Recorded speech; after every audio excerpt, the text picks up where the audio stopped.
the goods to process, and many things justify this situation. And about the local consumption, we have been study the researcher make in Benin. 18% of the people, they try to buy the byproduct, cashew byproduct for the consumption because they are costly and it's difficult to get the byproduct in the supermarket and in the village. Strategy and regulation in our country, our government, they have planned to extend the production. In 2030, we expect to achieve 700,000 hectares of land production. So for now, the strategy is to produce grafted plants to the farmers to extend the production land. For the exportation, today, if you want to export cashew nut from Benin, you need to have export license. If you want to trade also, you need to have export license. That is the innovation in our local trade system. And from this year, 2023, government give priorities to local factory, and when season is launched, they give to the local processor to buy first before to open the market to exporter. So in investment field, government take some orientation. They are in PPP with RS Group to develop agro-industrial zone to enhance local production for cashew and some products, soya, cashew nut, and other things. So same thing for the tax. Our government, they take duty from exporter to when they are exporting the cashew is 50 CFR per kg. Next slide, please.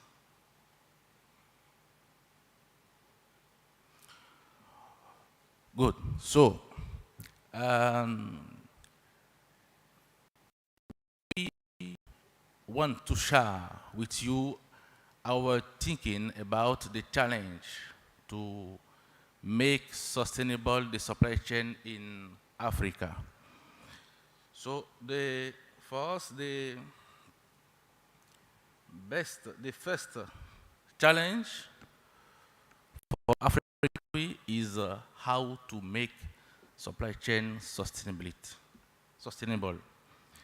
So today, you know, supply chain at the African and global level are becoming more and more fragile due to sometimes uncomfortable country factors, such a currency fluctuation supported by the current crisis in the world, logistical difficulties which started during the COVID crisis, and also the collateral effect, particularly on product quality.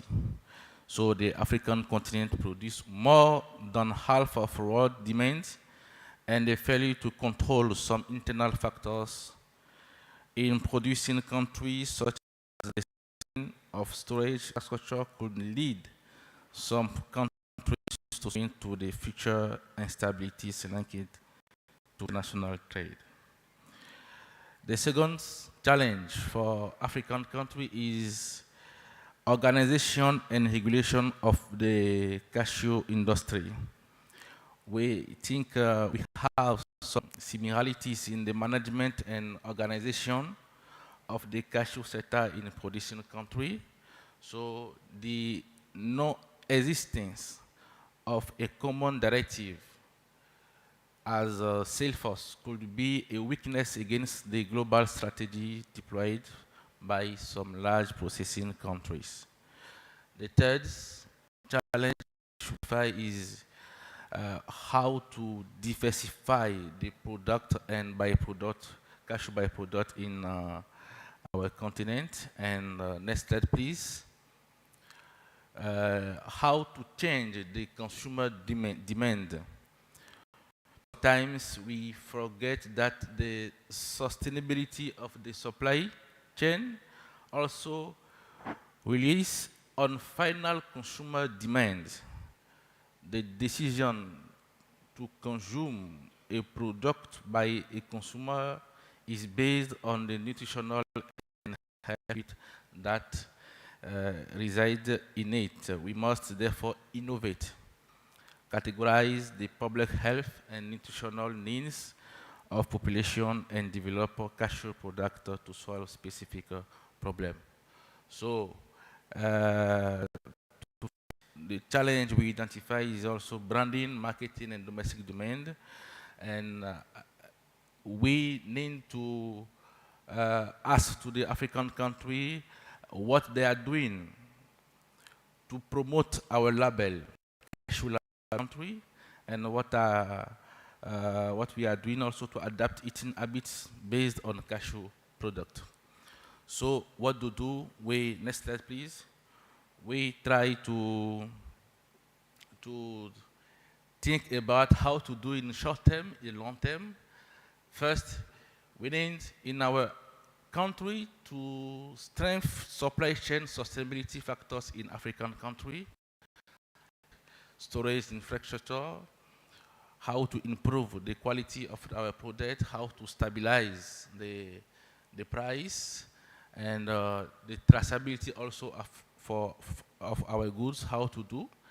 And for the long term, we think we need to strengthen also incentive in country to promote local consumption as cultural determinants, nutritional factors, accessibility of product and byproduct, and also political regulatory measure.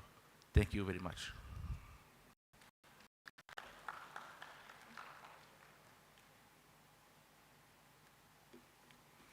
Thank you very much, Mr. Herman, for these pictures of the Benin situation regarding processing and local consumption. That is still very low. My interrogation would be what should we prospect for, also considering perhaps a regional market with the neighboring Nigeria, as the population of Benin is perhaps not enough to support processing growth in the country.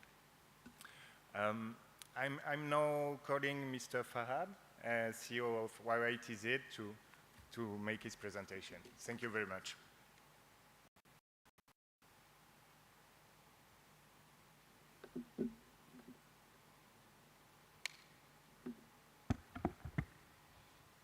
Good morning.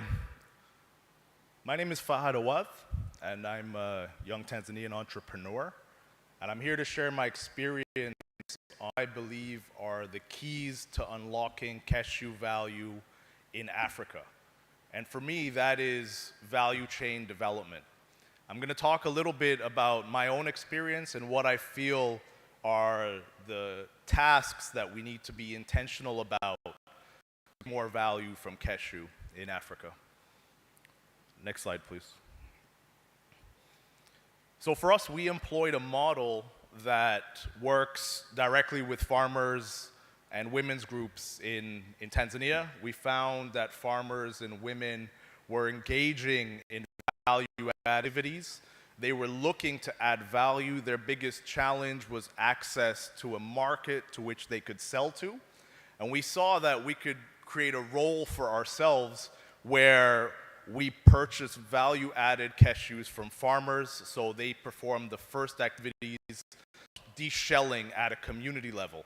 Now this has quite a few implications in terms of bringing more value to the communities. One, it increases community participation in the value chain, and it also increases the value that reaches cashew farming communities by up to 60%, depending on the further downstream activities that you're able to now embark on. We are able to pay a price premium for that value add. So by them doing those shelling activities, we're able to pay a higher price. And that's what really ties everything together. Now, the next part was developing the export market for value-added product. Because if we look at the cashew nut value chain as a pie, how can we increase our share of that? How can we bring more of that value back to Tanzania, back to Africa, back to the origin? And so we started with adding roasting and packaging capabilities to a world-class standard, so roasting and flavoring cashews for the export market, developing a product that to new discerning consumers in Europe and the US in these large consuming markets. We heard the ambassador talking about the importance of traceability and sustainability within these value chains and really making that forefront. Because I believe that origin, we are the ones that are best placed to tell those stories about where these cashews come from, the relationships that we have with these farming communities, and really creating a connection between the consumer and the origin.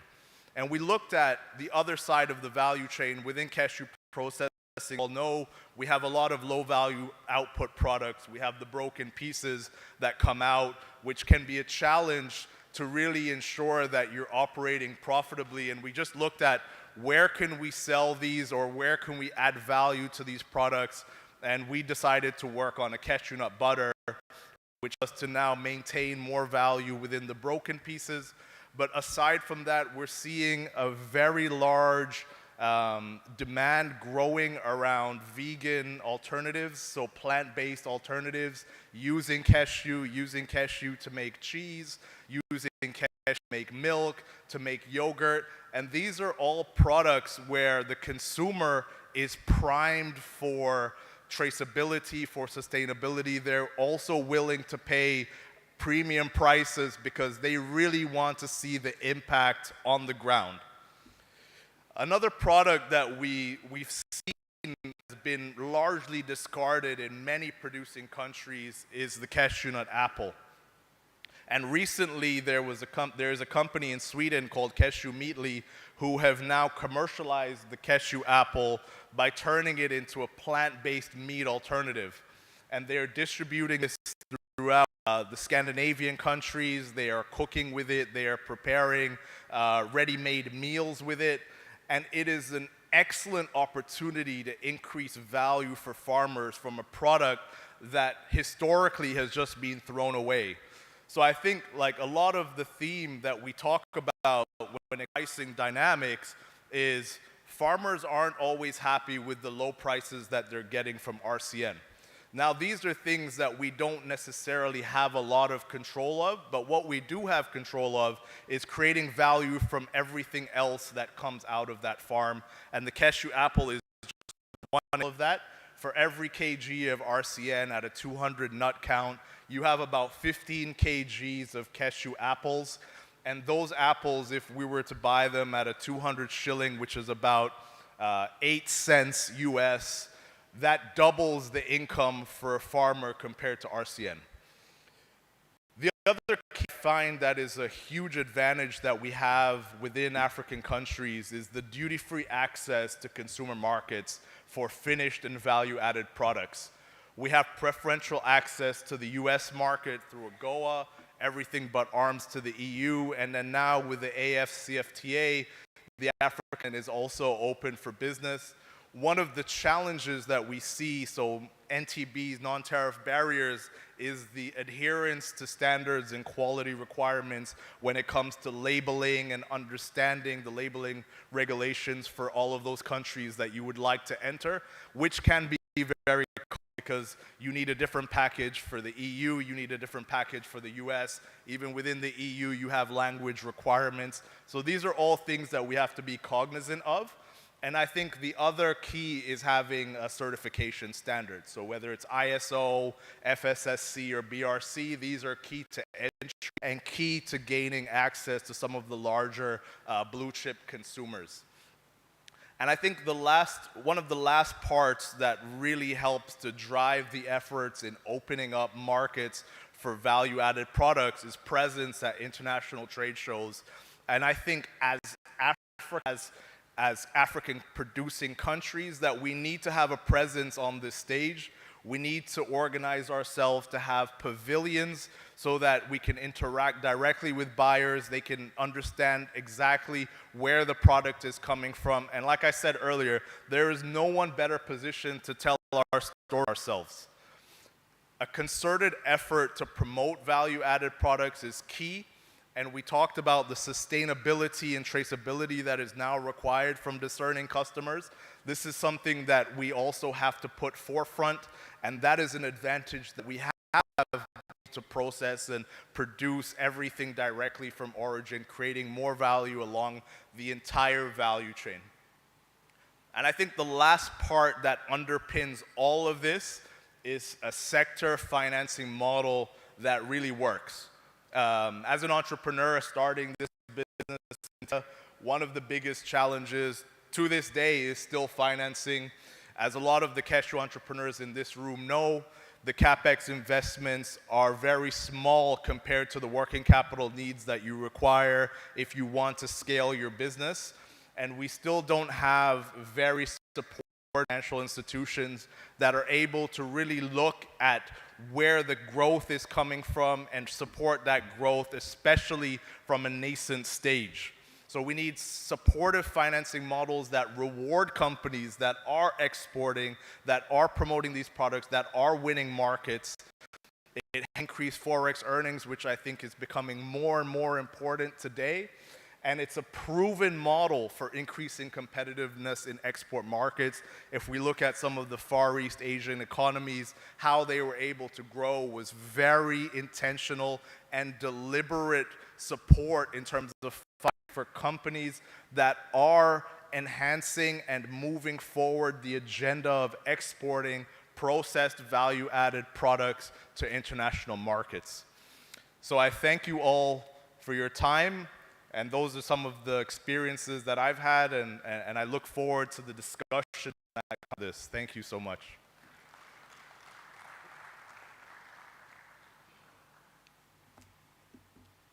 Thank you very much, Mr. Fahad, for the very inspiring presentation. I think that globally, it's still very rare to have a success case that integrates from farmer to distribution of secondary processed products. Unfortunately, today, the case that have been proven are still very rare, so I believe that there is a lot to learn from your experience. Thank you very much. I will now invite the panel to share their contribution. So ladies first, Madame Fatuma Riani, Managing Director of Kilimanjaro Nature Gripe. I think you're working in transformation. I would be very keen to hear your view about local transformation processing and how you position your product regarding the national market. Thank you very much.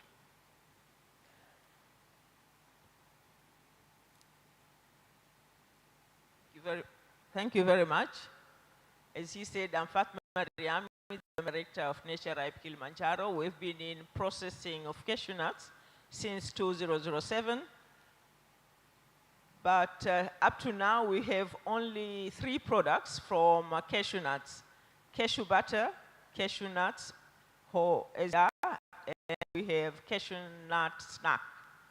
That's what we are doing. It's not very easy to enter into processing of the diverse products that we want on the cashew nut. As Fahad said, the financial part is very tricky. So we've been going very slowly, but the market is very huge for different cashew products, and would like to fly with the market, but unfortunately it hasn't been easy. We've been taken back because of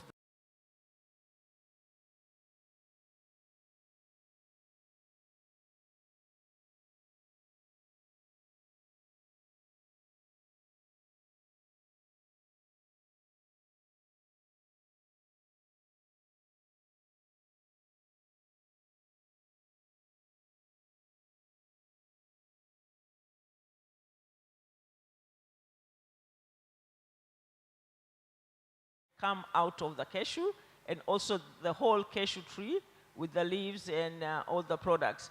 We know very well other countries like Gambia have it good passion of making their own cashew wine. But unfortunately, in Tanzania, all our cashew apples are being thrown away because we don't have the right machinery and the right technology to do the drying and other processing for the cashew apple.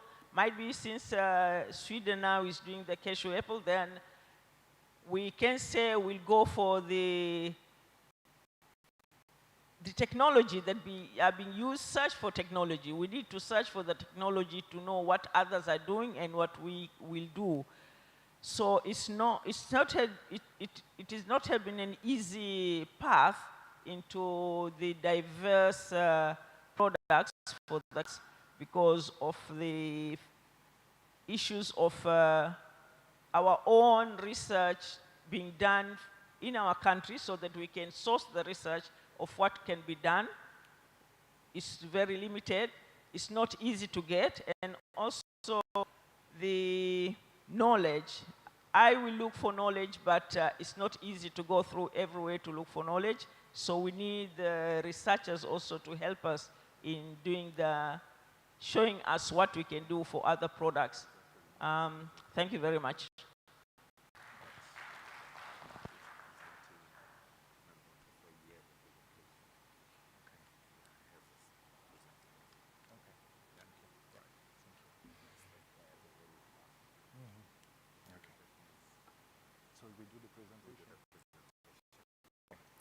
Thank you very much for your contribution. I believe that, as you say, research, development, and first of all, experience sharing is also fundamental between processors. I think also the experience from where it is about strong partnership with farmers, definitely key to improve value added, but also improve quality on the long term of the product. So thank you very much.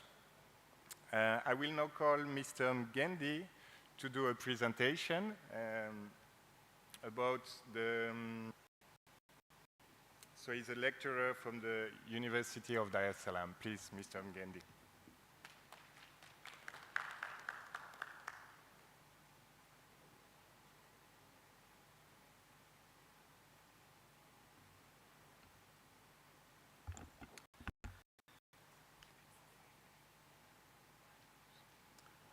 Good morning. Thank you for a chance to present one of our studies about forecasting local demand consumption of cashew nut, processed cashew nut. Slide, please.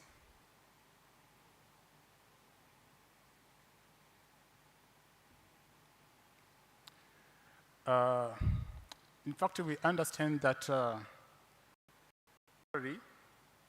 in the global market,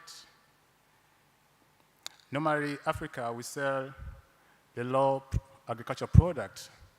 But now, global market is not stable for low commodities. So all of us promote value addition. The African country, we should go for processing our cashew and other agricultural products. This is also true for cashew industry, where most of African countries export about 80 to 90% of cashew is exported as low. So we are promoting the sector should go for value addition, processing the cashew to other forms. And we believe that by doing so, we'll have more values and more income. In our country, for instance, we are consuming about 10% of cashew here in Tanzania. And this study wanted to understand what is the trend of consumption pattern in Tanzania. And we used some data from FAO and World Bank, some data from the Cashew board from 2005 to 2023. And we understand the consumption pattern. Please, I have 5 minutes presentation, so please can go forward. And so we understand the consumption patterns. And this study I wanted to focus the consumption processes so that to understand if our consumption trend, can it be enough to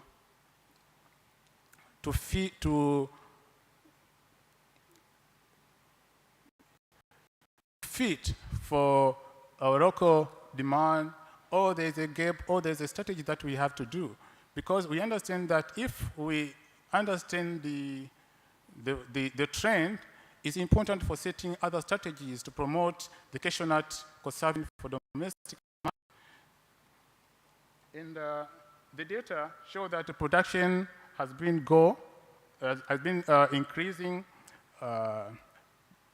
relative to exportation. And our Tanzania cashew consumption trend has been increasing and decreasing. Can you go next slide? Again.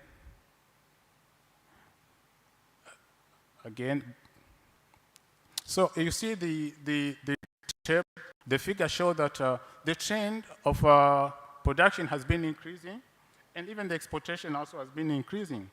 And next slide. And the data shows that Tanzania cashew nut consumption in local has been increasing and decreasing. So it means that it's not stable.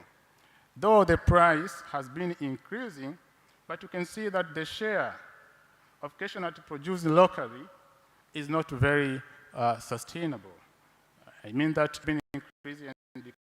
So what about the future trend? Will this trend change, or will it remain the same? So that was the question.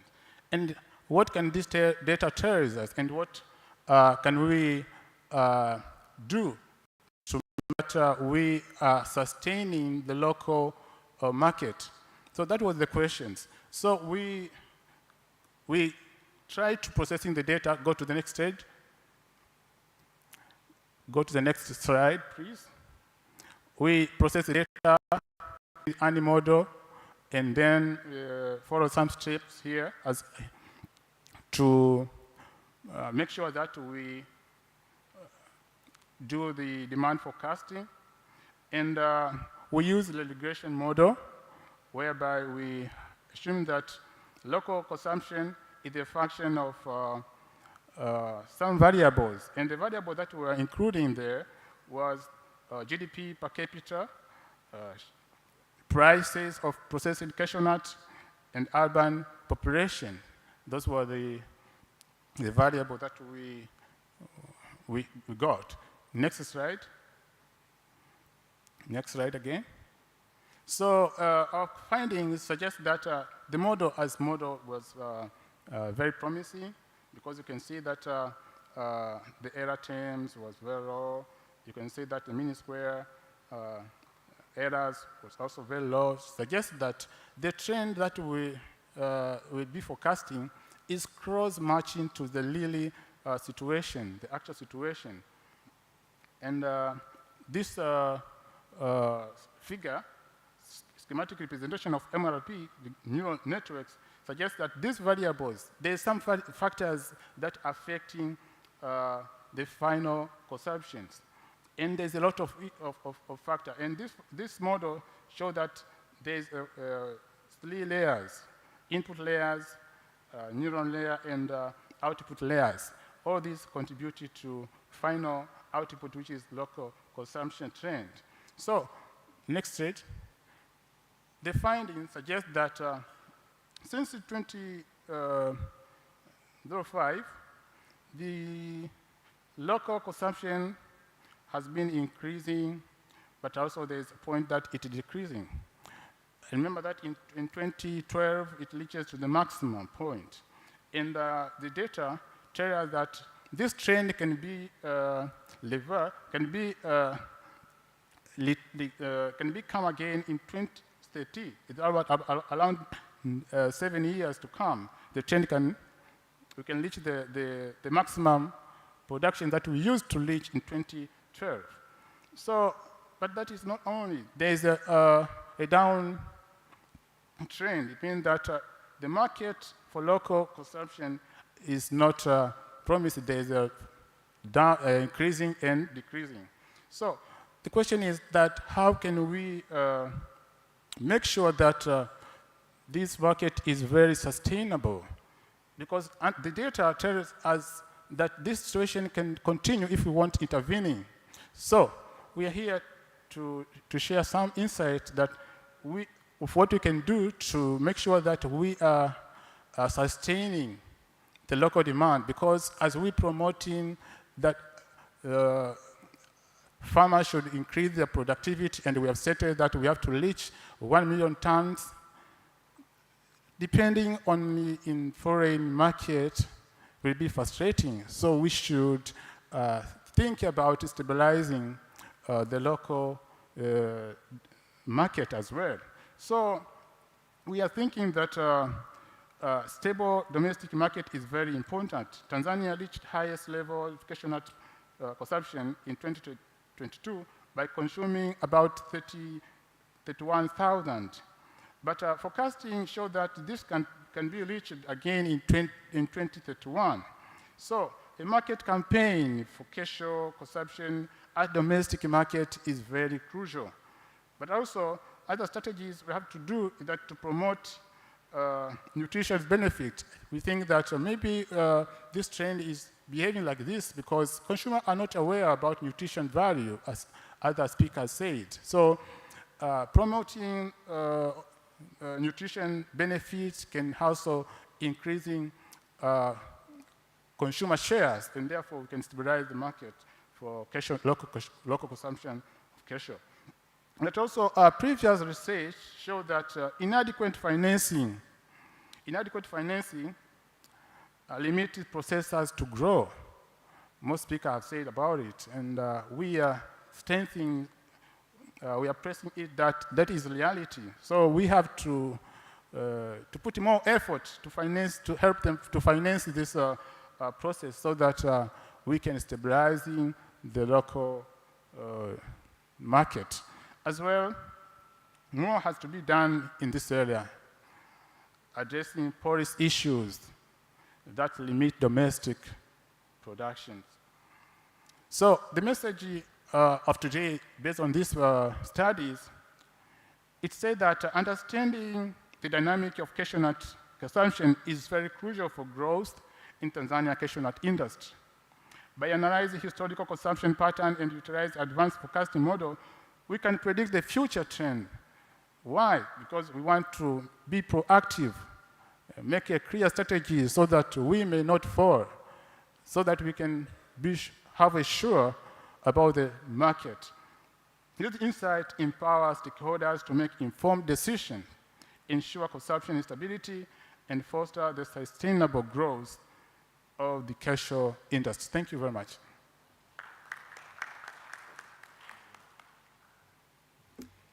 Thank you very much, Mr. Ngendi. I understand that your forecast model is based on national production and exports, so a kind of deduction of what is consumed locally. You evoke also some marketing campaign to promote cashew and nutrition. I believe that marketing campaign should be very targeted to the consumers, so also I think that this kind of trend should be analyzed from the stakeholder side, sellers, distributors, consumer, as usually when a product enters into the regime, it stays for long. So I believe that inquiries survey at stakeholder level of the distribution chain is also very important to understand this trend. Time is running. I will give the floor to Mr. Rivazza. I would be very keen to hear your consideration about the topic. And in particular, if you can also bring some view about value addition. One value addition that we didn't evoke is the valorization of the cashew shell. It's a product that is used for energy purpose. India and Vietnam has really developed this economy and is creating a very important added value for processors. So a consideration I would like to hear from you. Thank you. No mic? My name is Mazen Sultan. Okay. So, Sorry, I didn't have the right. thank you so much for inviting me here. Certainly, I wouldn't add to what Fahad has literally mentioned every aspect. I've been striking points from here. Thank you, Fahad, for your presentation and for my fellow speakers. But I would like to, and certainly I see some familiar faces among the stands here who have a lot to talk about. But from my experience, I would like to highlight in the supply chains a couple of points. We need to focus on the value addition. We are missing out on many markets, especially in the Middle East, on simple things like packaging. And in packaging, what I mean is tin vacuum packaging. So I'm being a little bit more detailed here. But those are small value, machinery and value-added services where we should focus on, and we should tell and promote for local processors to do these things. We are missing out. I understand that the prices internationally are fluctuating. They're going very expensive sometimes. And when we need to market our cashew nuts, we need to select our customers, first of all, identify who are the customers, who are the buyers, who are paying well. And the second issue is, as Mr. Fahad has mentioned, we need the compliance. And in compliance, I mean as well focusing on our quality and knowing our product and why is cashew nut in Tanzania and mostly in the region in Africa, why is it unique compared to other countries? I would like to also focus on the government support and the documentations, regulatories, and the support we get. So I've been exposed to experiences that have been practiced in Benin, Ivory Coast, and Nigeria. And the government is subsidizing, government is supporting processes where they give back to every exported cashew nut money back to the factories. So these are saved costs where now the processors can go down on their prices and they can compete internationally. So this is where we should focus on. Instead of selling our raw cashew nuts to Vietnam and India and other international markets, we should look for support from the government where we can get savings and we can attack and tackle and market our products more efficiently. I would like to also, since many of the speakers has highlighted on the financing facilities, I won't tap to that anymore, but I would like to engage some of the NGOs and angels who are supporting African entrepreneurs I would like to invite them to such events and attend such events. Now, I would like for event management in Tanzania to be more active and in Africa to be more active, inviting financing angels and NGOs to be part of these conventions and to support and to look for more entrepreneurs to support. Now, last point, I would like to highlight on the bilateral agreements between Tanzania and African countries like growers and the off-taking countries. Now, some of the international bilateral agreements states that the commodities coming from least developed countries are duty exempted. But we see practically speaking, we see some of the commodities are not being exempted at all. So there are contradictions in the laws in the off-taking countries. Let me give you an example. So, for example, exporting clothes to India is 0 import duty. But if we export cashew nuts to India, according to the same agreement, it imposes 70% of duty. Now, we should, as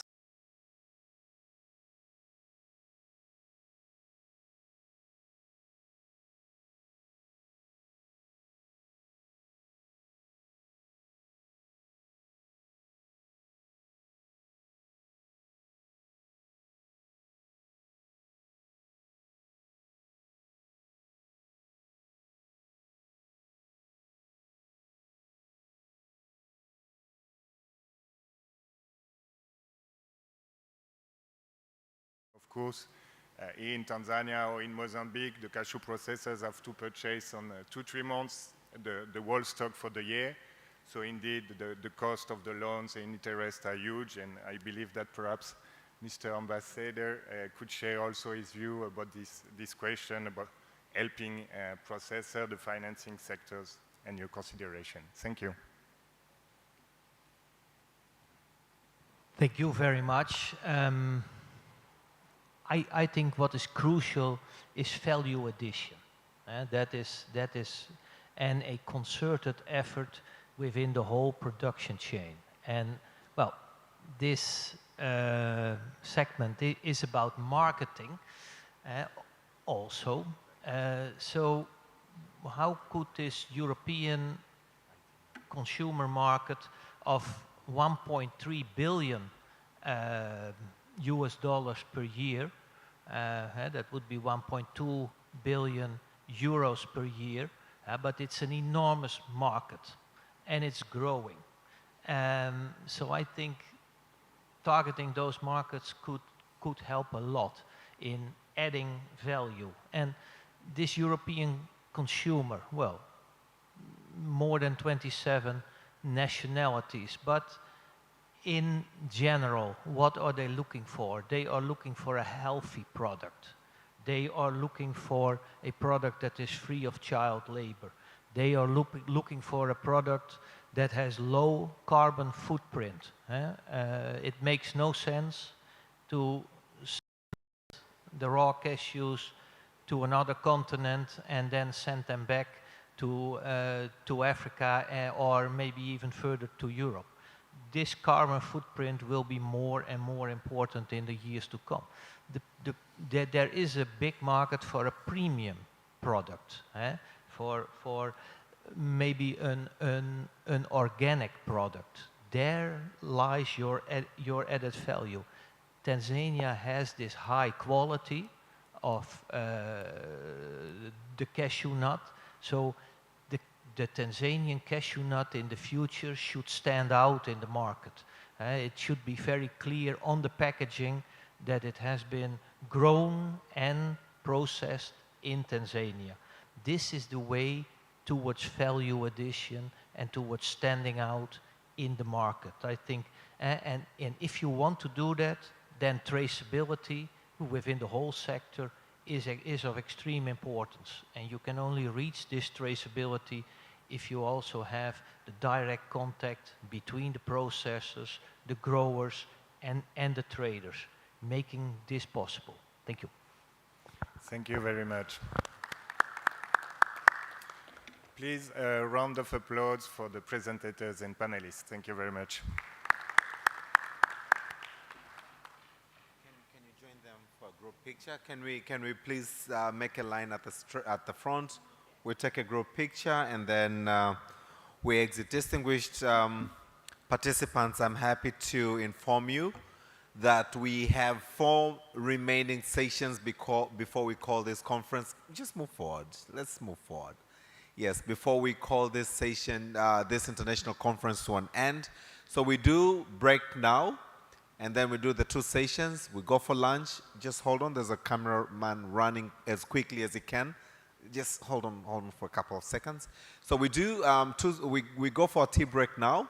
We come back. We have 2 plenaries, which will be looking on to very important 2 sessions, which will be looking on to processing technology and techniques, and then incentives and physical policies in the cashew industries. And then we break for lunch, and after lunch, we will only be left, I understand, with 1 plenary or 2 other plenaries, and then that will be the end. So tea is served right outside Salou, and we shall have tea now between 11:15 and 11:30, so 15 minutes of break, and we come back to the Salou. So please, may we all just stand up and walk without dragging a lot of time, because I've only given us 15 minutes for a break. Asante sana, enjoy your quick break.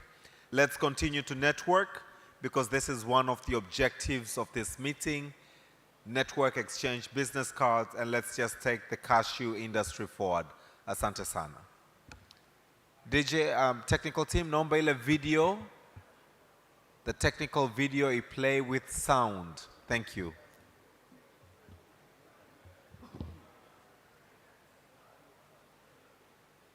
Also a reminder to presenters, speakers and moderators yesterday and today to please see the accountant or please come to the front. There's a lady who's filling up our information for facilitation.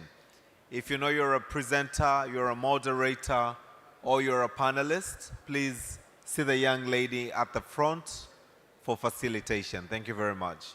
Can we have some volume?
In the cashew nut industry.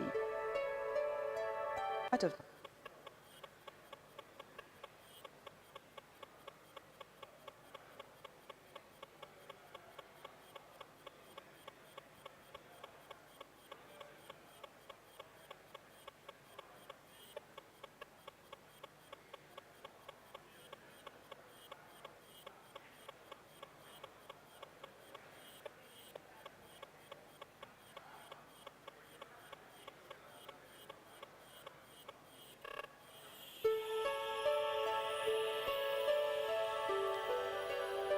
Mhasibu, in the heart of Tanzania, nakuomba uje a usaidie vision kufacilitate unfolds, huku. a vision of growth, prosperity and sustainability in the cashew nut industry.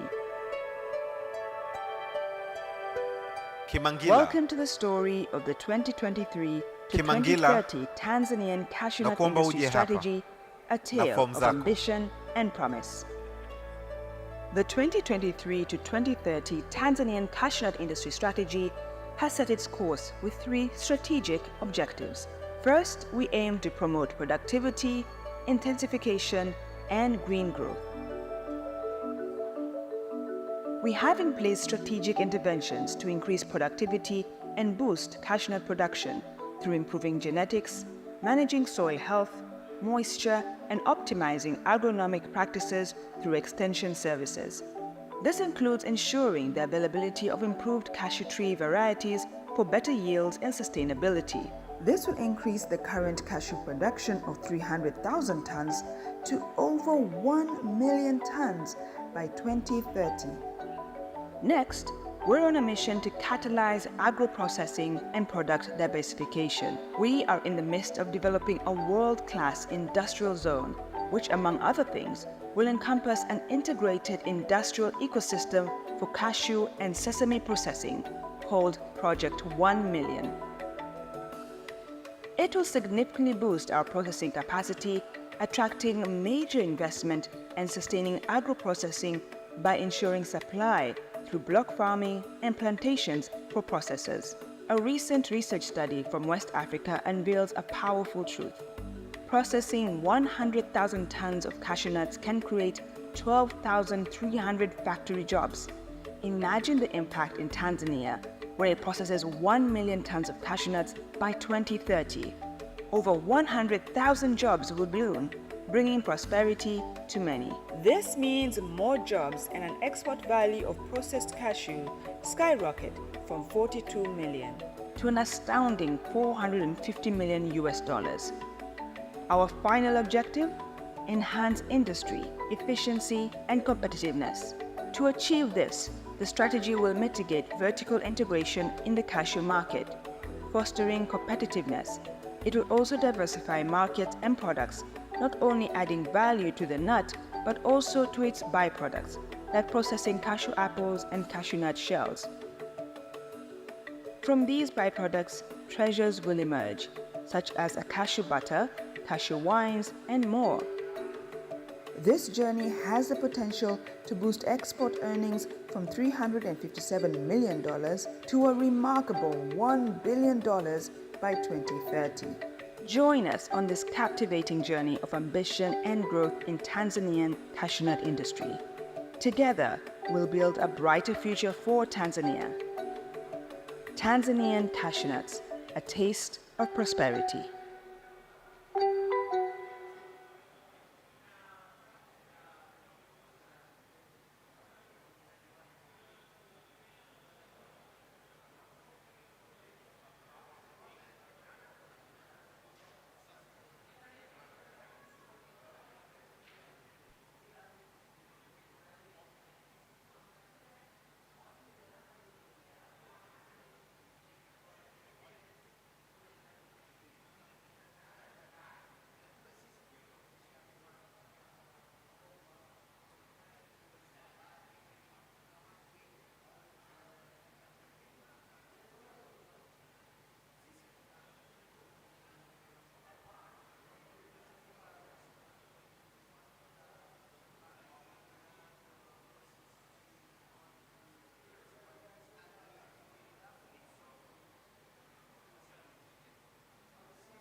Cashew butter, cashew wines, and more.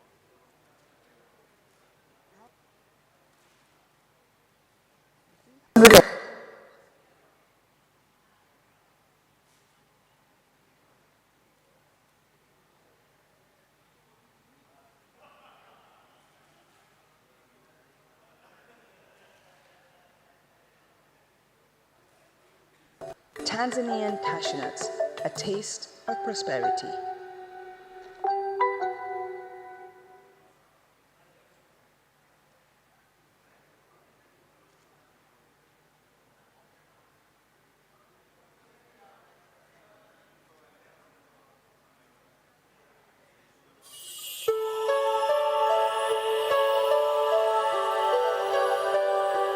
In the heart of Tanzania, a vision unfolds, a vision of growth, prosperity, and sustainability in the cashew nut industry. Welcome to the story of the 2023 to 2030 Tanzanian cashew nut industry strategy, a tale of ambition and promise. The 2023 to 2030 Tanzanian cashew nut industry strategy has set its course with three strategic objectives. First, we aim to promote productivity, intensification, and green growth. We have in place strategic interventions to increase productivity and boost cashew nut production through improving genetics, managing soil health, moisture, and optimizing agronomic practices through extension services. This includes ensuring the availability of improved cashew tree varieties for better yields and sustainability. This will increase the current cashew production of 300,000 tons to over 1 million tons by 2030. Next, we're on a mission to catalyze agro-processing and product diversification. We are in the midst of developing a world-class industrial zone, which, among other things, will encompass an integrated industrial ecosystem for cashew and sesame processing, called Project 1 Million. It will significantly boost our processing capacity, attracting major investment and sustaining agro-processing by ensuring supply through block farming and plantations for processors. A recent research study from West Africa unveils a powerful truth. Processing 100,000 tons of cashew nuts can create 12,300 factory jobs. Imagine the impact in Tanzania, where it processes 1 million tons of cashew nuts by 2030. Over 100,000 jobs will bloom, bringing prosperity to many. This means more jobs and an export value of processed cashew skyrocket from 42 million to an astounding 450 million US dollars. Our final objective? Enhance industry, efficiency, and competitiveness. To achieve this, the strategy will mitigate vertical integration in the cashew market, fostering competitiveness. It will also diversify markets and products, not only adding value to the nut, but also to its byproducts, like processing cashew apples and cashew nut shells. From these byproducts, treasures will emerge, such as a cashew butter, cashew wines, and more. This journey has the potential to boost export earnings from $357 million to a remarkable $1 billion by 2030. Join us on this captivating journey of ambition and growth in Tanzanian cashew nut industry. Together, we'll build a brighter future for Tanzania. Tanzanian cashew nuts, a taste of prosperity.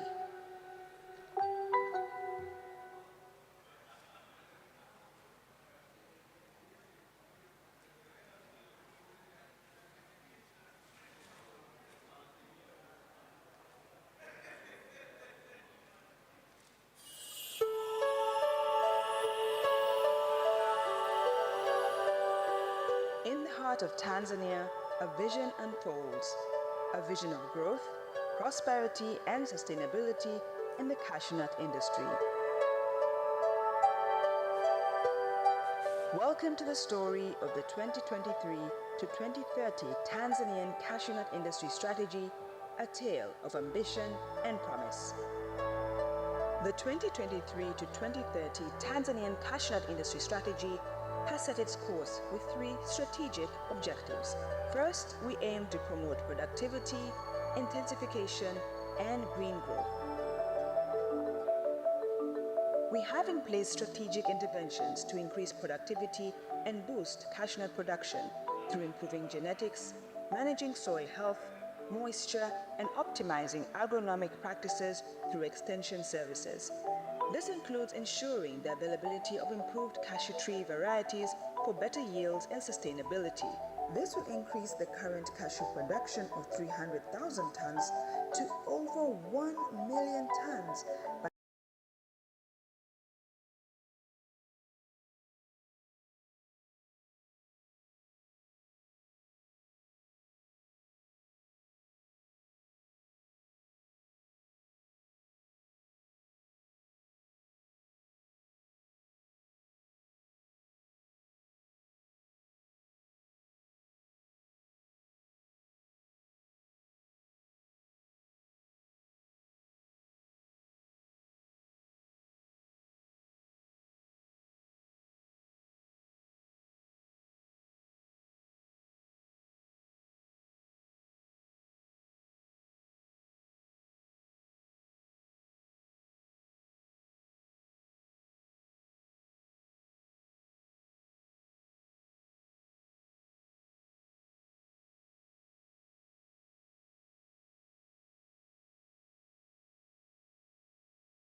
cashew skyrocket from 42 million to an astounding 450 million US dollars.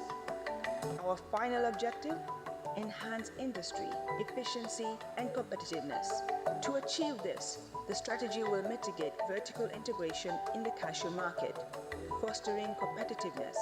It will also diversify markets and products, not only adding value to the nut, but also to its byproducts, like processing cashew apples and cashew nut shells.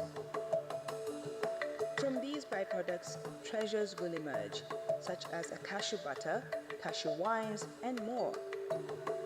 This journey has the potential to boost export earnings from $357 million to a remarkable $1 billion by 2030. Join us on this captivating journey of ambition and growth in Tanzanian cashew nut industry. Together, we'll build a brighter future for Tanzania. Tanzanian cashew nuts, a taste of prosperity.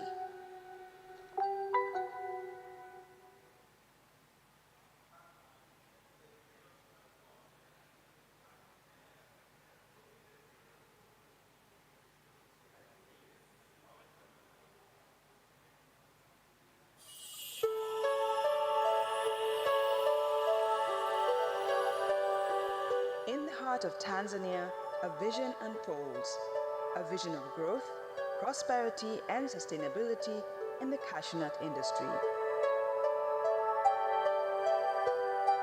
Welcome to the story of the 2023 to 2030 Tanzanian cashew nut industry strategy, a tale of ambition and promise.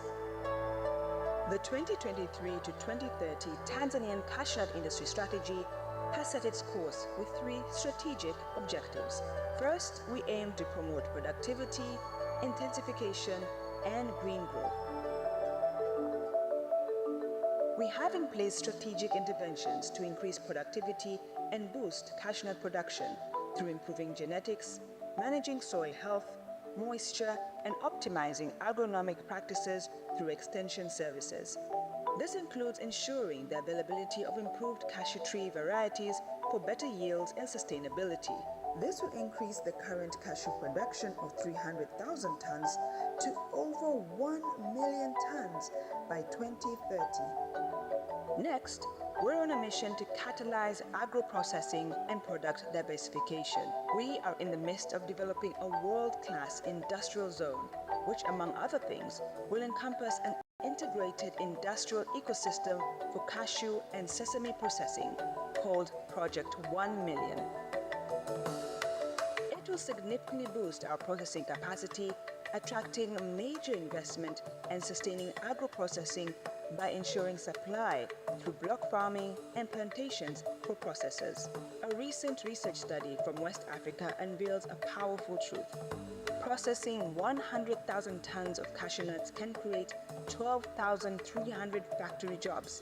Imagine the impact in Tanzania, where it processes 1 million tons of cashew nuts by 2030. Over 100,000 jobs will bloom, bringing prosperity to many. This means more jobs and an export value of processed cashew skyrocket from 42 million to an astounding 450 million US dollars. Our final objective? Enhance industry, efficiency, and competitiveness. To achieve this, the strategy will mitigate vertical integration in the cashew market, fostering competitiveness. It will also diversify markets and products, not only adding value to the nut, but also to its byproducts, like processing cashew apples and cashew nut shells. From these byproducts, treasures will emerge, such as a cashew butter, cashew wines, and more. This journey has the potential to boost export earnings from $357 million to a remarkable $1 billion by 2030. Join us on this captivating journey of ambition and growth in Tanzanian cashew nut industry. Together, we'll build a brighter future for Tanzania. Tanzanian cashew nuts, a taste of prosperity.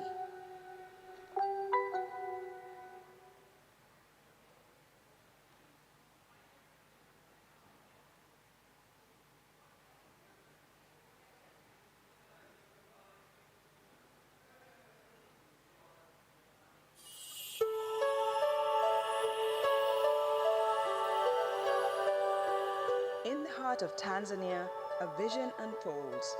A vision of growth, prosperity, and sustainability in the cashew nut industry. Welcome to the story of the 2023 to 2030 Tanzanian cashew nut industry strategy, a tale of ambition and promise.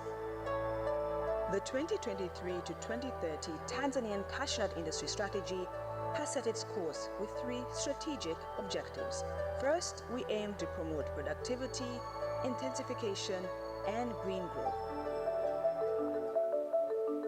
We have in place strategic interventions to increase productivity and boost cashew nut production through improving genetics, managing soil health, moisture, and optimizing agronomic practices through extension services. This includes ensuring the availability of improved cashew tree varieties for better yields and sustainability. This will increase the current cashew production of 300,000 tons to over 1 million tons by 2030. Next, we're on a mission to catalyze agro-processing and product diversification. We are in the midst of developing a world-class industrial zone, which, among other things, will encompass an integrated industrial ecosystem for cashew and sesame processing, called Project 1 Million. It will significantly boost our processing capacity. Good morning and welcome back. I will make a very important announcement shortly after the next session. It's mesmerizing to see that we are doing a cashew conference and none of us is chewing cashews. I believe all of us have that question in mind. So I would like to invite to the stage Mr. Bahati Mayoma, Chairman, Tanzania Association of Cashew Processors, who is going to take us onto the session discussing processing technology and techniques. With him, Bahati will be joined by Mr. Daniel Sabai. Daniel, is here with us? Mr. Sabai? Mr. Stefano Massari, Managing Director, Altamar, Italy. Thank you so much. Please come to the stage. Thank you so much. And Mr. Shakti Pal, Cashew Value Chain Specialist, all the way from India. Is he with us? Thank you so much. Please come to the stage.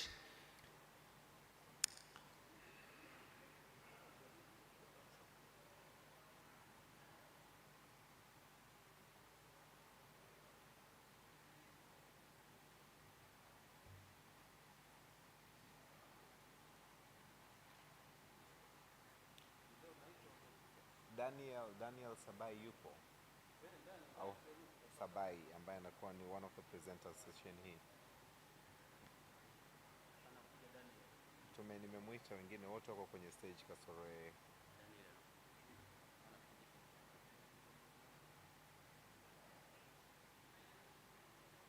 Yeye anakuja wakati gani? Ushaongea na, ngoja nikupe moderator wake. So over to Mr. Bahati Mayoma. We are going to look onto processing, technology, and techniques.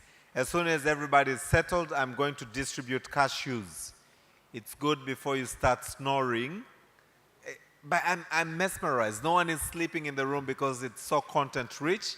But again, I'll give you all cashews so that we can digest and chew as our great panelists are giving us content as well as the presenters. Over to you, Mr. Bahati Mayoma.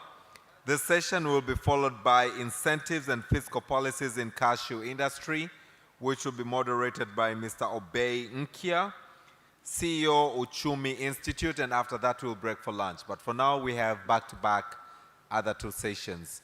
Bahati, over to you. You have 45 minutes.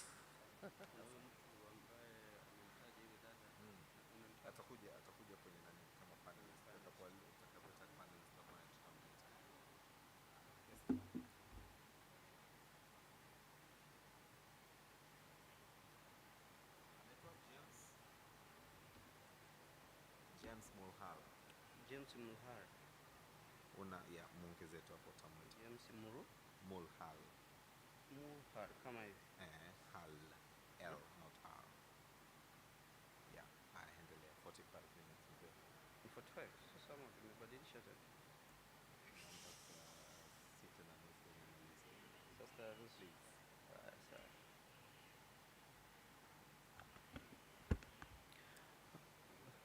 Sawa. Good morning to everybody.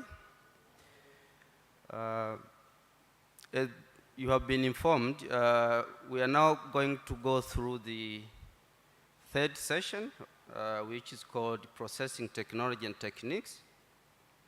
And the ultimate goal of this session actually is to ensure that those who are skeptical in processing, they should now start taking action, because the presentation we are going to see, and later on the panelists who are going to be speaking today, are people who are actually doing processing.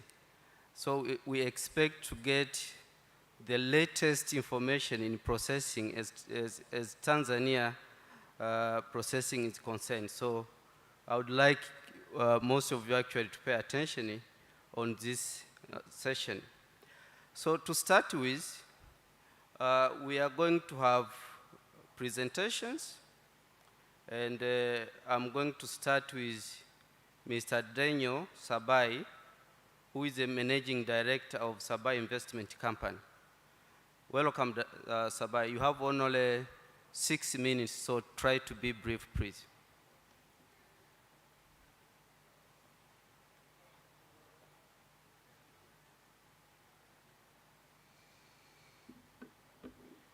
Thank you. Good morning, everyone. As I've been introduced, my name is Daniel Marwa. I'm Director of Sabai Investment Limited, so one of the processors. I also represent TSP, the Tanzania Association of Cashew Nut Processors.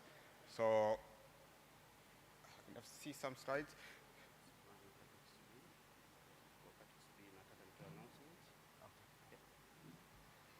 While waiting for the technical team to display the presentation, I'm told the panelists are already here, so I'm going to call them just to be present so they can have exchange, information exchange with the presenters.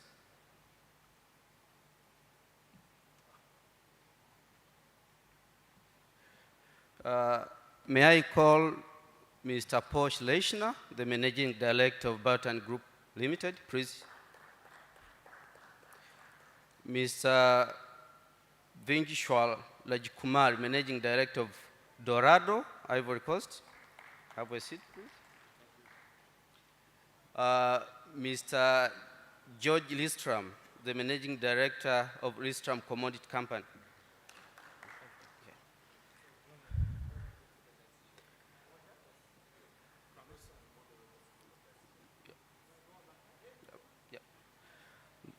Then Mr.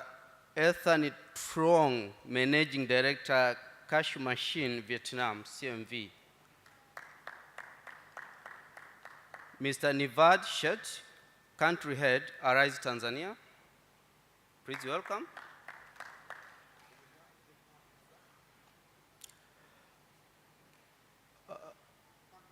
Honorable Wiebe, excuse me if I did not pronounce your name, the Dutch ambassador in Dar es Salaam. Have a seat, please. The last panelist is James Mrihal, who is the managing director of Cocoa Company.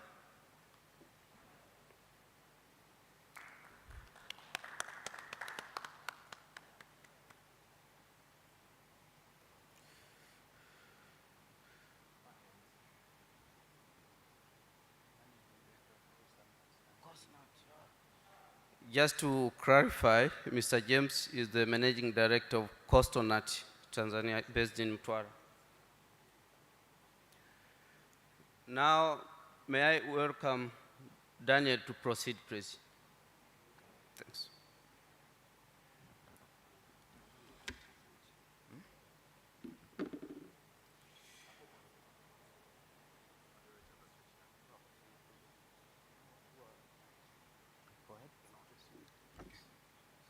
Thank you so much. So, as I did introduce myself, I'm Daniel Marwa from Sabah Investment Limited, cashew nut processor, but also a treasurer of TSP, Tanzania Association of Cashew Nut Processors.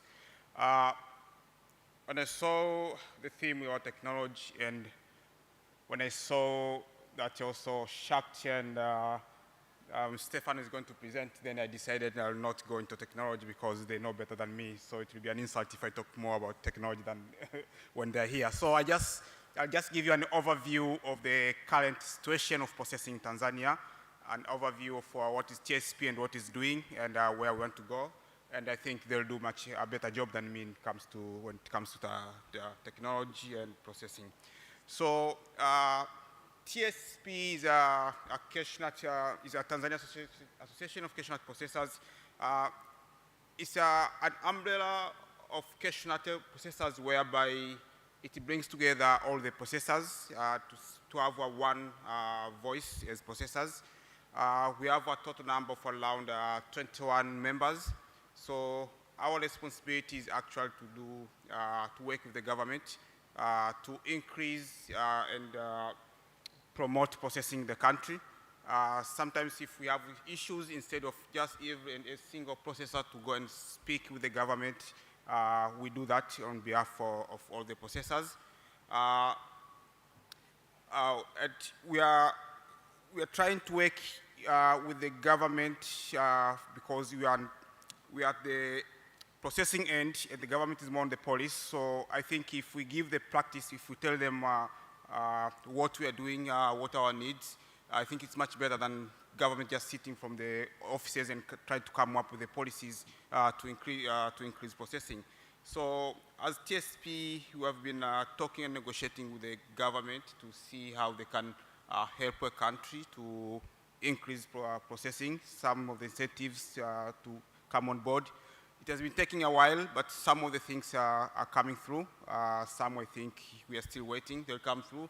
And probably by end of this conference, we can hear something also from the government on what can be done and what can be changed. So let's go to another slide.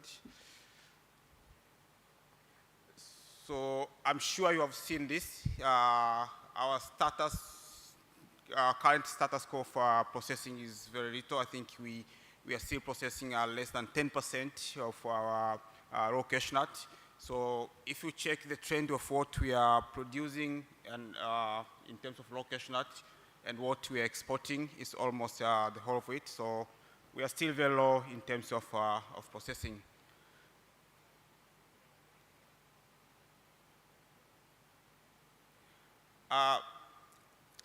So since we formed TSP, some of the things have changed for the past 5 years. as a result of our negotiation or our initiative with the government, one of the issues which we had was the procurement of raw materials as processors. I think if you came here 5 years ago, all processors had to go to the auction and bid with other big players from Vietnam and India. And we used to tell the government that this is not workable. We have small processors who probably need 5, 10 tons. They are not able to go and procure in bulk. So it was not easy, but I think at the end of the day, we managed. So that's one step, even though we think that's not enough, because just having the access to buy from the farmers is not enough, because in terms of the pricing and the costing, there's not much difference with going to buy from the auction. Yes, it helps the small processors who are not capable to go and compete, but still what is the other advantage? But still it's a step. We cannot, we have to congratulate it. To congratulate the government, it's a step. It was not there before, it is there. Now the next step is what extra as a government can do. There are things like contract farming, which was not there before. Now we have some of the processors. I think Listram is here. They also do a lot of contract farming with the, at Kirwa, if I'm not mistaken. So these are the initiatives which we are not there before, and now is there. Depending on the processors' needs. So some they need, yes, I see Mr. Paul also here. They are doing organic. So some of these arrangements, they are good for them. In terms of current technology, most of the processors, we are still in the a little bit low in terms of technology. So we are still in manual, which are labor intensive. So almost 80% of the processors in Tanzania are in that state. If you look at where the world is today in terms of technology and where we are, we can say we are a little bit behind. But there's some light at the end of the tunnel, because some of the, go to the next slide. There are some changes which are coming up. So we have seen some few factories, new and modern, are coming up as a medium to large with modern technology. And we think it's a starting point to encourage others to show that it's possible, and also to give some confidence to financial institutions, to investors that, yeah, we are now moving in the right direction. A little bit slow, but we are a little bit ambitious as a country. See, we have 2-3 years ambition to go there, and some of the factories have started. So, yeah, it's possible, and some things are coming up. We have a very interesting cooperation between small processors and medium to large processors. I think for those who were here when FAD was presenting, I think is one of the examples.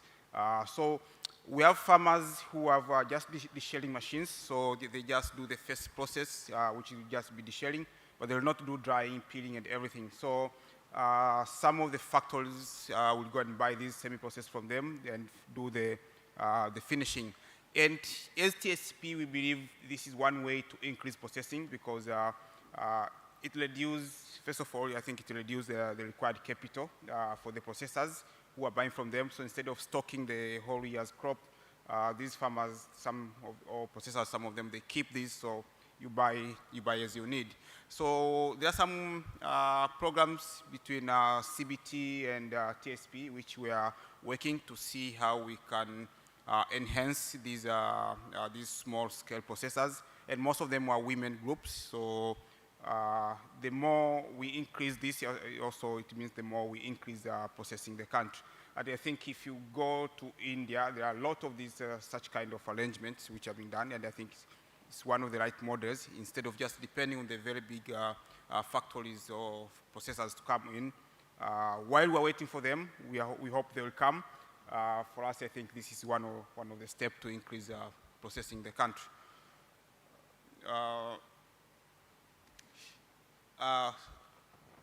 If you came here 5-6 years ago, you won't see anyone doing value addition to the byproducts of cashew nut.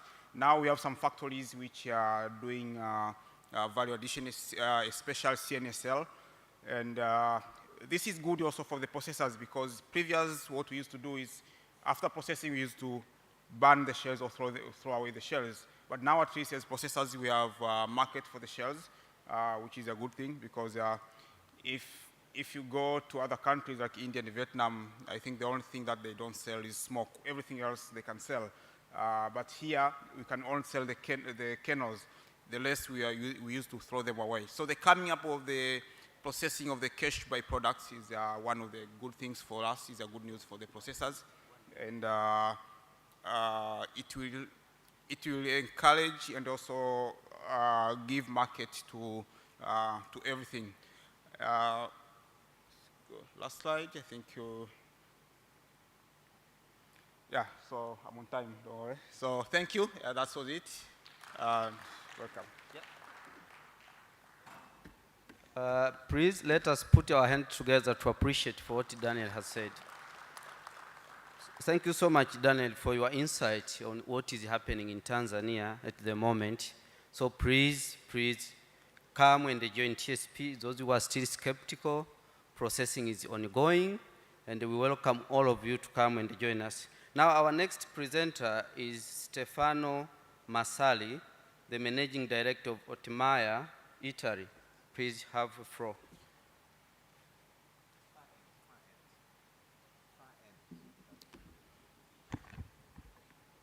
Good morning, everybody.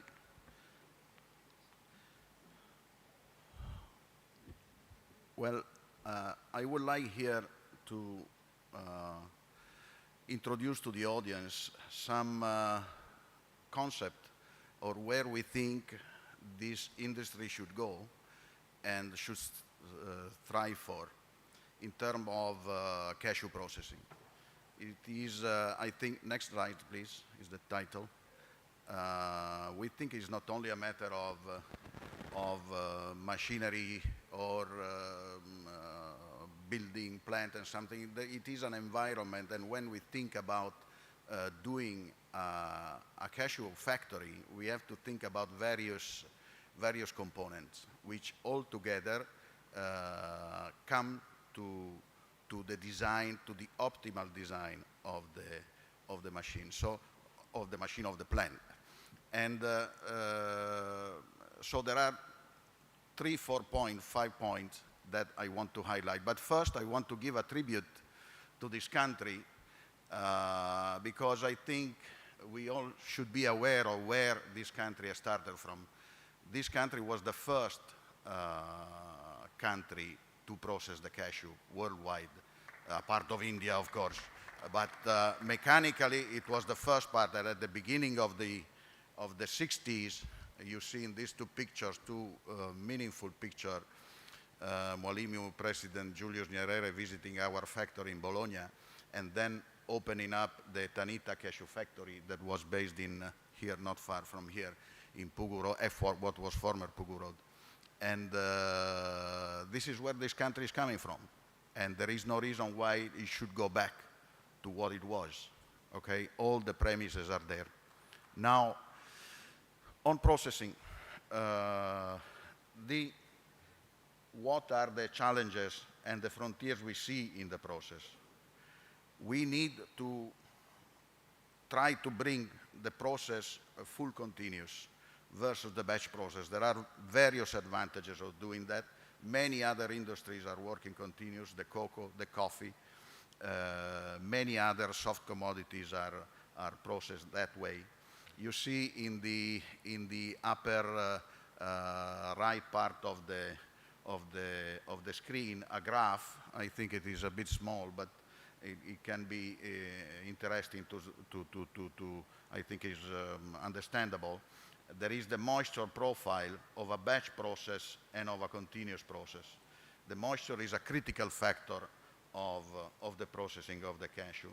If we do not control the moisture, we might have, especially what is happening in the batch process, potential harmness to the sensory, discoloring or texture change, or if we reduce too much the moisture, we might have brokens.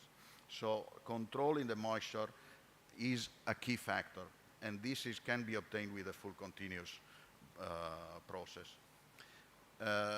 This will allow also to minimize the rework. We have to aim to minimize the rework. The rework on the uncut and on the unscooped, especially, and on the peeling, on the partially peeled kernel has to be taken down dramatically, and this only technology can give us the answer. Of course, we have to minimize the lead time, get it in 2 hours instead of days or even weeks. We have to, please stay on the previous one for one moment. Previous slide, please. Yes. And we have to reduce complexity. Designing layout for the optimal product and people flow in the entire factory, not only in the machinery premises. Okay, next one. I go faster as I see the pressure on the timing. Okay, next. No, the previous slide. Slide number 5, please. Yes. So the process control is another key factor. We need to control the process in a way that we are in a position to take technical and process decision immediately, not after weeks or days after we have the table of the results. So we need to measure the yield in real time, the moisture in real time, possibly make the balance of masses in real time, so to have an idea of what we have obtained from what goes in. And we have to define the definitions and the implementation of the KPIs. KPIs are very important for the process, but also for the management to control the process and to understand where we go at the service of the market. Next one. On quality, the necessity is to get closer to the customer requirements. Of course, the various specifications have to be met, and the certifications has to be met, but they have to be met since the beginning, from the conception of the factory, from the layout, from the factory, from the construction. Actually, the architect that designs the factory, the building of the factory, must be involved in understanding what are the BRC or the IFS requirement, the certification requirement. We have to get into the customer. We need to offer multiple options of packaging. Why only the 50 pounds?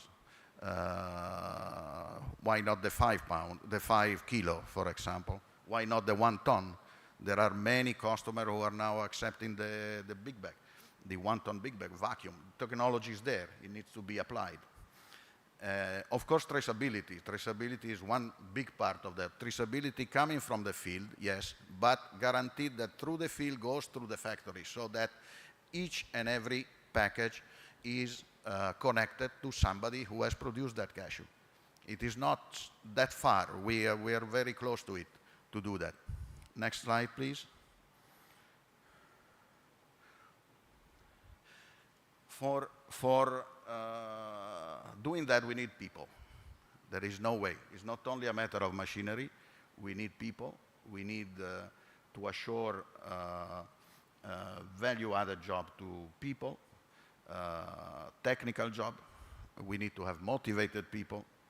We need to make sure we have a fidelity of workforce, that because so not to spread away the knowledge that we create during the process. I'm not in favor of temporary workers normally because rightly of that. I know that is sometimes difficult to avoid that, but we need to make try to put together some actions, some activities that retains the people and makes the people productive enough to have them paid as they should. Of course, another point is the training that goes together with all what I said before. There is nothing that before without the training, proper training of the people at every level. Next slide. Yes, I'm finished. On the maintenance, again, the continuous versus batch is reducing the maintenance dramatically. Simple design of buildings and utilities and machinery, the component availability and the standardization on the various countries with a maintenance service available locally, this is the key for having a success in that. And then now we are already there, remote machine control and assistance. We can, in many machines we supply now, we can have a control from Bologna directly. And then the sustainability. Sustainability all over we have speaked a lot, in all the session I've heard, it has been spoken about sustainability. Well, we need to design the factories and design the projects with in mind the sustainability, the economical and financial, the social, the environmental, and a zero waste policy. Something has been spoken about CNSL and shells utilization. The shell is a richness. Is 60–70% of the weight of the cashew. We cannot throw it away. We cannot. And we can, there is a lot of power in it. There is the CNSL, but there is also the potential to transform it into energy. So basically, these are the few concepts. We will be very, very pleased to have a discussion on this at your convenience with the panelists. Thank you very much.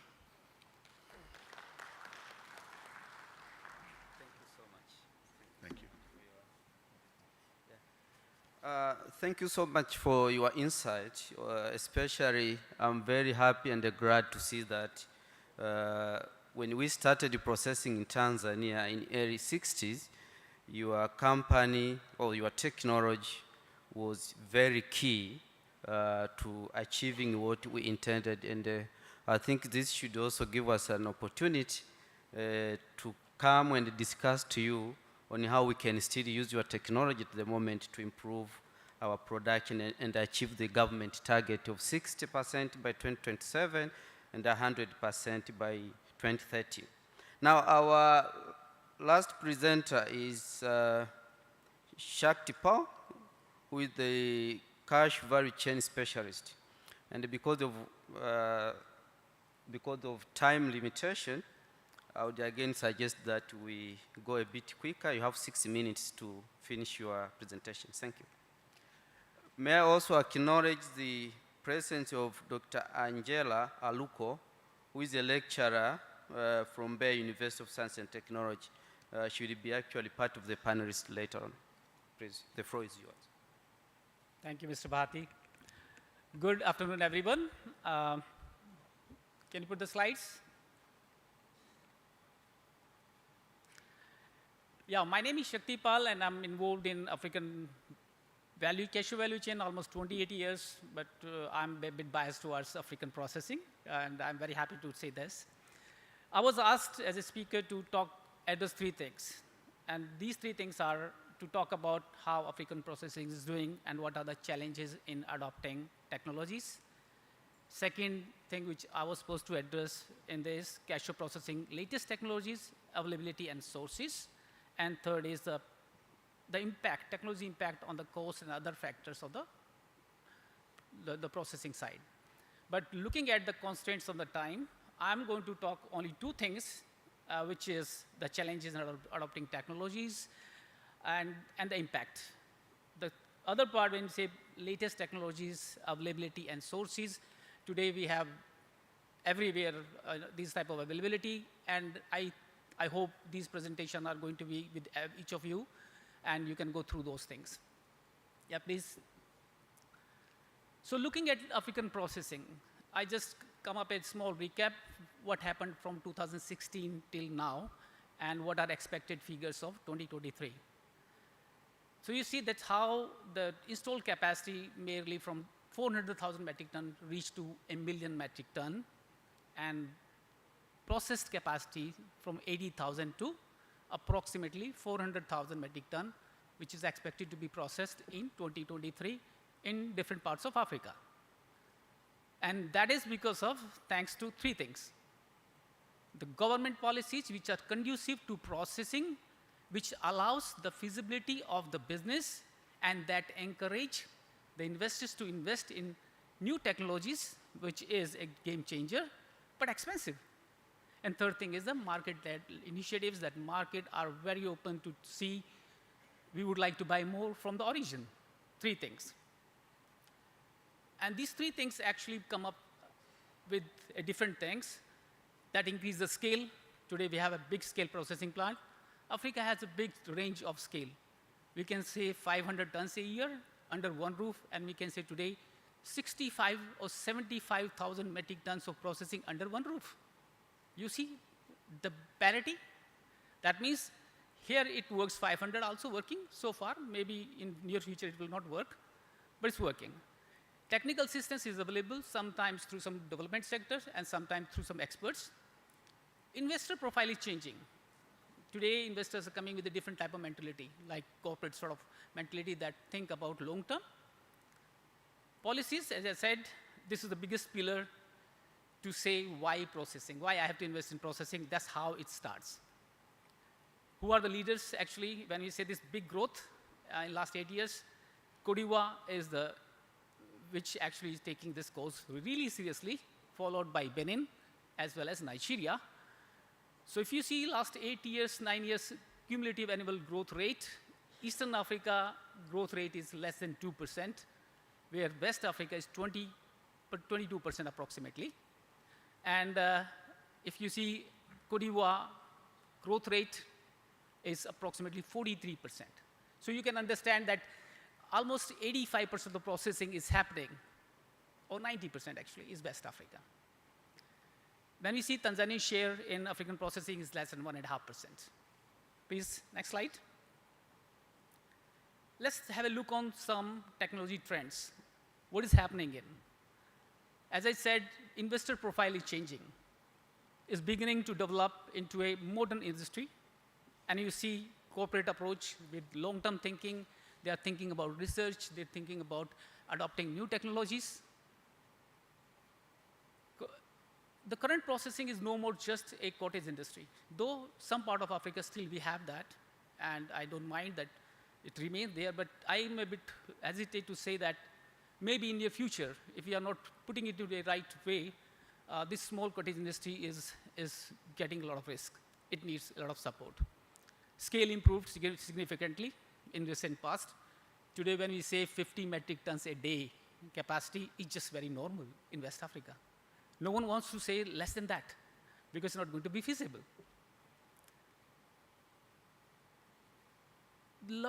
If you see this 10 years back, we see the major cost factor when we say processing, we always take about a little bit of technology, and then we talk about labor issues. We need labor.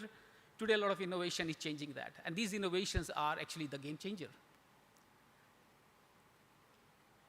An increased awareness of new technologies, and thanks to various government initiatives who are actually providing those platforms with the equipment suppliers come again and again and show what they have, what they're offering, which is a great thing. Technology and in mechanization, new demand is, there's a big demand is coming in.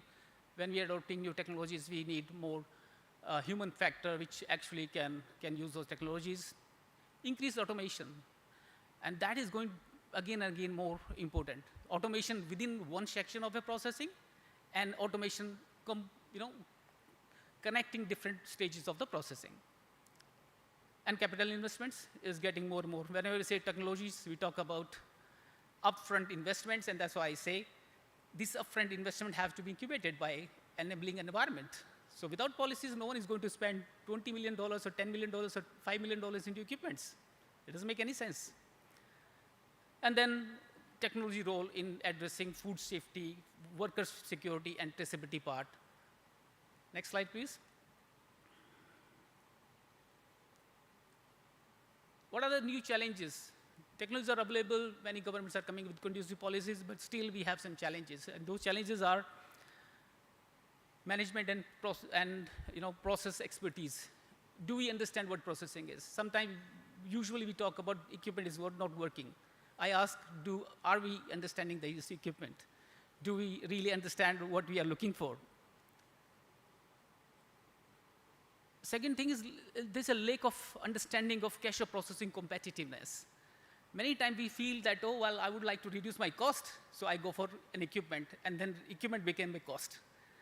I have a lot of workers, I want to reduce workers, and then suddenly the worker problem change into a technology problem. So we have to understand actually what are the cost factors, what are the competitive factors. Different technologies, many still in development stage. Today, when you order one equipment, by the time it reaches to your factory, there's already one new version of that equipment available in the market. So we have to understand that it's very sensitive because it's in development stages. Though we have very good, successful references in Africa who are actually providing good technologies. Lack of information availability of updated technologies because changing fast. Technology incubation, let's just say technology incubation. Investors sometimes, they buy equipments, and I know many of them. They buy today, within 2 years, they change the equipment. It takes time to incubate those. Scale, we need scale to adopt new technologies. Smaller scale is very expensive to go for technologies adoption, though there are still some availability of it. And then, at last, I always say, lack of policies conducive to processing. Means I have to invest so much of money, I need to make sure my business is feasible, only then I am going to adopt new technology and go for scale. And access to finance. Now you're talking about big amount of money upfront. You don't know how your business is going to behave.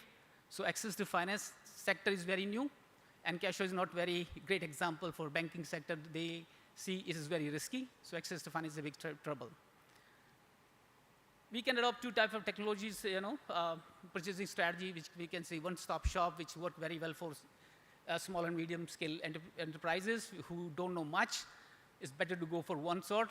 But if you go for bigger scale, then you should know what you're buying. It is not that okay, because one-stop shop means 30 to 40% more expensive. And may not necessarily that every equipment is manufactured under one roof. So do it yourself, need the scale, need the expertise, which is available, and you go with that. Next. So the second section, I will not speak much. You keep changing the slides. Please go ahead. Can you change the slides? So most of these slides you will see equipment composition. What type of equipment? When you say boiler, it's not just a boiler. There's a composition of things which have to add with the boilers. There are main suppliers who are already supplying to Africa and other suppliers. You keep changing. Yes, calibration of ASEAN, please change. Steaming, cooking, deshelling, please go ahead. Own treatment, mechanized peeling, grading color sorters. Then we talk about, again, mechanical size graders. We also talk about multiple grading machines in single run, air compressors, accessories, pasteurizers, fumigations. Every day you find new things are happening in this technology world. And go ahead, please. And then some other equipments, So I will not talk about these things. I think you can go through it. Let's go for the next slide. Now, once we have these things, once we ensure that we are going to put all these things, why we would like to do that? Why we would like to invest into equipment? Can you go in front? Okay, thanks. So what I did, I come up with some major cost factors which are going to change when you adopt right technologies. When I say right technologies, and sometimes when we say equipment, mechanization, and you have to understand what is automation. In the first phase, African processings are coming with sort of mechanization.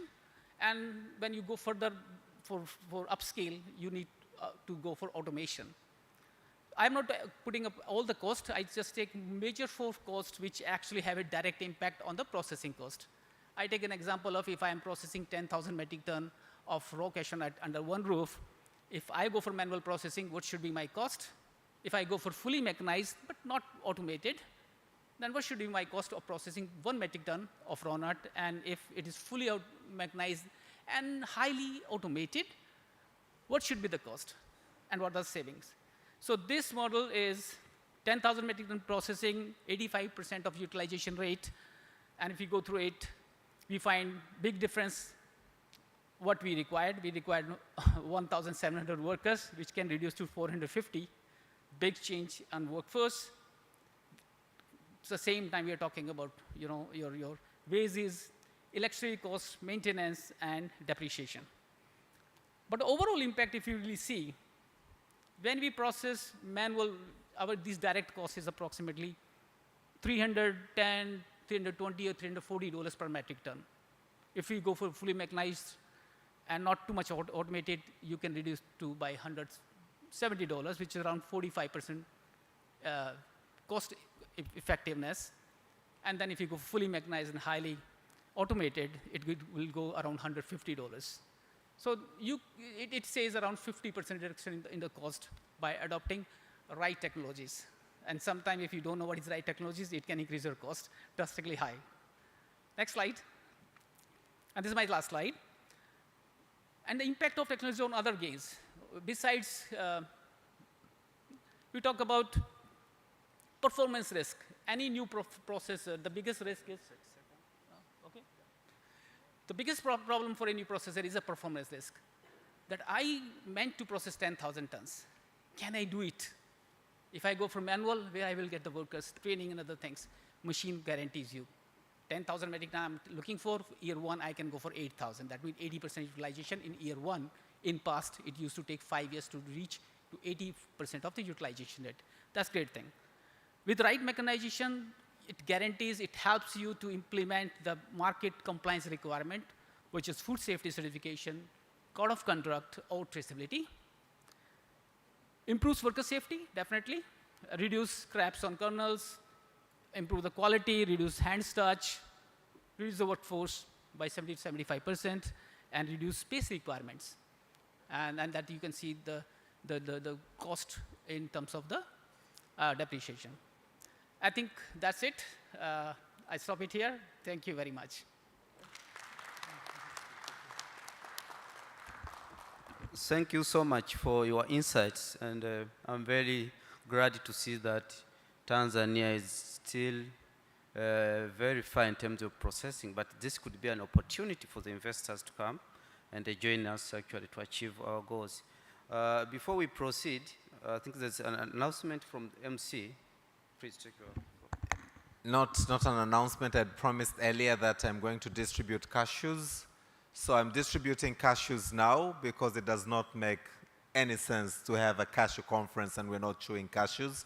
So the ushers will be distributing bags. Inside those bags, we have very nice salted cashews, probably the best. Please, if you have already collected a bag, on your way here, I believe 1/3 of us have our bags. Please do not take another bag. Please, so that everyone at least gets one. So the ushers will now start distributing, and let's focus as the content is being provided as we chew, but we again digest the content that is being provided. Thank you so much. Thank you. Yeah, just to appreciate what the presenters have done to us in terms of technology, history, how we started as a country, and where we are heading using the state-of-the-art technology. Can we please put our hand together as a sort of appreciation for their work? Now, the next step which follows is to start the discussion. We have a good number of panelists, as you can see here, and they are all experts in their area of interest, what they are doing at the moment. And we really expect that most of the input which they are giving will help us really to be motivated and invest in cashew nut sector.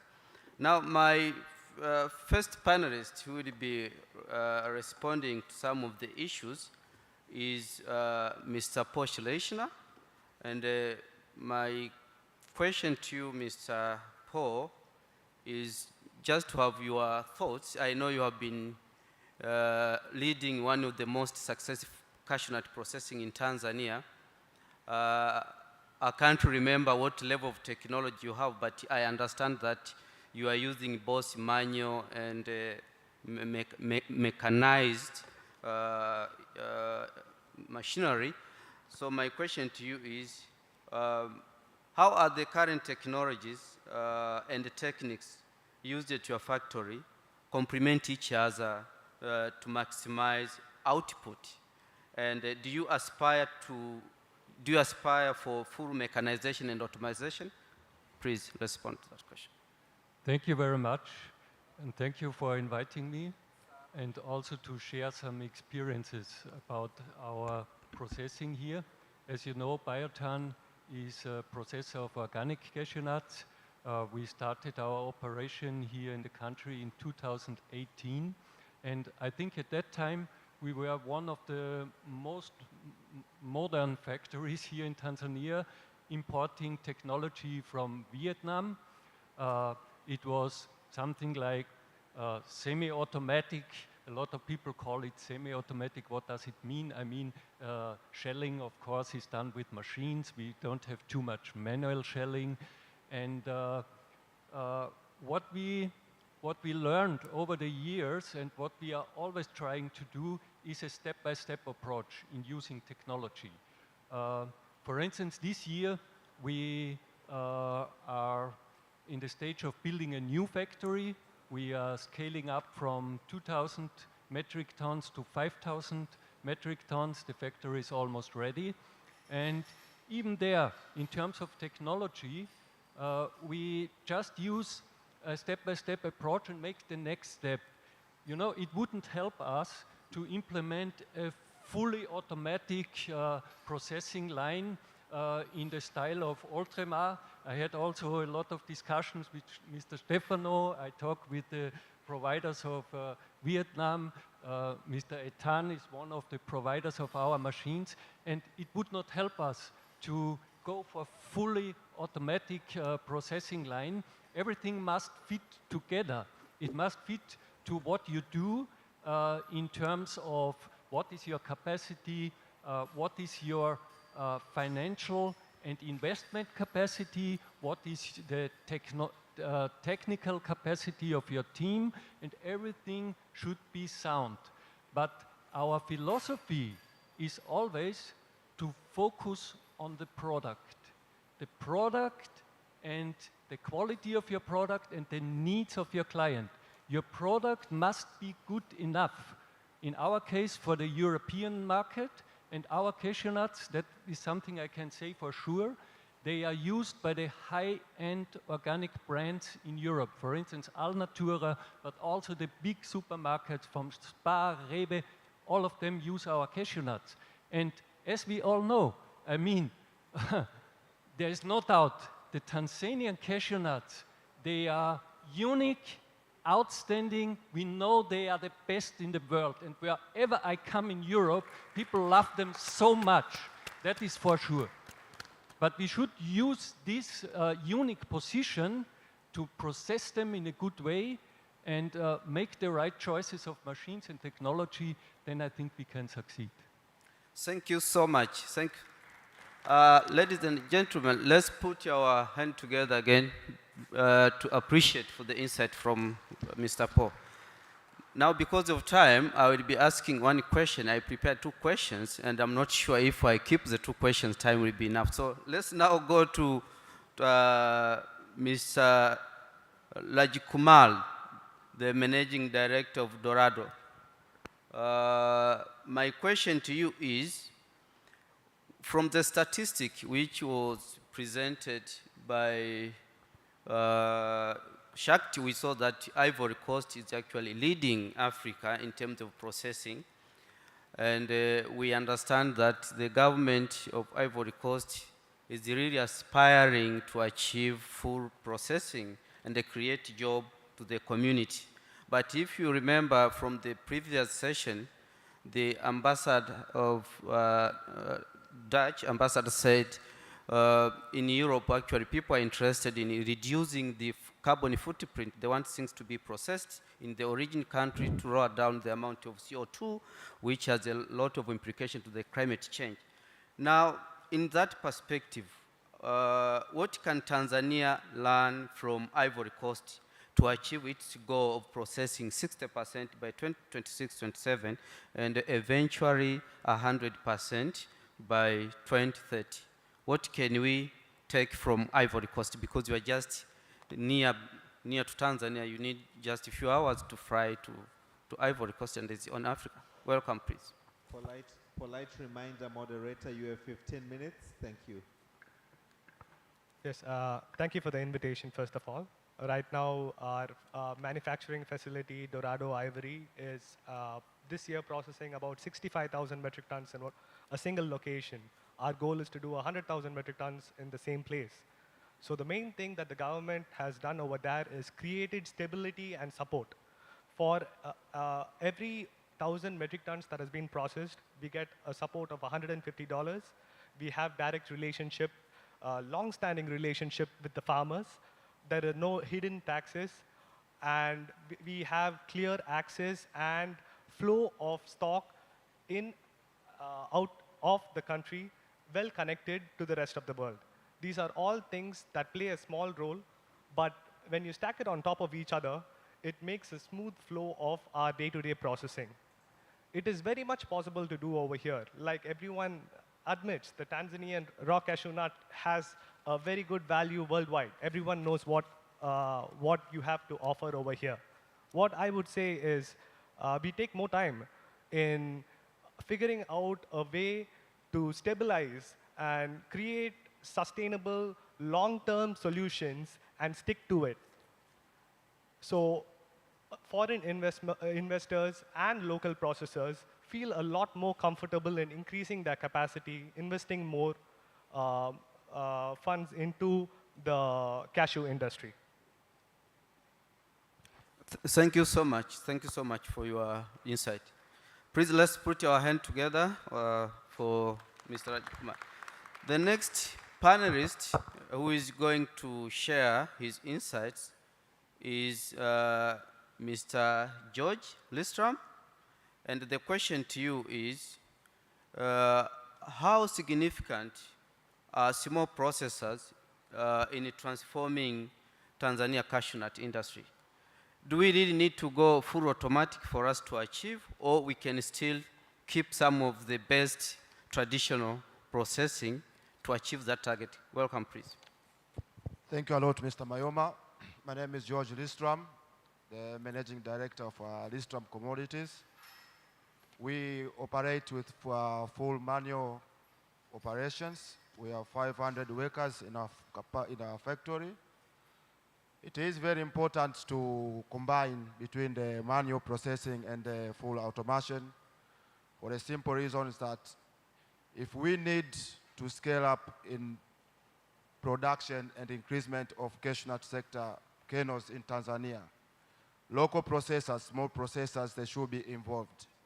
This is the simple fact. If Tanzania, they want to make sure the kernels are a lot, they need to make sure that the local processors are increasing in a high rate, because through small-scale processors, they will eventually collect as much possible cashews to big processors. This can be done through semi-processing or deshelling. Once they deshell, it will reduce the movement of big bulk of RCNs to different areas, to big processors, in a way that processors can collect directly to local processors, small-scale processors, the cashew kernels to their plants. This also, it will reduce the intensive capital required to buy big bulk of cashews, because the simple reason there will be a value chain already being connected from the small-scale processors to big-scale processors.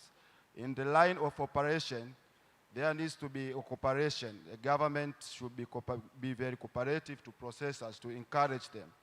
And that is that people who have the capacity of importing new machines, they will be in a range that they can import, but also with the help of small processors, they can acquire the raw material. Thank you so much. Thank you so much, Mr. George, for your insight. The next panelist is Mr. Nivad Shet. And the question to you, given the fact that the Arise Tanzania is really at various stages of investing in the country, we understand that you have invested in Benin, and that there are progress on that side. So we would like to know what business model and technology does Tanzania need, both in short and long term, to achieve full industrialization of the cashew nut sector? And the second question to you is, can the existing technology in Tanzania be optimized to do more than what we are doing at the moment? You have 2 minutes, please. No, absolutely. So I would probably like to address that question on the lower technology side, because in any country, if you want to you have technological advancement, you have to start with the basic technology and then look at moving up the ladder. So one thing that we are also trying to promote as an industrial zone developer and as an ecosystem developer is trying to get the low technology items in a cashew factory, such as trays, fabricated items, conveyor belts, and so on, to be made in the country.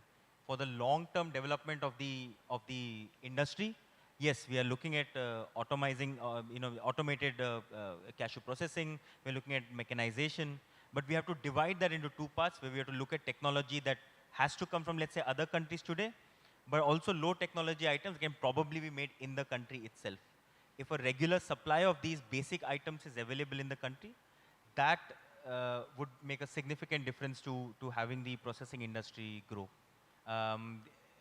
One good example, probably not from the cashew industry, but from other industries that you can take is if there's any billion-dollar industry that has been successful in any country, it has started with localization. So one interesting thing I would point out, or rather request the technology providers on the panel here or the machinery manufacturers, is to also have a target for localization, where certain percentage of whatever they're supplying to a processing factory is made locally, and they focus on high technology items only to come from outside the country for the development of the processing ecosystem in a country. Yeah. Thank you. Thank you so much. Thank you so much. Let's put our hands together to appreciate the insight. Because of time, I had some good questions, but I'll try to go first for one question for each, and I will see. If the MC tells me I still have time, then I'll come for a second round. Now, the other question goes to Mr. Ethan Trong, the Managing Director, Cashew Machine Vietnam.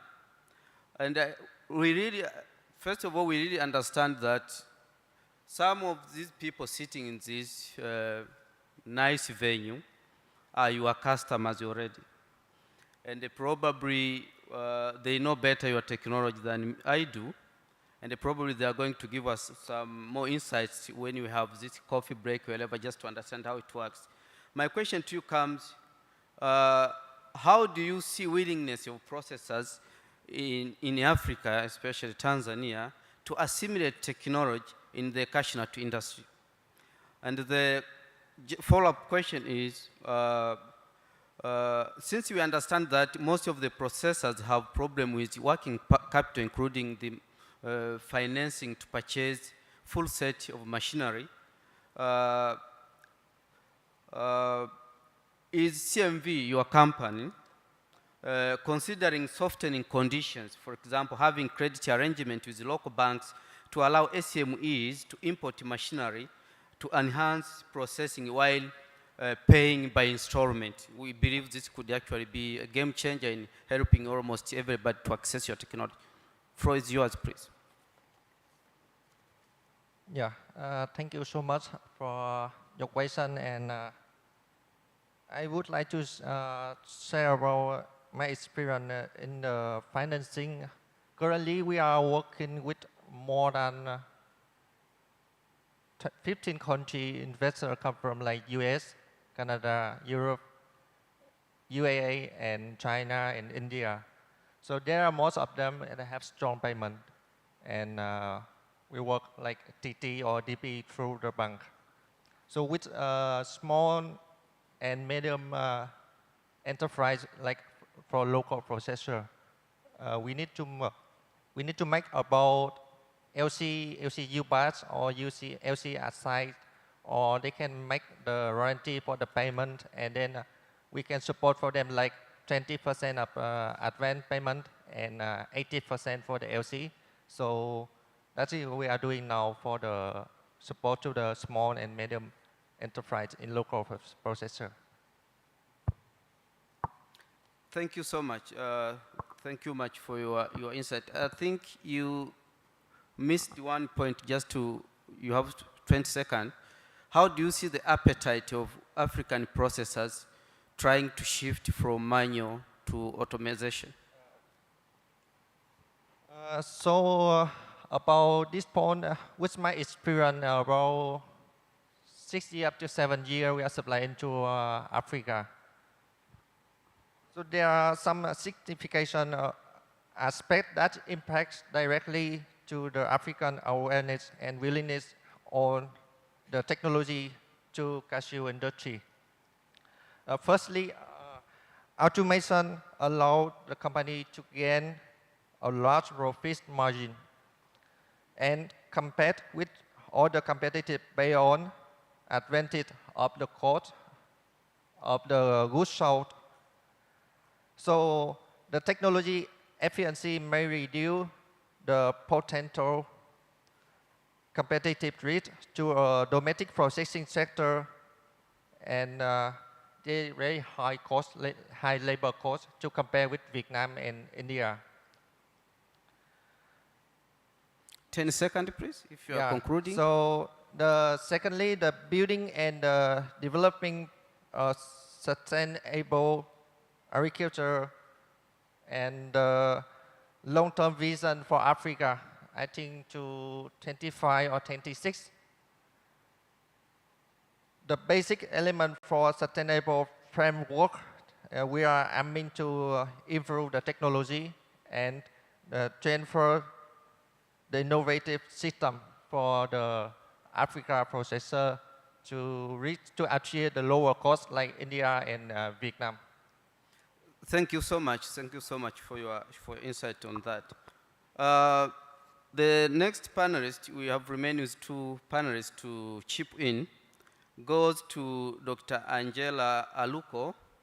She's a lecturer from the Mbeya University of Science and Technology. And my question to you is, we would like to see from the higher academic or higher learning institutions, we understand from the presenter, the first presenter, Mr. Daniel, who presented about TSP, giving the numbers of how much we do process, we realize that 80% is processed manually. And we are now getting information from CMV, the Vietnamese company, and then we got a lot of good insight from the Otemaya and from Shakt. My question to you is, how is the higher learning, especially the technology universities, willing to tap, because this is an opportunity? How are you prepared in terms of research and development in trying to prioritize technology in cashew nut industry so that we don't rely on importing everything from abroad, so that we can boost cashew nut processing in the country? The floor is yours. Thank you. Thank you for giving this invitation to be on this floor. Coming back to the question, I'll respond in this way. Higher learning institution like Mbeya University of Science and Technology has key roles in fostering industrialization, like research and development, dissemination, and training. So taking example of Mbeya University of Science and Technology, they have their research agenda, and about 17 of them, and one of them is about agro-processing and agro-mechanization. Oh, sorry. Okay, thank you. Sorry. So as higher learning institution, we are ready to foster industrialization, as government is a key issue. But taking example of Mbeya University of Science Technology as one of higher learning institution, is having about 17 research agenda, and one of them is agro-mechanization and agro-processing. So through this agro-processing and mechanization, they are ready to design less labor-intensive machines to help the local processors, including the TICP. And not only that, on the issue of value addition, on the processing of cashew, we need value addition so that we can have good quality cashew nuts and can be exported to other countries, outside the countries, as already mentioned yesterday by our Vice President. But not only that, we have other agenda, like on the diversification of the product, to have different products, not only the cashew nut, but we can have different products from the cashew nut. Using the byproduct, you can also foster on that. But not only that, also marketing and technology, knowledge transfer to the TASIP and other local processing cashew farmers. Thank you. Thank you so much, Dr. Angela, for your insight. Now, the last panelist is Mr. James Mlihal. He's the Managing Director of Coastal Nut Tanzania Limited. And my question to you actually is a bit of provocative, but just to understand, because Coastal Nut is a new company in Tanzania, is a new player in the cashew nut industry. And as far as I know, as the chairman of the Tanzania Association of Cashew Nut Processors, you are quite doing very well in the processing. And you know, we have hundreds of people here sitting, and they would like to invest in cashew nut. And they probably hearing from you as a new player in the industry would be better for them to also be attracted to investing. My question to you, how is traceability and the contract farming a key to help attracting big investors who could actually come up with new technology and help the country in achieving all the target which is set? The floor is yours. Thank you very much for the invitation today. It's good to be here. Yes, we're new to the market. We have capacity for about 12,500 tons of RCN per year using mechanization. I think contract farming is low-level problem for us at the moment. We have a huge supply of cashew nuts here, and there's not enough processing being done. That's the start. For us, we've invested a lot. We've brought in brand new machinery. We've brought it in from Vietnam. We have set up, and we're ready to go. And our biggest challenge is there's not enough processors here. I'm listening to the comments of the various different people here, and we have a skills shortage. We have local input shortage, and the only way we can really improve on that is by having more processors here. If we have more processors, it's a new industry here in technology-wise, and like any new industry in any country across the world, you need to build your capacity. We need more companies here. It's strange to be asking more people to compete with us, but we need an industry. We need an industry so we can have the skills. We're importing some of our inputs from other countries in the region here. Why can't we do it here? The reason is there's not enough demand because there's not enough processing. So the more processing, the more demand there is, so the more local companies will set up to supply us. So for us, we're here, 12,500 tons we can process every year. Once we reach our capacity, we'll build even further.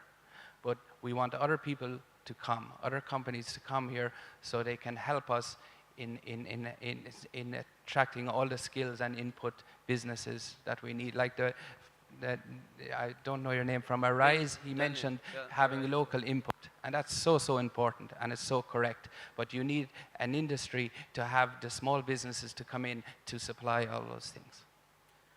Thank you so much for your insight. And that marks the end of this session. MC has already given me a signal indicating that our time is over. But I would like to thank all of you for the presenters and the panelists for your very useful insight on this session. And I'm very sure that most of the audience are now aware of Tanzania cashew nut industry, and actually they will be supporting the government and supporting the private sector to ensure that the government vision and mission is achieved. Having said that, I return the mic to the MC, and for the next step, I think we are supposed to have a photo, right? Yes, Yep. please.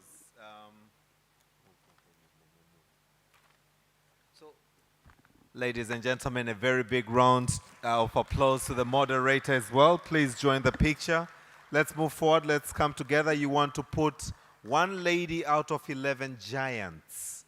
Ladies and gentlemen, all the ladies in the house, let's give her a very big round of applause. And I'm delighted that of all, she stood in the sector of education and knowledge dissemination. So thank you very much, Mom, all the way from Zumbe University, I stand to be corrected. Yes, Mbeya University of Science and Technology, Tanzania, Asante Sana. We're going on to the final session before we break for lunch. It's going to be a brief one, but very important because we're discussing incentives and fiscal policies in the cashew industries. May I invite Mr. Obey? Mr. Obey, the moderator.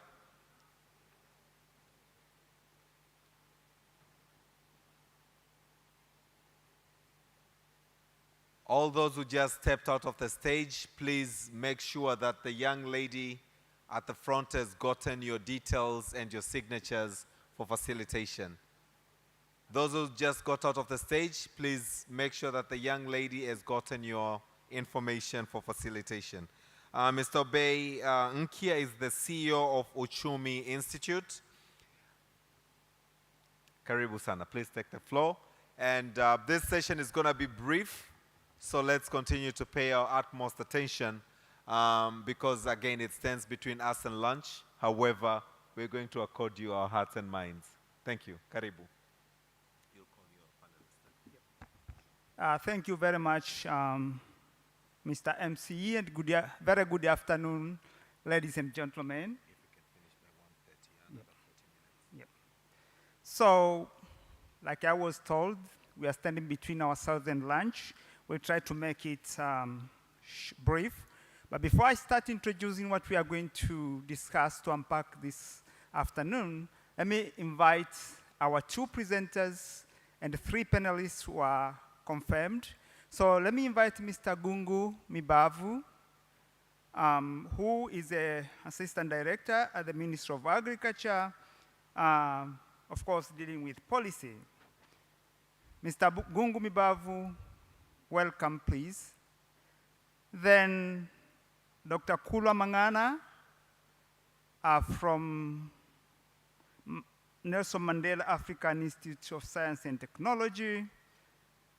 Welcome to the podium. My panelists, Victorious Kamuntu from Taru China Cash Growers Association. Kindly step in front. Then Kennedy Rwehumbiza from Association of Tanzania Employers. And Madam Fadila from PwC.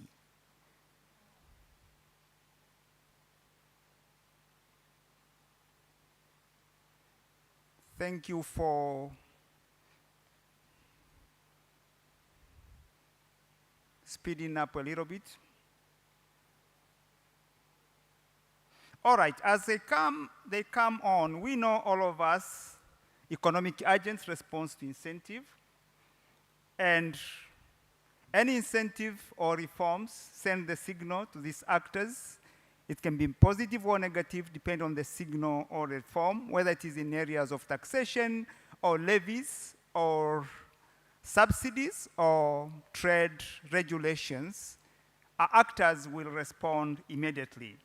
So in this session, which on fiscal policy and incentive in Cashew subsector, we are going to unpack that, and we expect our understanding of available incentive and policies will increase at the end of this, and also come to know a little bit some of the proposals which can be used to unlock the potential of cashew processing in this country. But I'm sure we will have created a very good appetite for you as you step out for lunch. So to start, let me invite Mr. Gungu, come for your presentation. If you can use 6 minutes, that will be highly appreciated. And I don't want to come and tell you it is finished, but welcome.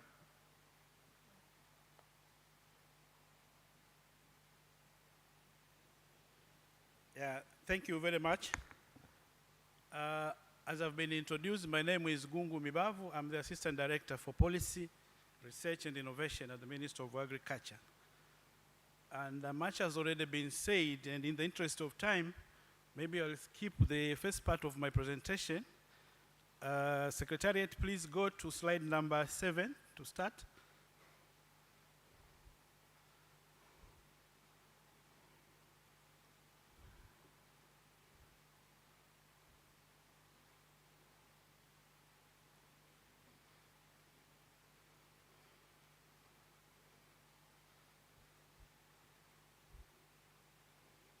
Next again. Next. Yeah, let's say there.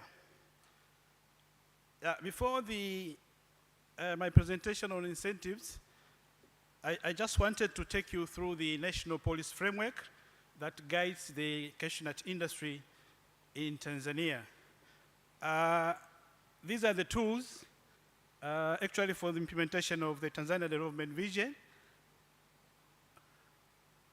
and they have been implemented for different period of time.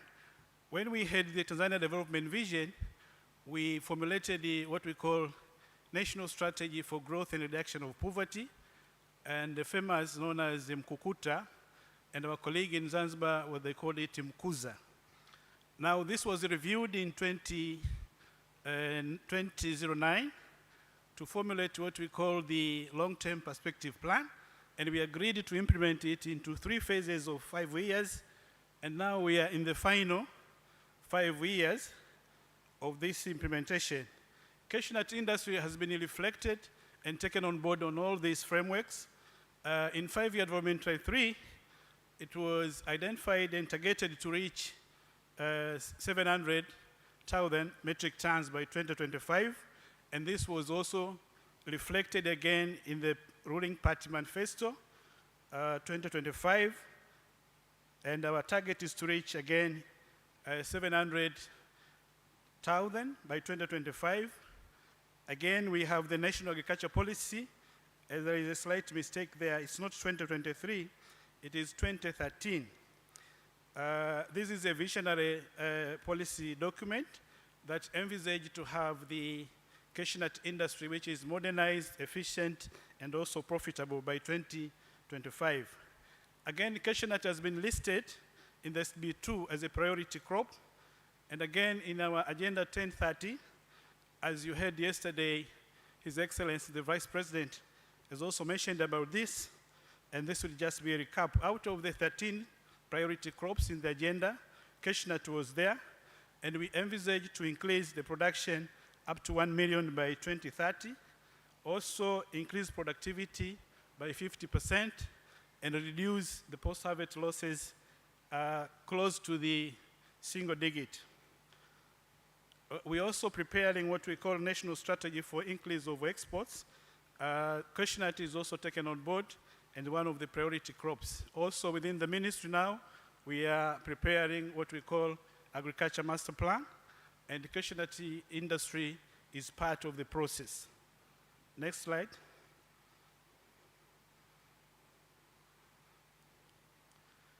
Yeah, the importance of incentives, I think this is just like counting 1 to 10. Everybody is aware of this.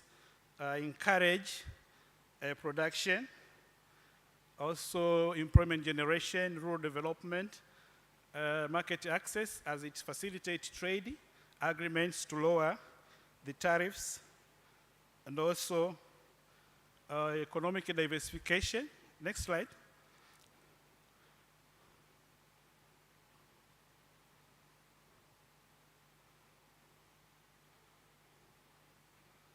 You're too fast.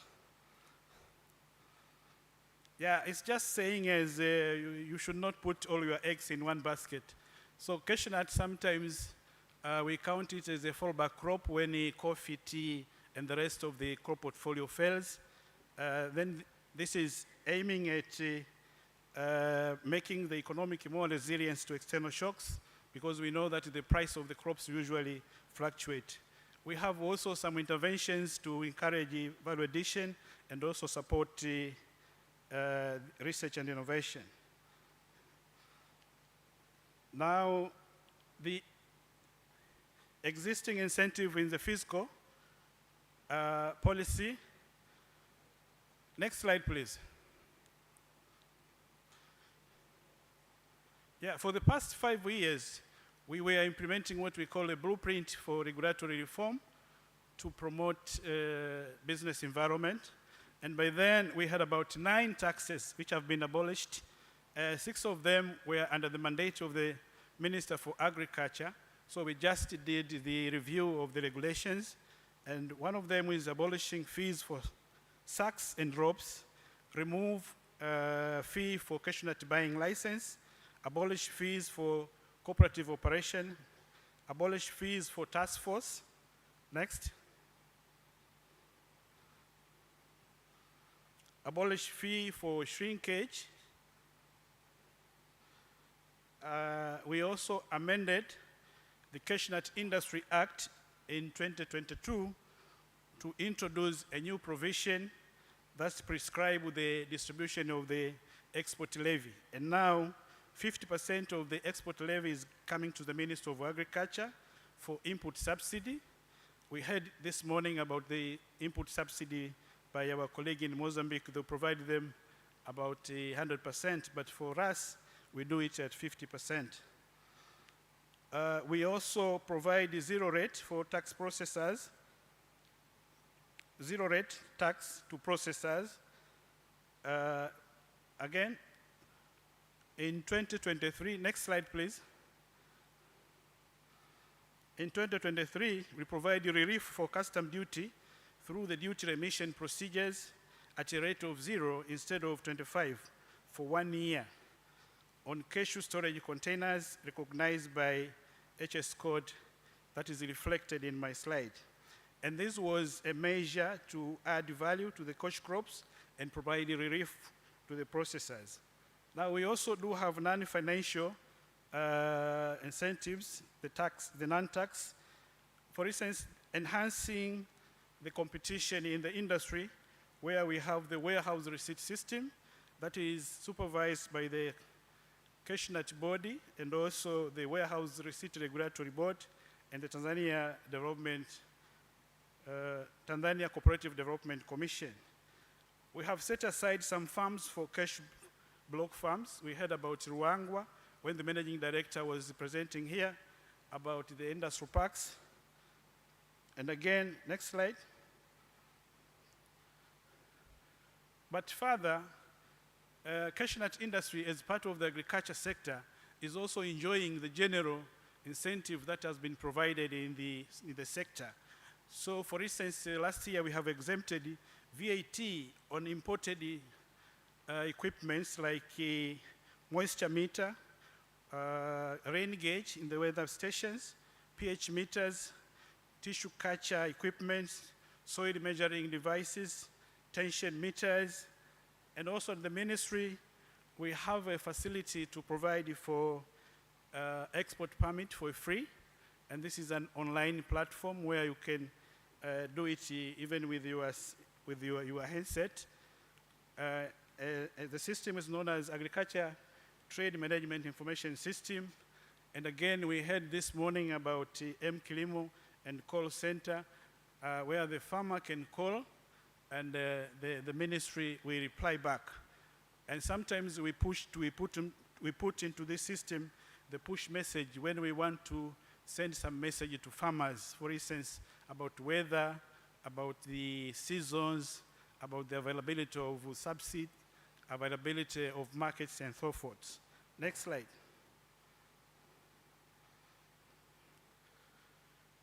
Yeah, in terms of general incentive, we have also exempted value-added tax on crop insurance.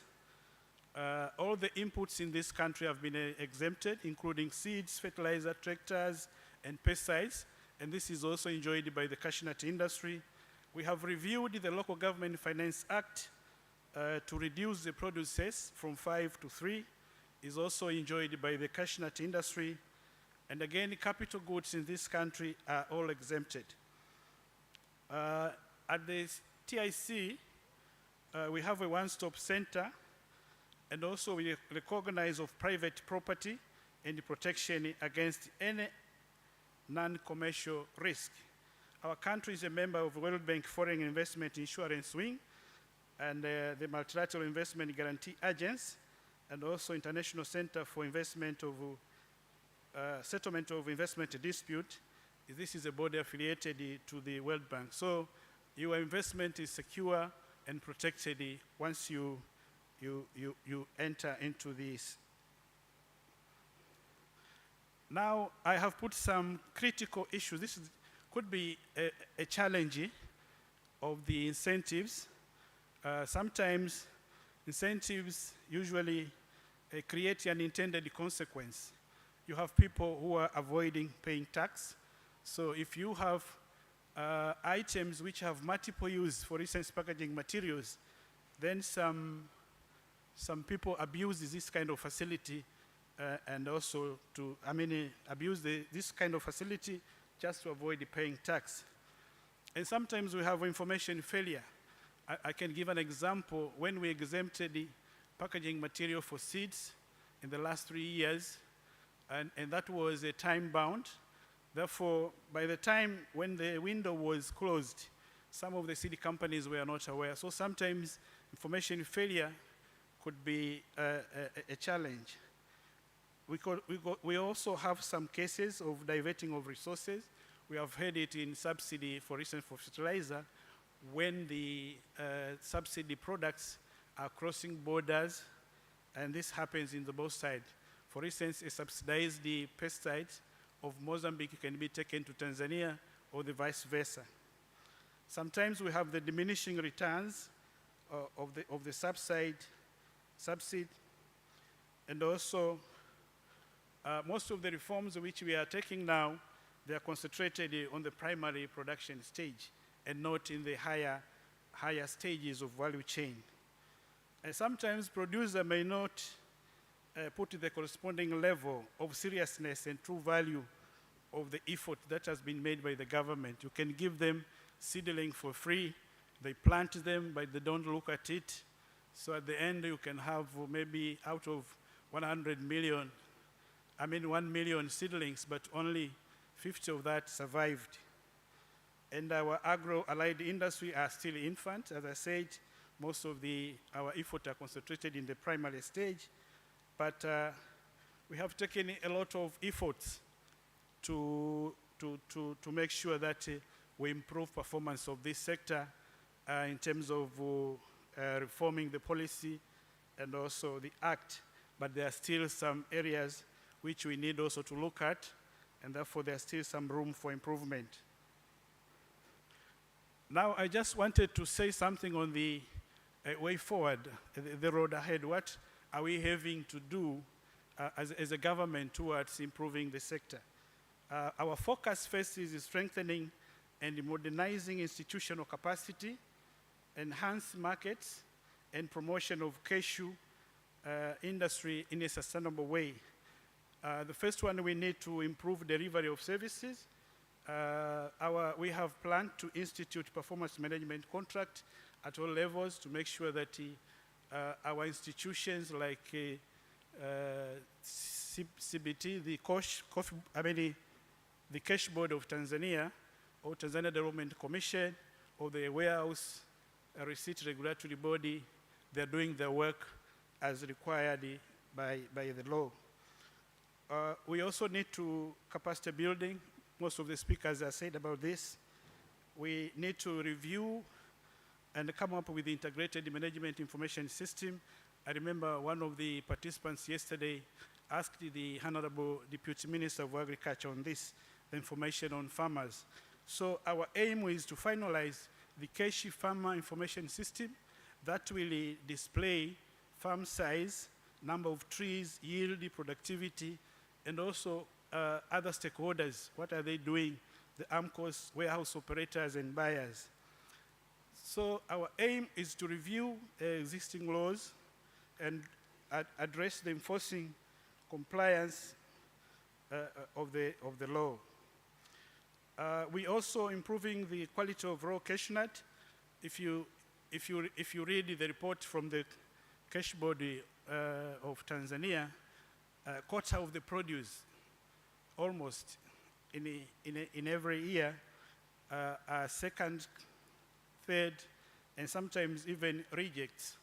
And this is probably the reason for keeping the capacity building in terms of building up a knowledge on good agriculture practices and also post-harvest management. We also need to improve production and productivity, facilitate improvement of extension service. My colleague from the ministry has mentioned about this in the morning, and also facilitate construction of large and small cash processing industry. We had a presentation from the Director General of Cash Body saying about the export processing areas, and also increasing the amount of cashew nut that is being processed locally. Now, this is my conclusion. We need to generate more evidence, do comprehensive review of the regulatory regime on cashew nut industry. We know we have put a lot of effort as a government, but we really have to take stock of what worked and what didn't, so that we make some improvement on our way forward. Thank you. Thank you very much, Mr. Gungu. This is really comprehensive. We see how cashew is really embraced in the policy framework, is not left behind. We are seeing a number of tax reforms, whether general or specific to the sector.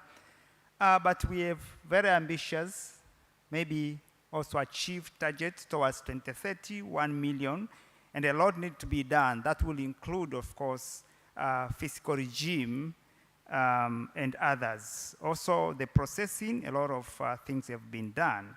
So we have really, like you said, to finalize it very well to create the evidence. The policy advocacy is about the evidence. If we don't have compelling evidence to advocate for the reforms, it may be really tricky to be done. So as I invite Mwita to tell us a little bit on the unlocking issues along the processing and what has been in place already, give us some few challenges which you have, and you have assured me that you don't have long presentation. Karibu. Thank you so much. Good afternoon once again. My name is Kulwa Mangana from the Nelson Mandela African Institution of Science and Technology. And thank you, my colleague, because you have given us everything that we wanted through the incentives. And basically what I wanted to us to remind ourselves was on the challenges again that we face in Tanzania, the cashew processing in Tanzania, comparatively looking at the Ivory Coast and Mozambique. Please take me to third slide. Why? But the discussion that we had yesterday and today, if we map it into the word cloud, it's most of the issues that we are discussing here revolve around the challenges. So I won't take much of your time now taking you back through the challenges. So take me through the third slide. Third slide again. Yeah, that one. Whereby we would see that in the 1960s, Tanzania and Mozambique was almost in the same path in terms of cashew production and processing. And again, you can see that Ivory Coast also was doing good starting in the year 2003, and that is why we had to do the comparative analysis and try to see what went wrong and what mechanism others took it so that we can embrace the same and see that our industry is also moving forward. Now take me to the last slide, because as I've said, most of the challenges we have been discussing yesterday and today, only one notable thing I wanted to say, and this is to emphasize a part of what my colleagues say, that based on what we learned from Mozambique, it was only through the government incentive. And this is what I wanted to emphasize. And this, you have seen that a number of issues have been put in place. A number of incentives have been put by the government, whereby we now have to understand the role and embrace the role of the government, the importance of the government, and especially the government incentives through the sectors. And again, one notable thing was the issue of information. This was also raised yesterday by one of the presenters from the Farm Africa, that he had a farm in Kilosa, and then he gave us a very notable thing, that access to information is very, very key. Those farmers, they are lacking information, whether from the research, from the government itself. So I think that is also one of the takeaway to work on it, to see the best way to facilitate information to reach the farmers. So that's it for today, and thank you for your time. Thank you. Thank you. No, thank you very much, Kura, for such short but clear message that we need really incentive are key in improving processing in this country. So now to unpack it a little bit more, I'll have some questions to my three panelists. I'll start with you, Victorious, and I have a question for you. You've been in the game for quite a while, you know, along the value chain. You have participated in many task forces to advocate for reforms. And my question would be, what specific fiscal challenges or barriers which are faced by actors along the value chain, of course, and how have impacted the sector, and do you have any success story? Use 3 minutes to unpack that. Yes. Mike?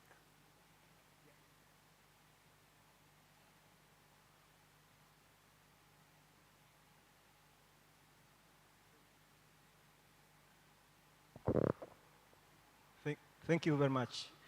I'm Spe Victorious Kamuntu, Executive Director of Taruchina Cashew Growers Association, dealing with farmers. So I'll give evidence based on the perspective of farmers, as well as the practice of advocating about issues of value chain actors. I started with the advocates of issues of incentives around all value chain in the cashew sector. We have challenges of partnership in all value chain in the cashew sector.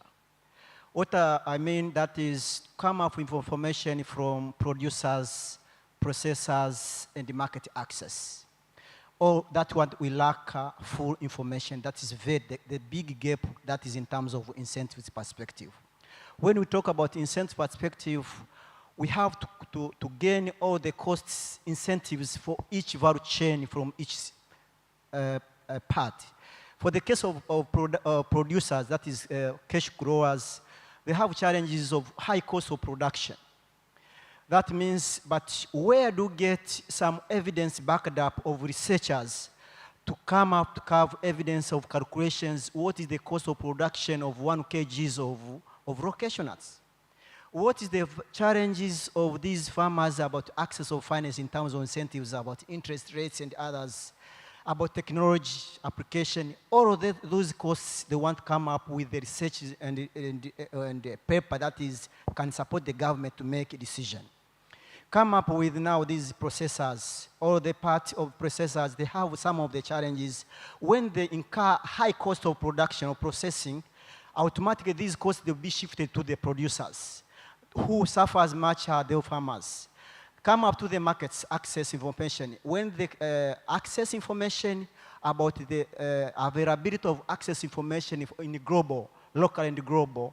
Now, all of this information, we are not known to all of our chain, becomes difficult for more decision makers to make a decision in terms of incentives. Now, you see there is a gap, each party to struggle to work lonely. This is very, very bad. That you can see, and maybe I can have a time, most of the farmers are struggling very much in spite of high incentives and success story have been provided by the government, but there is low cash production. The question is why? On providing pesticides to support other success stories, what have the government incentives being provided, the production of the cashew is not depending on pesticides and fertilizers. We have other costs pertaining to the farmers. Now we need to know, to work with the processors, to work with the markets, to know what can we do to increase production in terms of to invest on technology application. We have to avoid the issues of producing cashew in local mechanisms, because as your targets of the government targets in about 2030 is to increase production up to 700 tons, and 2035 to increase 1 million tons. We have to invest very much on cashew producers in terms of best agricultural practices to support farmers. Also, we can see most of the farmers now are aware about the potential available in cashew production. Farmers have already the land. Farmers have already located every part of the farm. For our parts, we have more than 45 acres of production of cashew. We need partners. We need to work with processors. We need to work with development partners. Now, how these information are not known, you can see even here farmers are very few. Farmers are not here, I'm sure, 100%. We have to provide the information to farmers, because without producing cashew nuts, you know producers, you are going to fail. You not produce, you not process, you not import raw cashew nut to support your processors. We need your partnership. So in the part of success story, the government now is very encouraging about cashew in terms of regional increase of production in the various areas. You can see what is very important and encourage a success story about incentives have been provided by the government. But we need to invest about researches. Despite of the much investment has been made to support farmers, some of the pesticides who may not perform well, but we need the research to see the various regions, these pesticides are not doing well. Why? Is where we find in Nari and then other key players to work with farmers closely to see farmers what they say, rather than we processors, marketers, and other donors. We need to work with the farmers to support with government initiatives, about the vision of increased production. No, thank you very much, Kamuntu. I think information gap is really, but I'm seeing a number of researchers here from SUA, from Mandela. We had one from Mbeya and the other think tank, which can work with you really to generate that, to minimize that gap. And not only one incentive like pesticide, which can solve everything. We need to broaden that and bring that linkage between the actors in the industry for, better performance of subsector. Thank you. Fadila, I know PwC has been a voice really representing the private sector in pushing for, ideas and initiative that advocate for reforms from the private sector point of view. So I'd love to hear from you and from PwC, what has been the role generally of you as the private sector and private sector in generally in pushing for fiscal and incentive reform, and this cashew subsector in particular. You have 3 minutes to unpack that. Karibu.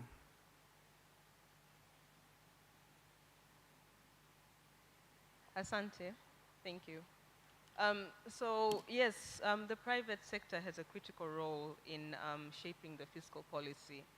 One of the key roles it has is to make sure that the government who shapes this policy understands the industry, understands the value chain, and also understands the challenges that the cashew processors are facing.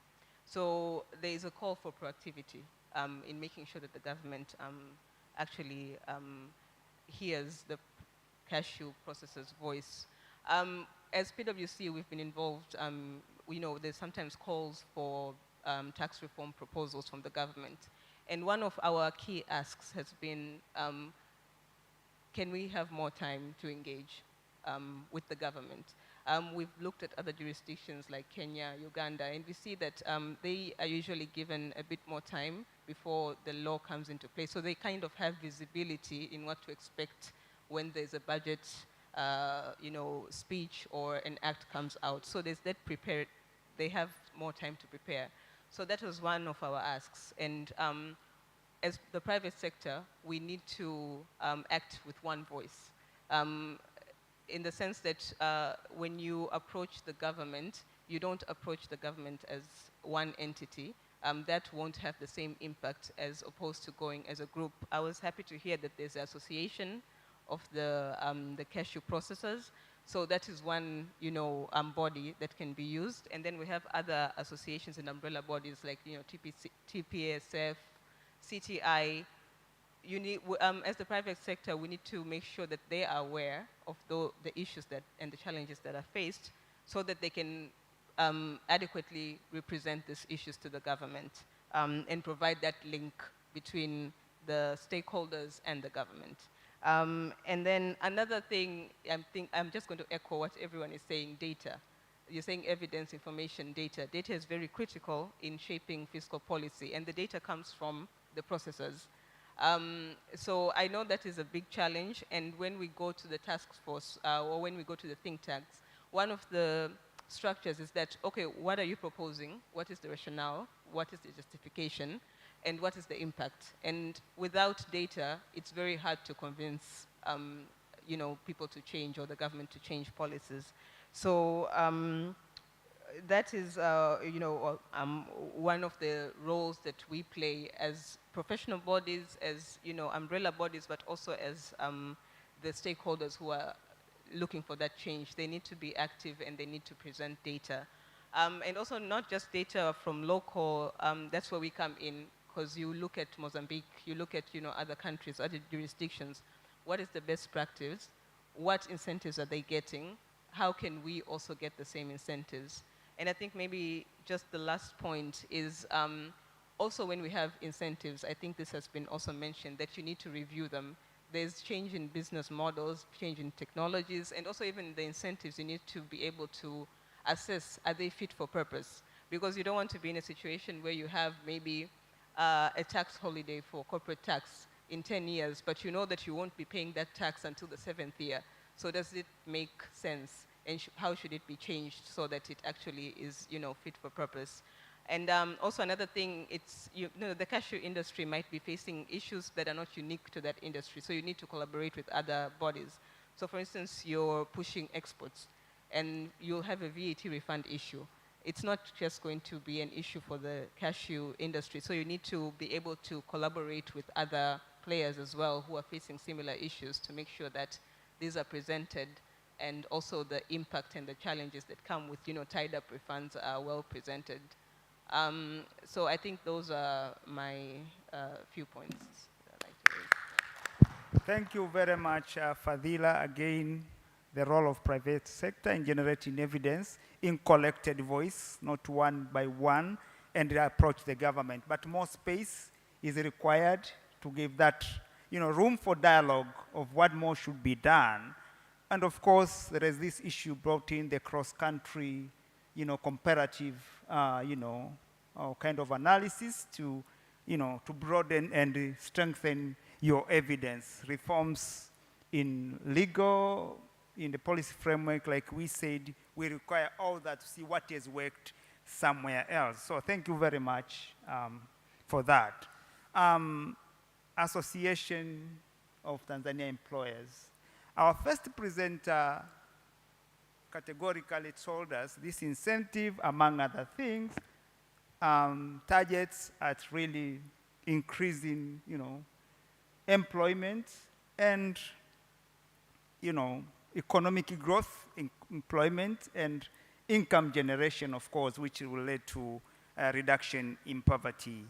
And also you have been also part of the, representing employer in some of these task force. So what has been your experience as association looking at this incentive? Is it working to do what you intend, to generate decent employment and, you know, improving the lives of sons and daughters of the soil?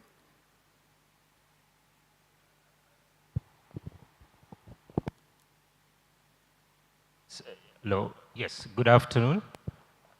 I'm Kennedy Reumbiza, working with the Association of Tanzania Employers, heading the Department of Policy, Advocacy and Research. So basically, a lot of issues have been highlighted so far when it comes to incentives and how they promote employment. And to me, I'll just move straight on to potentially what are really now the challenges when it comes to these incentives generating the envisaged impact, positive impact.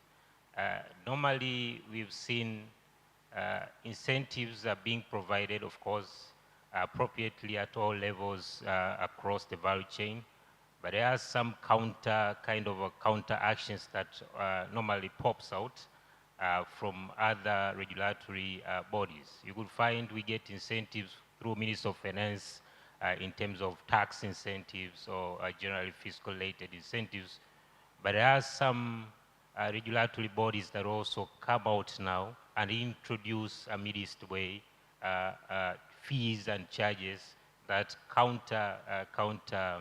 bringing counterproductive to the introduced incentives from the central government, I should say. So that is one of the critical challenges that we have. For example, I could mention one of the incentives that was introduced some time back. We had a reduction of SDL at that time. I think it was from 5 to 4, if I'm not mistaken. Then through another window, there was an introduction of a workers' compensation fund of about 1%.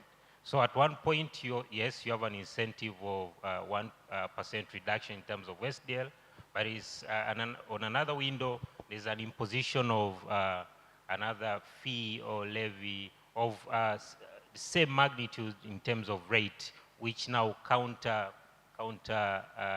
affects the rationale of the first incentive. So yes, if this could be appropriately looked at, in the sense that you evaluate what you really want to address in terms of these sectoral challenges, but make sure that there are no regulatory bodies that introduce, the way these fees and related charges that counter affects the initial aspiration of the government, then they could work best as envisaged by the government and the private sector players. So as Association of Tanzania Employers, these are things that we have also been looking at. For example, right now, we are talking about fiscal incentives. For example, we have VAT exemptions being given to investors. We have income tax-related incentives being given to investors. But at the same time, on another window, you have a lot of fees, especially on occupational safety and related matters. You have fees on skill development levy, which is charged at a percentage rate. And when you look at it holistically at a global space, Tanzania potentially is the highest when it comes to skill development levy.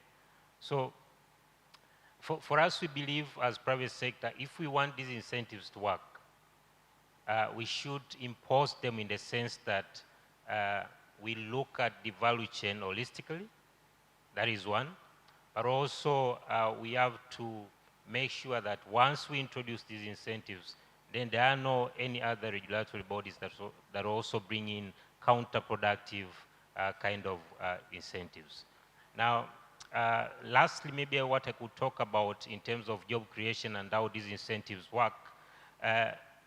Normally, incentives are there to propel economic activities. And when you come to the investors, economic activities is about, especially industries, economic activities is about,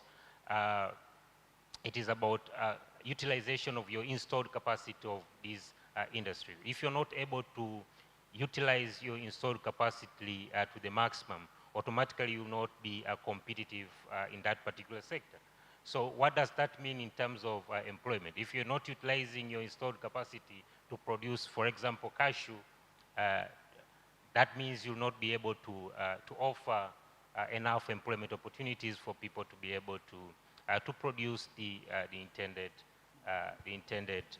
cashew in terms of capacity that you aspired to produce. So basically what I'm trying to say here, let us look at these incentives in the sense that they incentivize manufacturers to positively utilize the installed capacity to the maximum that they can be able to offer employment opportunities and remain competitive in the sector. Thank you. Thank you very much, Kennedy. I think that's the message is clear. For incentive to work, should really be aiming at increasing the capacity of producing. But I think for that to happen, the government should not give with this hand and take with this hand, because it will be, the net effect may be zero or probably negative.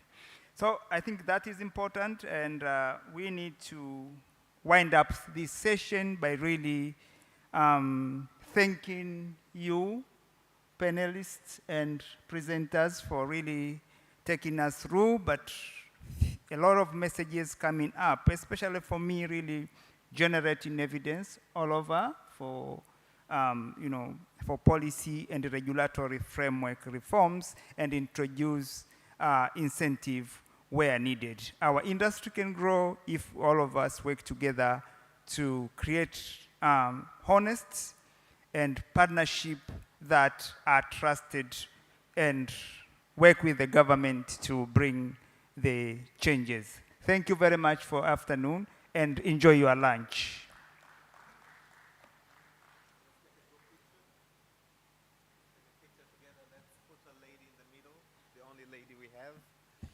And another round of applause to our moderator. Thank you very much. We're going to go for lunch now. It's 1:35. Lunch will be for 1 hour until 2:35. May I kindly request my gentle people, ladies and gentlemen, that you do not want to hear the sound of a spoon knocking a cup. So if we say we start here at exactly 2:35, let's start here at exactly 2:35, because we have the minister coming for the official closure, and time is of a greater sense. Without further ado, I will not continue to keep you here. Lunch is served at Kilimanjaro Hall, 3rd floor. Bon appetit, enjoy your lunch, mlo mwema, karibuni sana. DJ, let's play the video as our guests walk for lunch. Karibuni sana. 2:35, we will start the session. And builds a The powerful moderator truth. for 2:35. Processing 100,000 tons of cashew nuts can create 12,300 factory jobs. Mr. Enoch Nyesebo, I have not seen him. In Tanzania, where it processes 1 million tons of cashew nuts by 2030. Over 100,000 jobs will bloom, bringing prosperity to many. This means more jobs and an export value of processed cashew skyrocket from 42 million to an astounding 450 million US dollars. Our final objective? Enhance industry, efficiency, and competitiveness. To achieve this, the strategy will mitigate vertical integration in the cashew market, fostering competitiveness. It will also diversify markets and products, not only adding value to the nut, but also to its byproducts, like processing cashew apples and cashew nut shells. From these byproducts, treasures will emerge, such as a cashew butter, cashew wines, and more. This journey has the potential to boost export earnings from $357 million to a remarkable $1 billion by 2030. Join us on this captivating journey of ambition and growth in Tanzanian cashew nut industry. Together, we'll build a brighter future for Tanzania. Tanzanian cashew nuts, a taste of prosperity.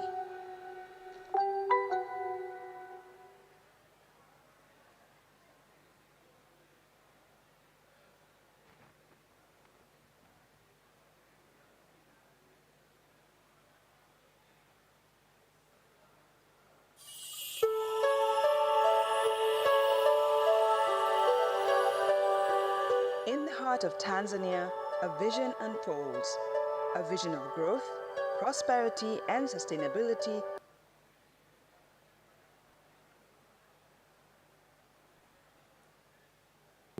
The 2023 to 2030 Tanzanian Cashew Nut Industry Strategy, a tale of ambition and promise.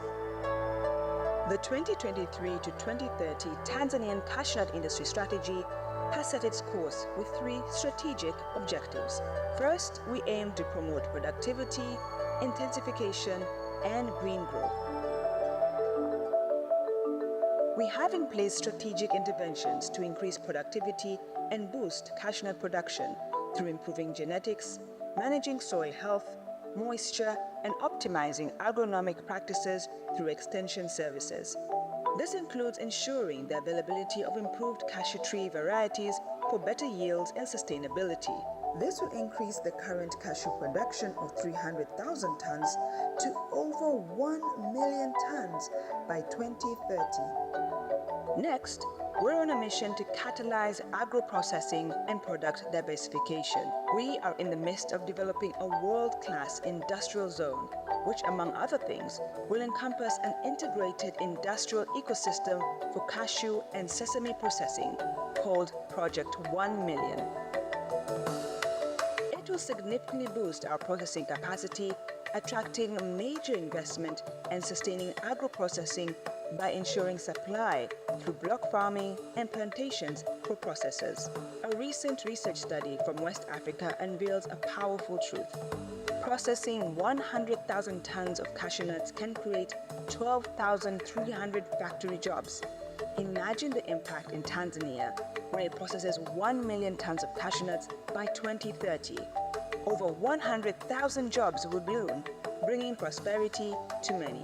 This means more jobs and an export value of processed cashew skyrocket from 42 million to an astounding 450 million US dollars.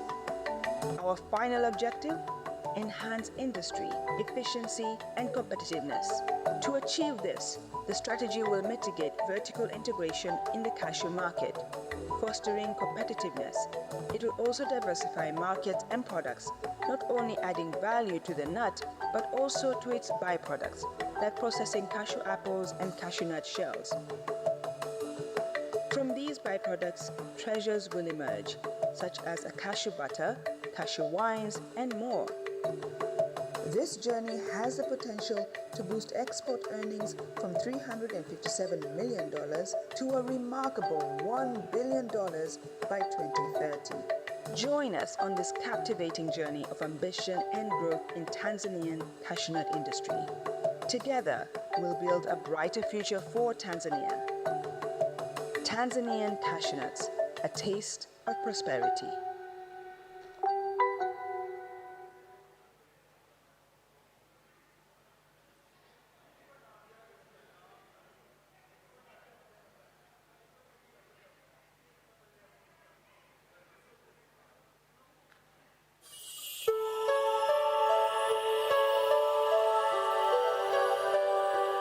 In the heart of Tanzania, a vision unfolds, a vision of growth, prosperity, and sustainability in the cashew nut industry.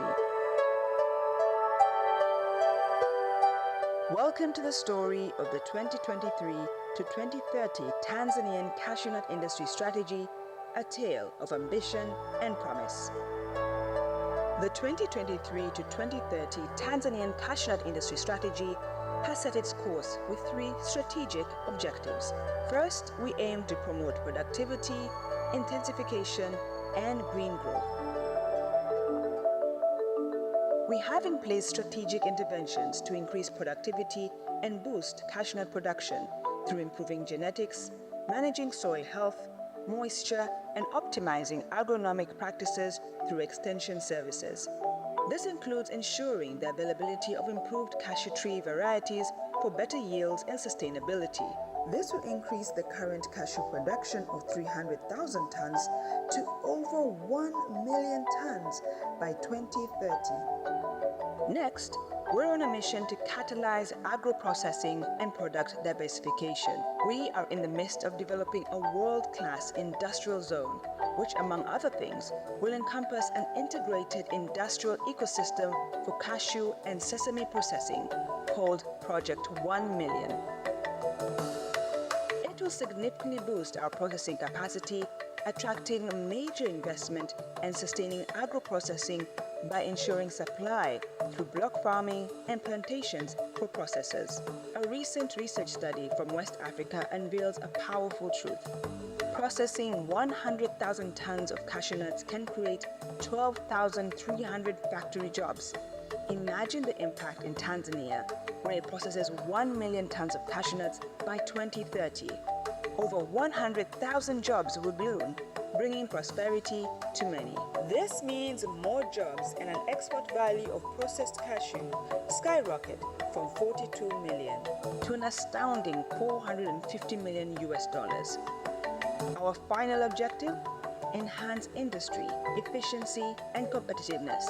To achieve this, the strategy will mitigate vertical integration in the cashew market, fostering competitiveness.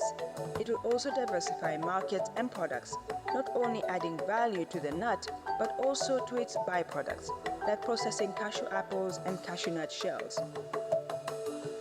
From these byproducts, treasures will emerge, such as a cashew butter, cashew wines, and more.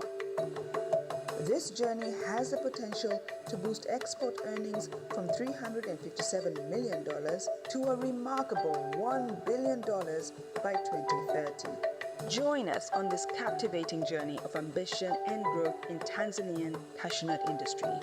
Together, we'll build a brighter future for Tanzania. Tanzanian cashew nuts, a taste of prosperity.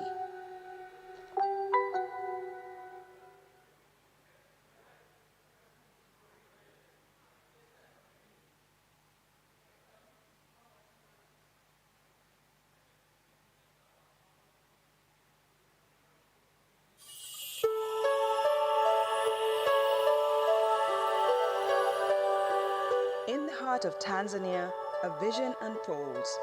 A vision of growth, prosperity, and sustainability in the cashew nut industry. Welcome to the story of the 2023 to 2030 Tanzanian cashew nut industry strategy, a tale of ambition and promise. The 2023 to 2030 Tanzanian cashew nut industry strategy has set its course with 3 strategic objectives. First, we aim to promote productivity, intensification, and green growth. We have in place strategic interventions to increase productivity and boost cashew nut production through improving genetics, managing soil health, moisture, and optimizing agronomic practices through extension services. This includes ensuring the availability of improved cashew tree varieties for better yields and sustainability. This will increase the current cashew production of 300,000 tons to over 1 million tons by 2030. Next, we're on a mission to catalyze agro-processing and product diversification. We are in the midst of developing a world-class industrial zone, which, among other things, will encompass an integrated industrial ecosystem for cashew and sesame processing, called Project 1 Million. It will significantly boost our processing capacity, attracting major investment and sustaining agro-processing by ensuring supply through block farming and plantations for processors. A recent research study from West Africa unveils a powerful truth. Processing 100,000 tons of cashew nuts can create 12,300 factory jobs. Imagine the impact in Tanzania, where it processes 1 million tons of cashew nuts by 2030. Over 100,000 jobs will bloom, bringing prosperity to many. This means more jobs and an export value of processed cashew skyrocket from 42 million to an astounding 450 million US dollars. Our final objective? enhance industry, efficiency, and competitiveness. To achieve this, the strategy will mitigate vertical integration in the cashew market, fostering competitiveness. It will also diversify markets and products, not only adding value to the nut, but also to its byproducts, like processing cashew apples and cashew nut shells. From these byproducts, treasures will emerge, such as a cashew butter, cashew wines, and more. This journey has the potential to boost export earnings from $357 million to a remarkable $1 billion by 2030. Join us on this captivating journey of ambition and growth in Tanzanian cashew nut industry. Together, we'll build a brighter future for Tanzania. Tanzanian cashew nuts, a taste of prosperity.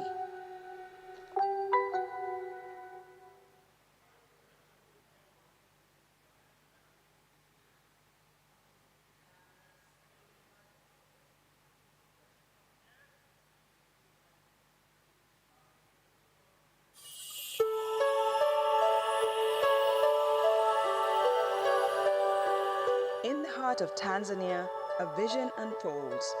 A vision of growth, prosperity, and sustainability in the cashew nut industry.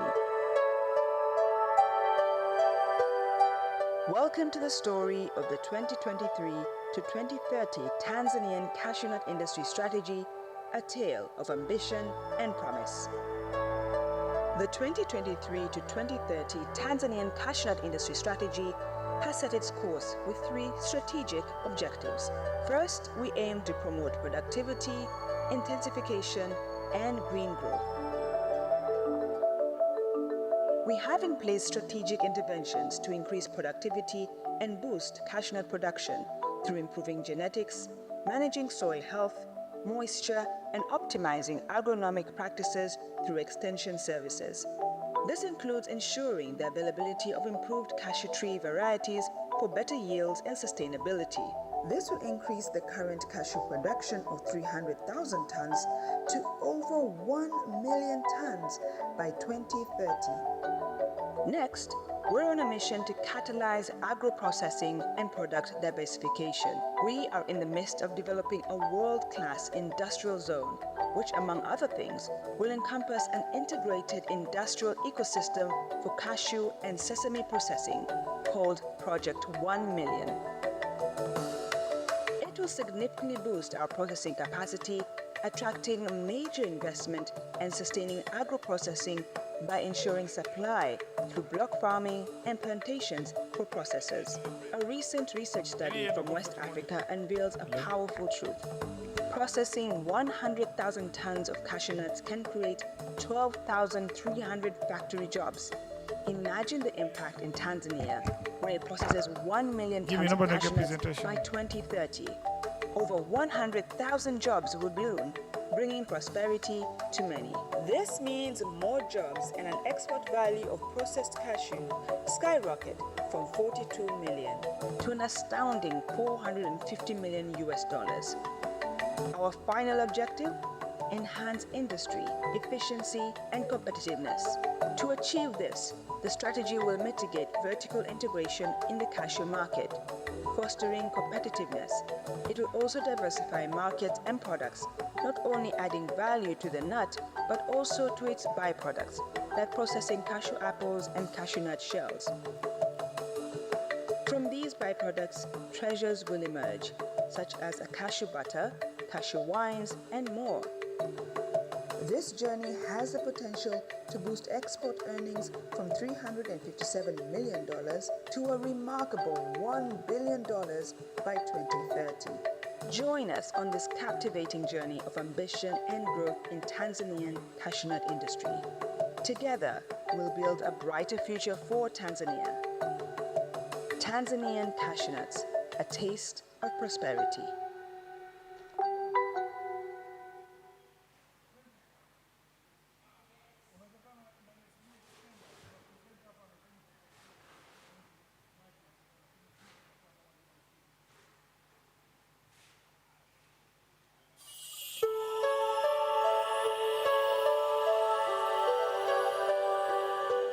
heart of Tanzania, a vision unfolds, a vision of growth, prosperity, and sustainability in the cashew nut industry. Welcome to the story of the 2023 to 2030 Tanzanian cashew nut industry strategy, a tale of ambition and promise.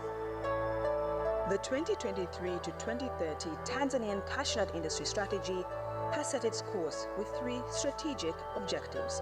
First, we aim to promote productivity, intensification, and green growth. We have in place strategic interventions to increase productivity and boost cashew nut production through improving genetics, managing soil health, moisture, and optimizing agronomic practices through extension services. This includes ensuring the availability of improved cashew tree varieties for better yields and sustainability. This will increase the current cashew production of 300,000 tons to over 1 million tons by 2030. Next, we're on a mission to catalyze agro-processing and product diversification. We are in the midst of developing a world-class industrial zone, which, among other things, will encompass an integrated industrial ecosystem for cashew and sesame processing, called Project 1 Million. It will significantly boost our processing capacity, attracting major investment and sustaining agro-processing by ensuring supply through block farming and plantations for processors. A recent research study from West Africa unveils a powerful truth. Processing 100,000 tons of cashew nuts can create 12,300 factory jobs. Imagine the impact in Tanzania, where it processes 1 million tons of cashew nuts by 2030. Over 100,000 jobs will bloom, bringing prosperity to many. This means more jobs and an export value of processed cashew skyrocket from 42 million to an astounding 450 million US dollars. Our final objective? Enhance industry, efficiency, and competitiveness. To achieve this, the strategy will mitigate vertical integration in the cashew market, fostering competitiveness. It will also diversify markets and products, not only adding value to the nut, but also to its byproducts, like processing cashew apples and cashew nut shells. From these byproducts, treasures will emerge, such as a cashew butter, cashew wines, and more.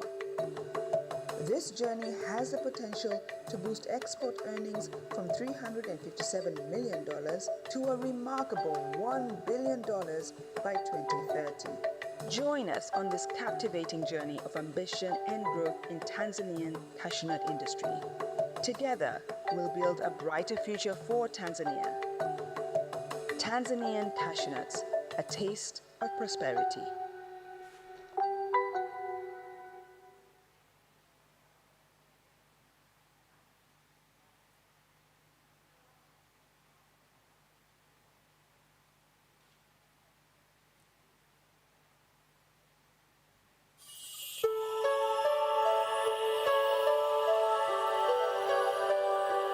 In the heart of Tanzania, a vision unfolds, a vision of growth, prosperity, and sustainability in the cashew nut industry.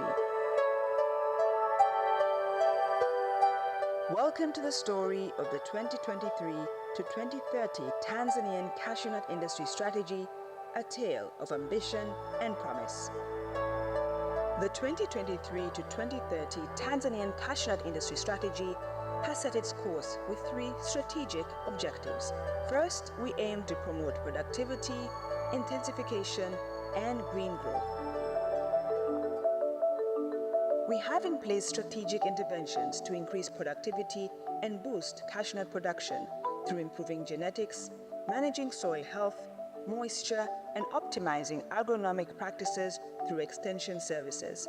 This includes ensuring the availability of improved cashew tree varieties for better yields and sustainability. This will increase the current cashew production of 300,000 tons to over 1 million tons by 2030. Next, we're on a mission to catalyze agro-processing and product diversification. We are in the midst of developing a world-class industrial zone, which, among other things, will encompass an integrated industrial ecosystem for cashew and sesame processing, called Project 1 Million. It will significantly boost our processing capacity, attracting major investment and sustaining agro-processing by ensuring supply through block farming and plantations for processors. A recent research study from West Africa unveils a powerful truth. Processing 100,000 tons of cashew nuts can create 12,300 factory jobs. Imagine the impact in Tanzania, where it processes 1 million tons of cashew nuts by 2030.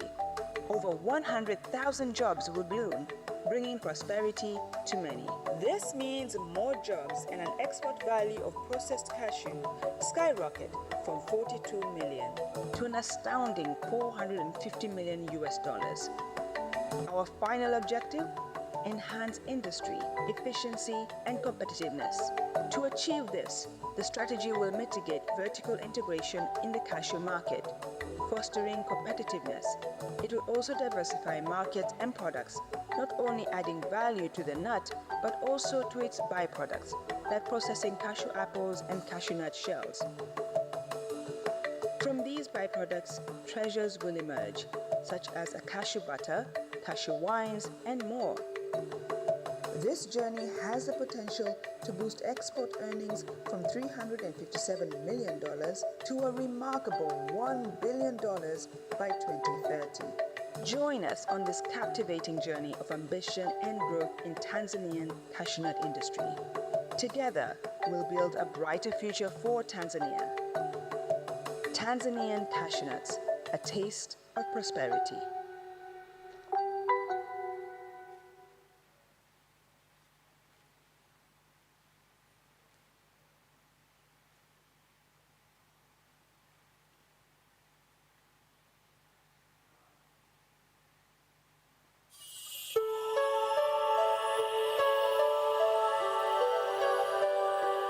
In the heart of Tanzania, a vision unfolds, a vision of growth, prosperity, and sustainability in the cashew nut industry. Welcome to the story of the 2023 to 2030 Tanzanian cashew nut industry strategy, a tale of ambition and promise. The 2023 to 2030 Tanzanian cashew nut industry strategy has set its course with 3 strategic objectives. First, we aim to promote productivity, intensification, and green growth. We have in place strategic interventions to increase productivity and boost cashew nut production through improving genetics, managing soil health, moisture, and optimizing agronomic practices through extension services.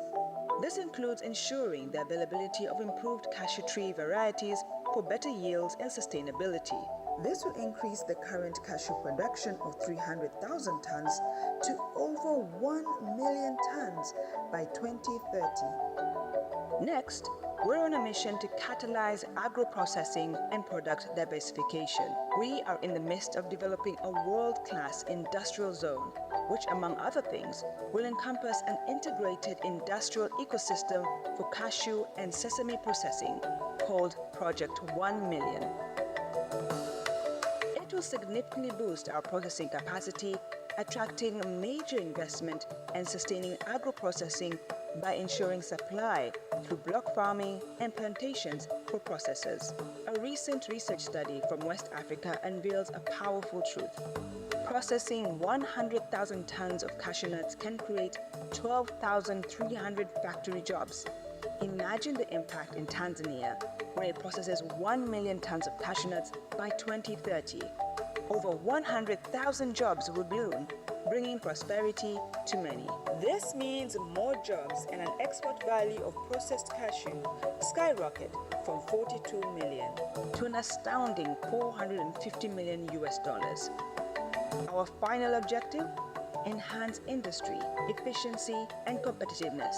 To achieve this, the strategy will mitigate vertical integration in the cashew market, fostering competitiveness.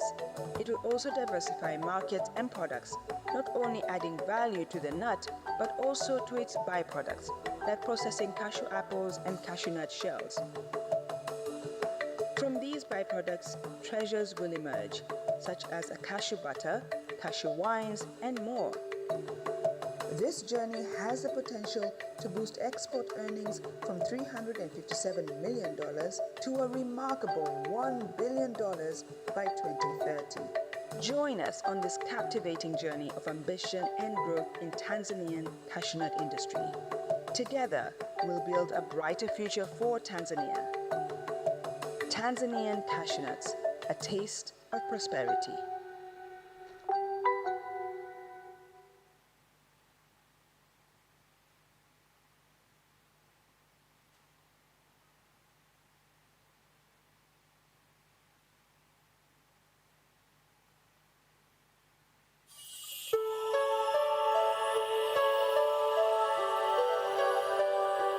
In the heart of Tanzania, a vision unfolds. A vision of growth, prosperity, and sustainability in the cashew nut industry. Welcome to the story of the 2023 to 2030 Tanzanian cashew nut industry strategy, a tale of ambition and promise. The 2023 to 2030 Tanzanian cashew nut industry strategy has set its course with three strategic objectives. First, we aim to promote productivity, intensification, and green growth. We have in place strategic interventions to increase productivity and boost cashew nut production through improving genetics, managing soil health, moisture, and optimizing agronomic practices through extension services. This includes ensuring the availability of improved cashew tree varieties for better yields and sustainability. This will increase the current cashew production of 300,000 tons to over 1 million tons by 2030. Next, we're on a mission to catalyze agro-processing and product diversification. We are in the midst of developing a world-class industrial zone, which, among other things, will encompass an integrated industrial ecosystem for cashew and sesame processing, called Project 1 Million. It will significantly boost our processing capacity, attracting major investment and sustaining agro-processing by ensuring supply through block farming and plantations for processors. A recent research study from West Africa unveils a powerful truth. Processing 100,000 tons of cashew nuts can create 12,300 factory jobs. Imagine the impact in Tanzania, where it processes 1 million tons of cashew nuts by 2030. Over 100,000 jobs will bloom, bringing prosperity to many. This means more jobs and an export value of processed cashew skyrocket from 42 million to an astounding 450 million US dollars. Our final objective? Enhance industry, efficiency, and competitiveness. To achieve this, the strategy will mitigate vertical integration in the cashew market, fostering competitiveness. It will also diversify markets and products, not only adding value to the nut, but also to its byproducts, like processing cashew apples and cashew nut shells. From these byproducts, treasures will emerge, such as a cashew butter, cashew wines, and more. This journey has the potential to boost export earnings from $357 million to a remarkable $1 billion by 2030. Join us on this captivating journey of ambition and growth in Tanzanian cashew nut industry. Together, we'll build a brighter future for Tanzania. Tanzanian cashew nuts, a taste of prosperity.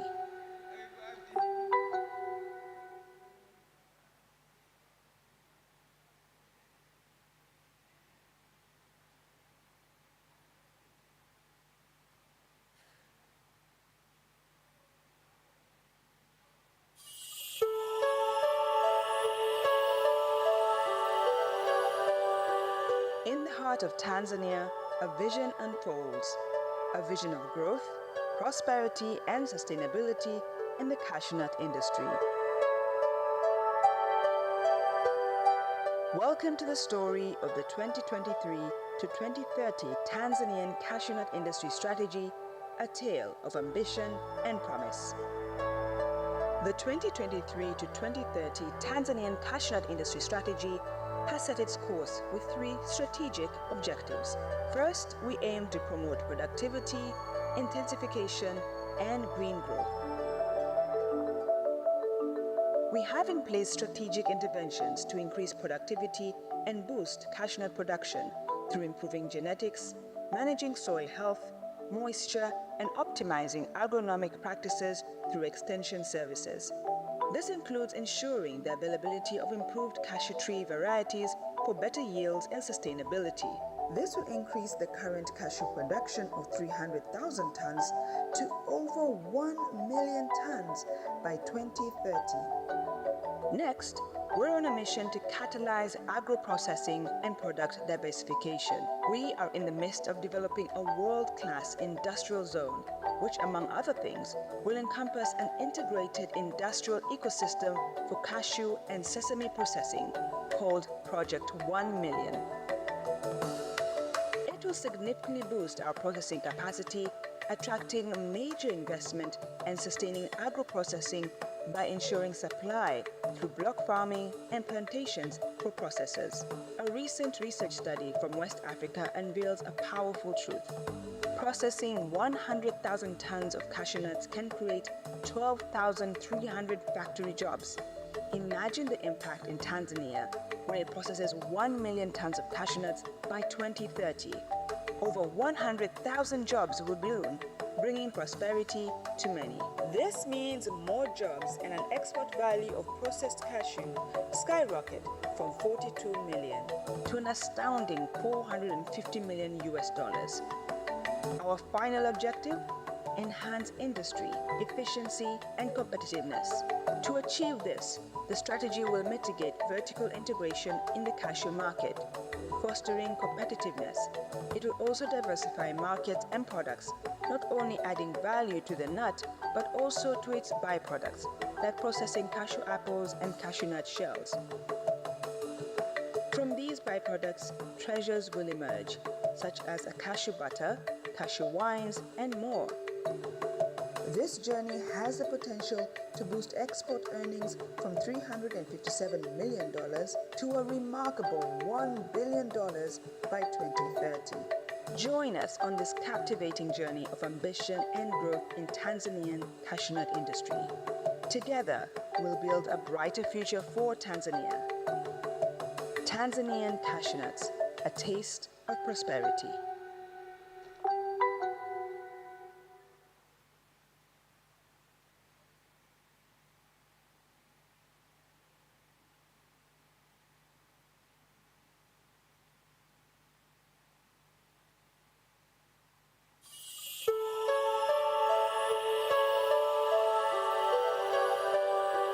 In the heart of Tanzania, a vision unfolds, a vision of growth, prosperity, and sustainability in the cashew nut industry.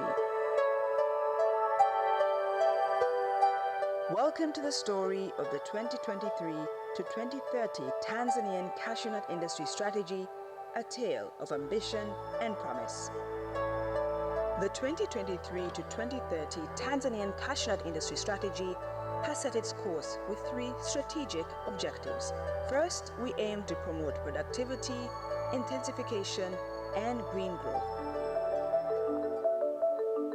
We have in place strategic interventions to increase productivity and boost cashew nut production through improving genetics, managing soil health, moisture, and optimizing agronomic practices through extension services. This includes ensuring the availability of improved cashew tree varieties for better yields and sustainability. This will increase the current cashew production of 300,000 tons to over 1 million tons by 2030. Next, we're on a mission to catalyze agro-processing and product diversification. We are in the midst of developing a world-class industrial zone, which, among other things, will encompass an integrated industrial ecosystem for cashew and sesame processing, called Project 1 Million.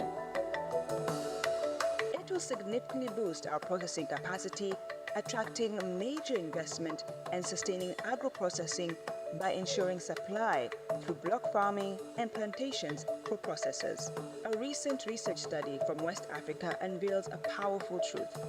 Processing 100,000 tons of cashew nuts can create 12,300 factory jobs. Imagine the impact in Tanzania, where it processes 1 million tons of cashew nuts by 2030. Over 100,000 jobs will bloom, bringing prosperity to many. This means more jobs and an export value of processed cashew skyrocket from 42 million to an astounding 450 million US dollars. Our final objective? Enhance industry, efficiency, and competitiveness. To achieve this, the strategy will mitigate vertical integration in the cashew market, fostering competitiveness. It will also diversify markets and products, not only adding value to the nut, but also to its byproducts, like processing cashew apples and cashew nut shells. From these byproducts, treasures will emerge, such as a cashew butter, cashew wines, and more.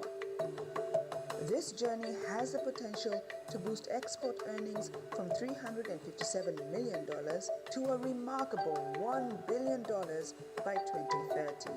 Join us on this captivating journey of ambition and growth in Tanzanian cashew nut industry. Together, we'll build a brighter future for Tanzania. Tanzanian cashew nuts, a taste of prosperity.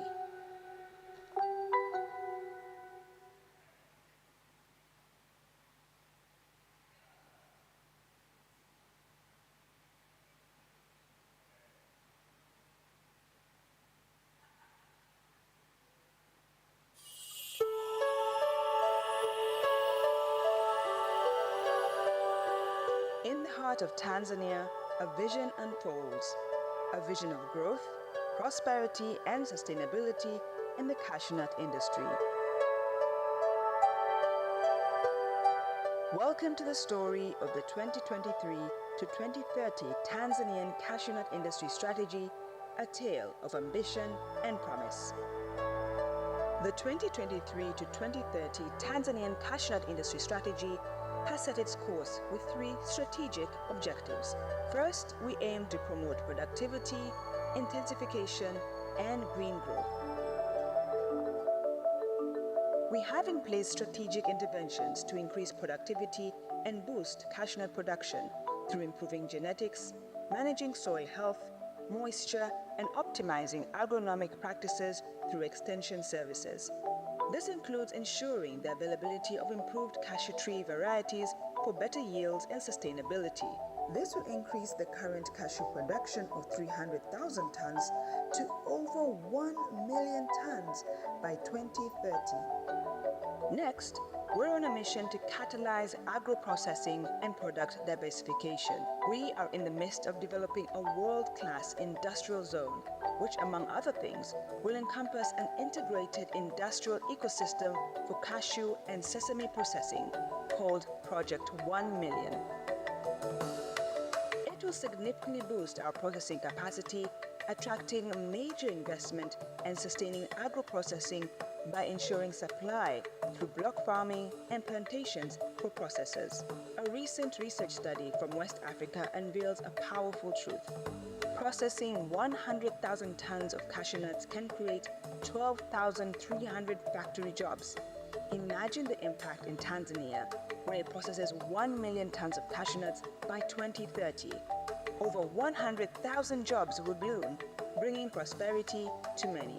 This means more jobs and an export value of processed cashew skyrocket from 42 million to an astounding 450 million US dollars. Our final objective? enhance industry, efficiency, and competitiveness. To achieve this, the strategy will mitigate vertical integration in the cashew market, fostering competitiveness. It will also diversify markets and products, not only adding value to the nut, but also to its byproducts, like processing cashew apples and cashew nut shells. From these byproducts, treasures will emerge, such as a cashew butter, cashew wines, and more. This journey has the potential to boost export earnings from $357 million to a remarkable $1 billion by 2030. Join us on this captivating journey of ambition and growth in Tanzanian cashew nut industry. Together, we'll build a brighter future for Tanzania. Tanzanian cashew nuts, a taste of prosperity.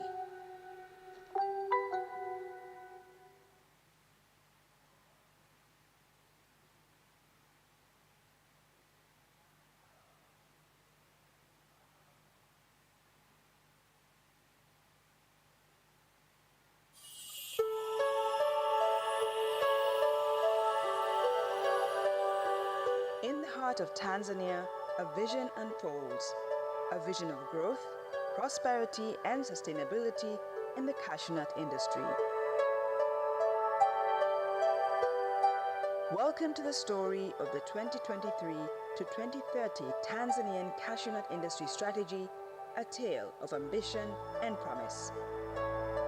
The 2023 to 2030 Tanzanian cashew nut industry strategy has set its course with three strategic objectives. First, we aim to promote productivity, intensification, and green growth. We have in place strategic interventions to increase productivity and boost cashew nut production through improving genetics, managing soil health, moisture, and optimizing agronomic practices through extension services. This includes ensuring the availability of improved cashew tree varieties for better yields and sustainability. This will increase the current cashew production of 300,000 tons to over 1 million tons by 2030. Next, we're on a mission to catalyze agro-processing and product diversification. We are in the midst of developing a world-class industrial zone, which, among other things, will encompass an integrated industrial ecosystem for cashew and sesame processing, called Project 1 Million. It will significantly boost our processing capacity, attracting major investment and sustaining agro-processing by ensuring supply through block farming and plantations for processors. A recent research study from West Africa unveils a powerful truth. Processing 100,000 tons of cashew nuts can create 12,300 factory jobs. Imagine the impact in Tanzania, where it processes 1 million tons of cashew nuts by 2030. Over 100,000 jobs will bloom, bringing prosperity to many. This means more jobs and an export value of processed cashew skyrocket from 42 million to an astounding 450 million US dollars. Our final objective? Enhance industry, efficiency, and competitiveness. To achieve this, the strategy will mitigate vertical integration in the cashew market, fostering competitiveness. It will also diversify markets and products, not only adding value to the nut, but also to its byproducts, like processing cashew apples and cashew nut shells. From these byproducts, treasures will emerge, such as a cashew butter, cashew wines, and more. This journey has the potential to boost export earnings from $357 million to a remarkable $1 billion by 2030. Join us on this captivating journey of ambition and growth in Tanzanian cashew nut industry. Together, we'll build a brighter future for Tanzania.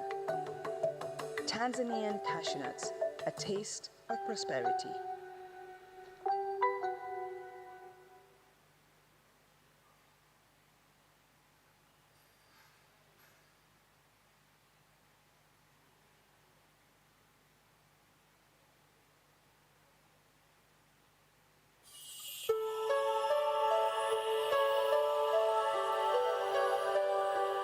In the heart of Tanzania, a vision unfolds, a vision of growth, prosperity, and sustainability in the cashew nut industry. Welcome to the story of the 2023 to 2030 Tanzanian cashew nut industry strategy, a tale of ambition and promise. The 2023 to 2030 Tanzanian cashew nut industry strategy has set its course with three strategic objectives. First, we aim to promote productivity, intensification, and green growth. We have in place strategic interventions to increase productivity and boost cashew nut production through improving genetics, managing soil health, moisture, and optimizing agronomic practices through extension services. This includes ensuring the availability of improved cashew tree varieties for better yields and sustainability. This will increase the current cashew production of 300,000 tons to over 1 million tons by 2030. Next, we're on a mission to catalyze agro-processing and product diversification. We are in the midst of developing a world-class industrial zone, which, among other things, will encompass an integrated industrial ecosystem for cashew and sesame processing, called Project 1 Million. It will significantly boost our processing capacity, attracting major investment and sustaining agro-processing by ensuring supply through block farming and plantations for processors. A recent research study from West Africa unveils a powerful truth. Processing 100,000 tons of cashew nuts can create 12,300 factory jobs. Imagine the impact in Tanzania, where it processes 1 million tons of cashew nuts by 2030. Over 100,000 jobs will bloom, bringing prosperity to many. This means more jobs and an export value of processed cashew skyrocket from 42 million to an astounding 450 million US dollars. Our final objective? Enhance industry, efficiency, and competitiveness. To achieve this, the strategy will mitigate vertical integration in the cashew market, fostering competitiveness. It will also diversify markets and products, not only adding value to the nut, but also to its byproducts, like processing cashew apples and cashew nut shells. From these byproducts, treasures will emerge, such as a cashew butter, cashew wines, and more. This journey has the potential to boost export earnings from $357 million to a remarkable $1 billion by 2030. Join us on this captivating journey of ambition and growth in Tanzanian cashew nut industry. Together, we'll build a brighter future for Tanzania. Tanzanian cashew nuts, a taste of prosperity.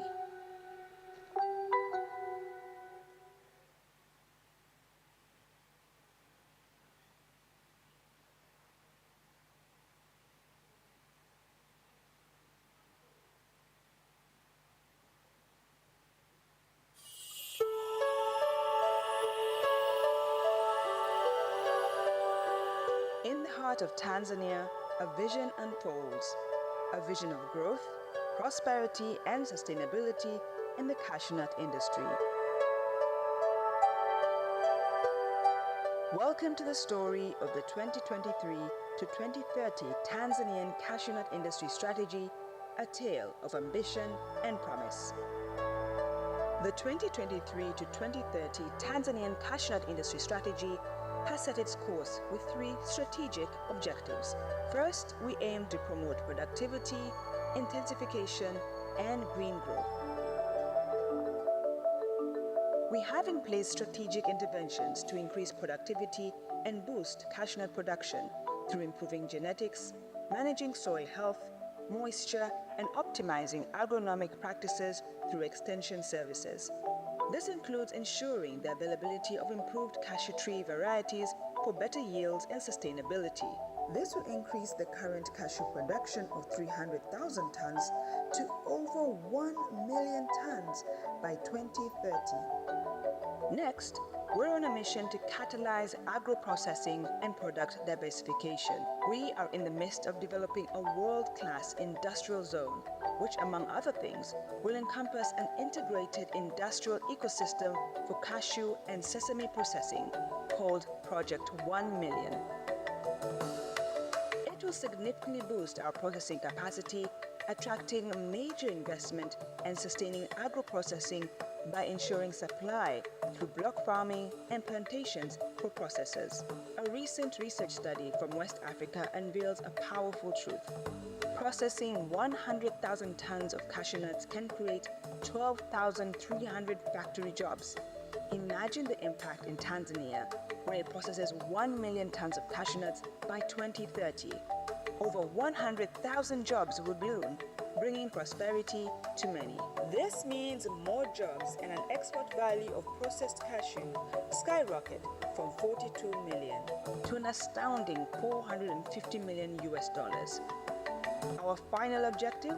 Enhance industry, efficiency, and competitiveness.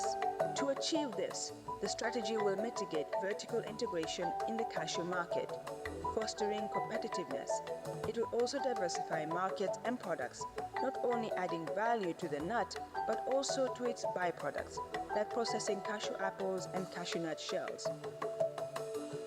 From these byproducts, treasures will emerge, such as a cashew butter, cashew wines, and more. This journey has the potential to boost export earnings from $357 million to a remarkable $1 billion by 2030. Join us on this captivating journey of ambition and growth in Tanzanian cashew nut industry. Together, we'll build a brighter future for Tanzania. Tanzanian cashew nuts, a taste of prosperity.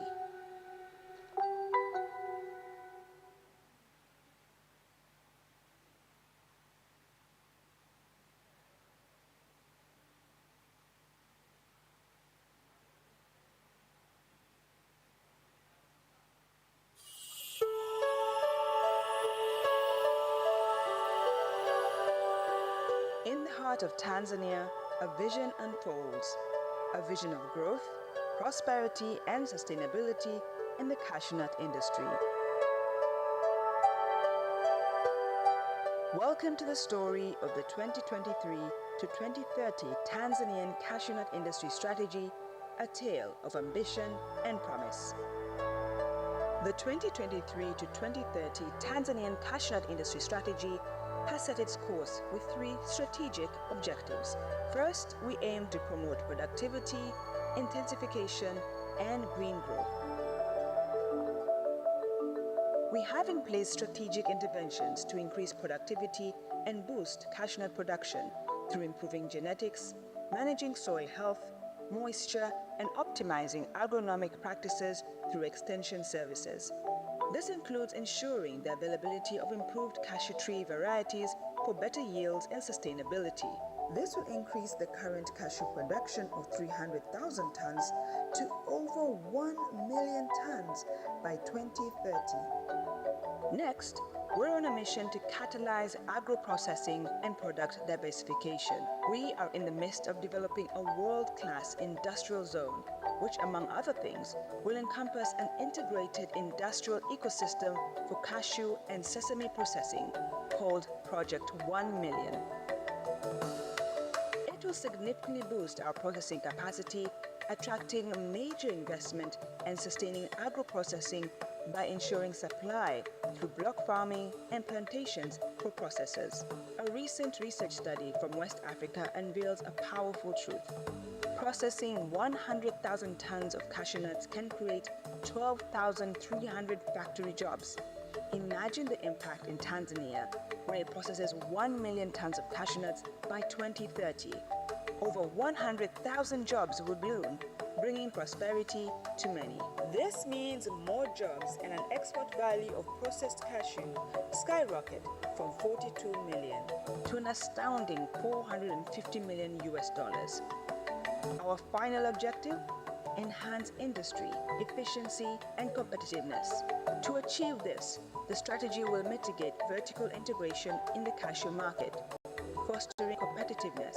It will also diverse markets and products, not only adding value to the nut, but also to its byproducts, like processing cashew apples and cashew nut shells. From these byproducts, treasures will emerge, such as a cashew butter, cashew wines, and more. This journey has the potential to boost export earnings from $357 million to a remarkable $1 billion by 2030. Join us on this captivating journey of ambition and growth in Tanzanian cashew nut industry. Together, we'll build a brighter future for Tanzania.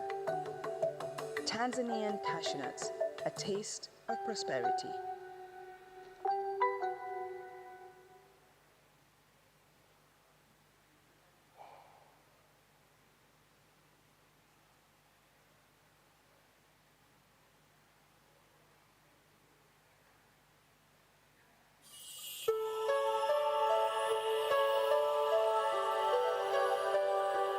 In the heart of Tanzania, a vision unfolds.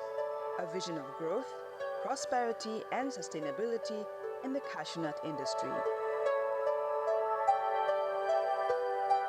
Welcome to the story of the 2023 to 2030 Tanzanian cashew nut industry strategy. Good afternoon and welcome back. I wish to reconfirm if the following panelists are with us. Presenter Asangie, are you with us? With a sign of raised hand. Asangie, thank you so much. Dr. Benson? Yupo?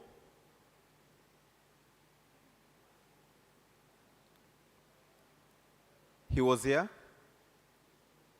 He was here, okay. Mr. Omega?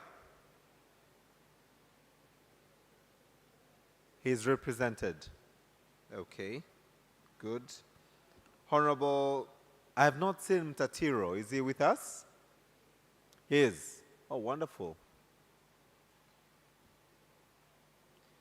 Do we have a representative from Vietnam, the cashew buyer? Zena, by any clue, do you know? You are? Sorry? India. Very good. So we also have India and Vietnam. Do we have? We don't have Vietnam. So, ladies and gentlemen, we're going to look onto the role of the warehouse receipt in cashew industry in Tanzania.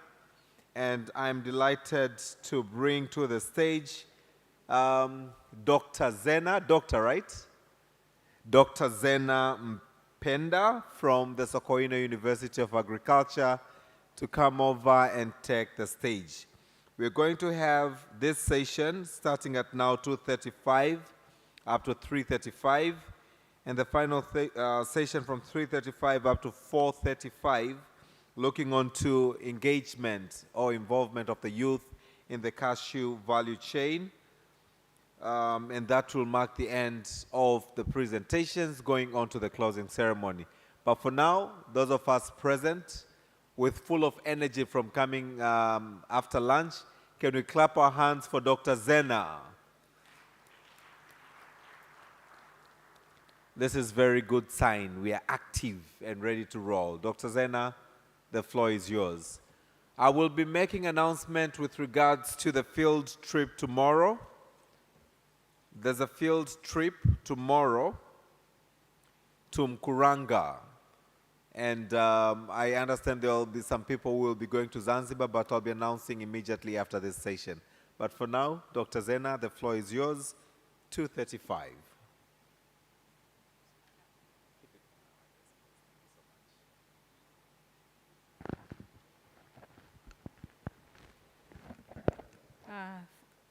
Thank you, MC.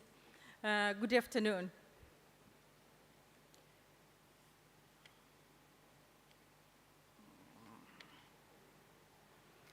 Yeah, so I'm going to moderate this session, which is about the role of warehouse receipt in cashew industry in Tanzania. And I'm going to have, I would like to welcome the presenter, Mr. Angasie Bangu. If you can come forward, please.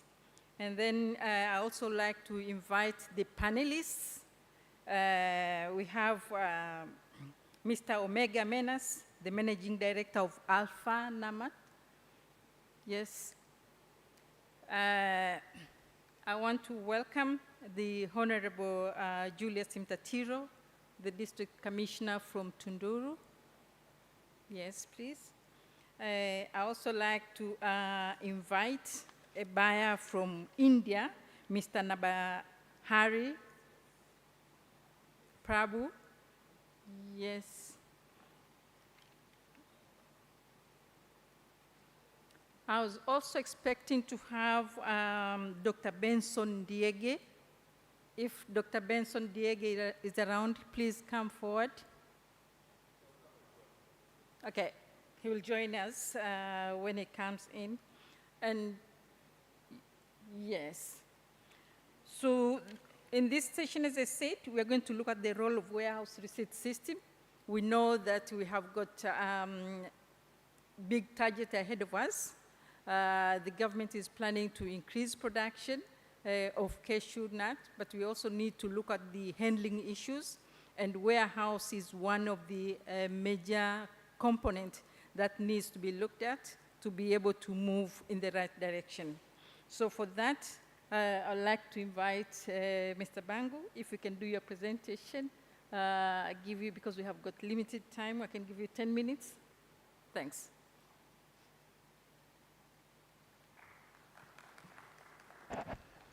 Thank you very much, Dr. Mzena, for welcoming me. Good afternoon, all. My name is Asange Bangu, and I'm currently the Acting Managing Director of Warehouse Receipt System. I'm waiting for the slides.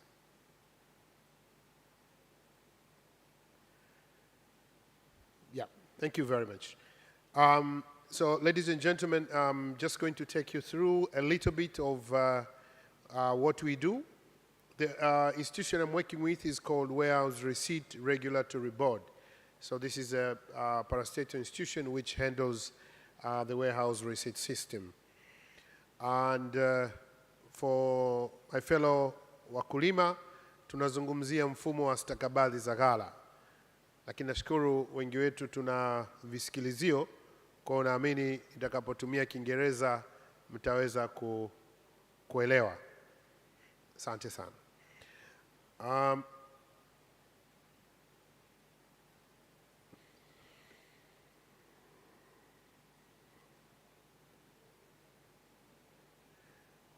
Next slide. These are the areas that we're going to look at. We will start with the legal framework for the institution, and also a little bit of the history, where did the warehouse receipt came from. And again, we're going to look at the operations that we do, not leaving pros and cons behind. And of course, closer to the end, we'll talk about the ladder for the warehouse receipt system, meaning where we are heading. Next. So basically, this is all about the law.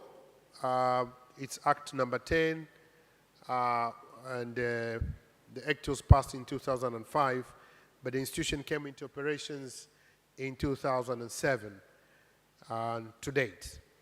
Of course, going through several changes. A little bit of background. You could see there we have our leaders from the Baba wa Taifa, Father of the Nation, all the way to Dr. Samia Suluhu Hassan, the current President of the United Republic of Tanzania. So the warehouse receipt system grew up all the way from before independence, during independence, all during the different periods, meaning that the government was there to see that there's a managing of agricultural commodities, especially crops, including cashew.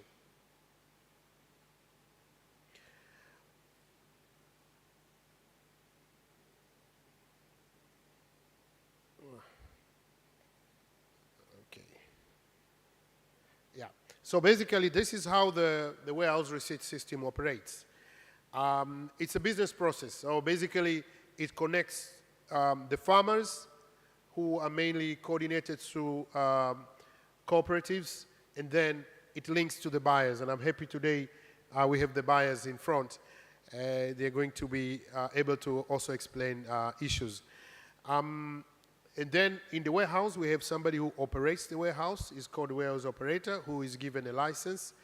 And the license lasts for a period of 1 year, where he will operate. And the movement of stock is as indicated in the diagram.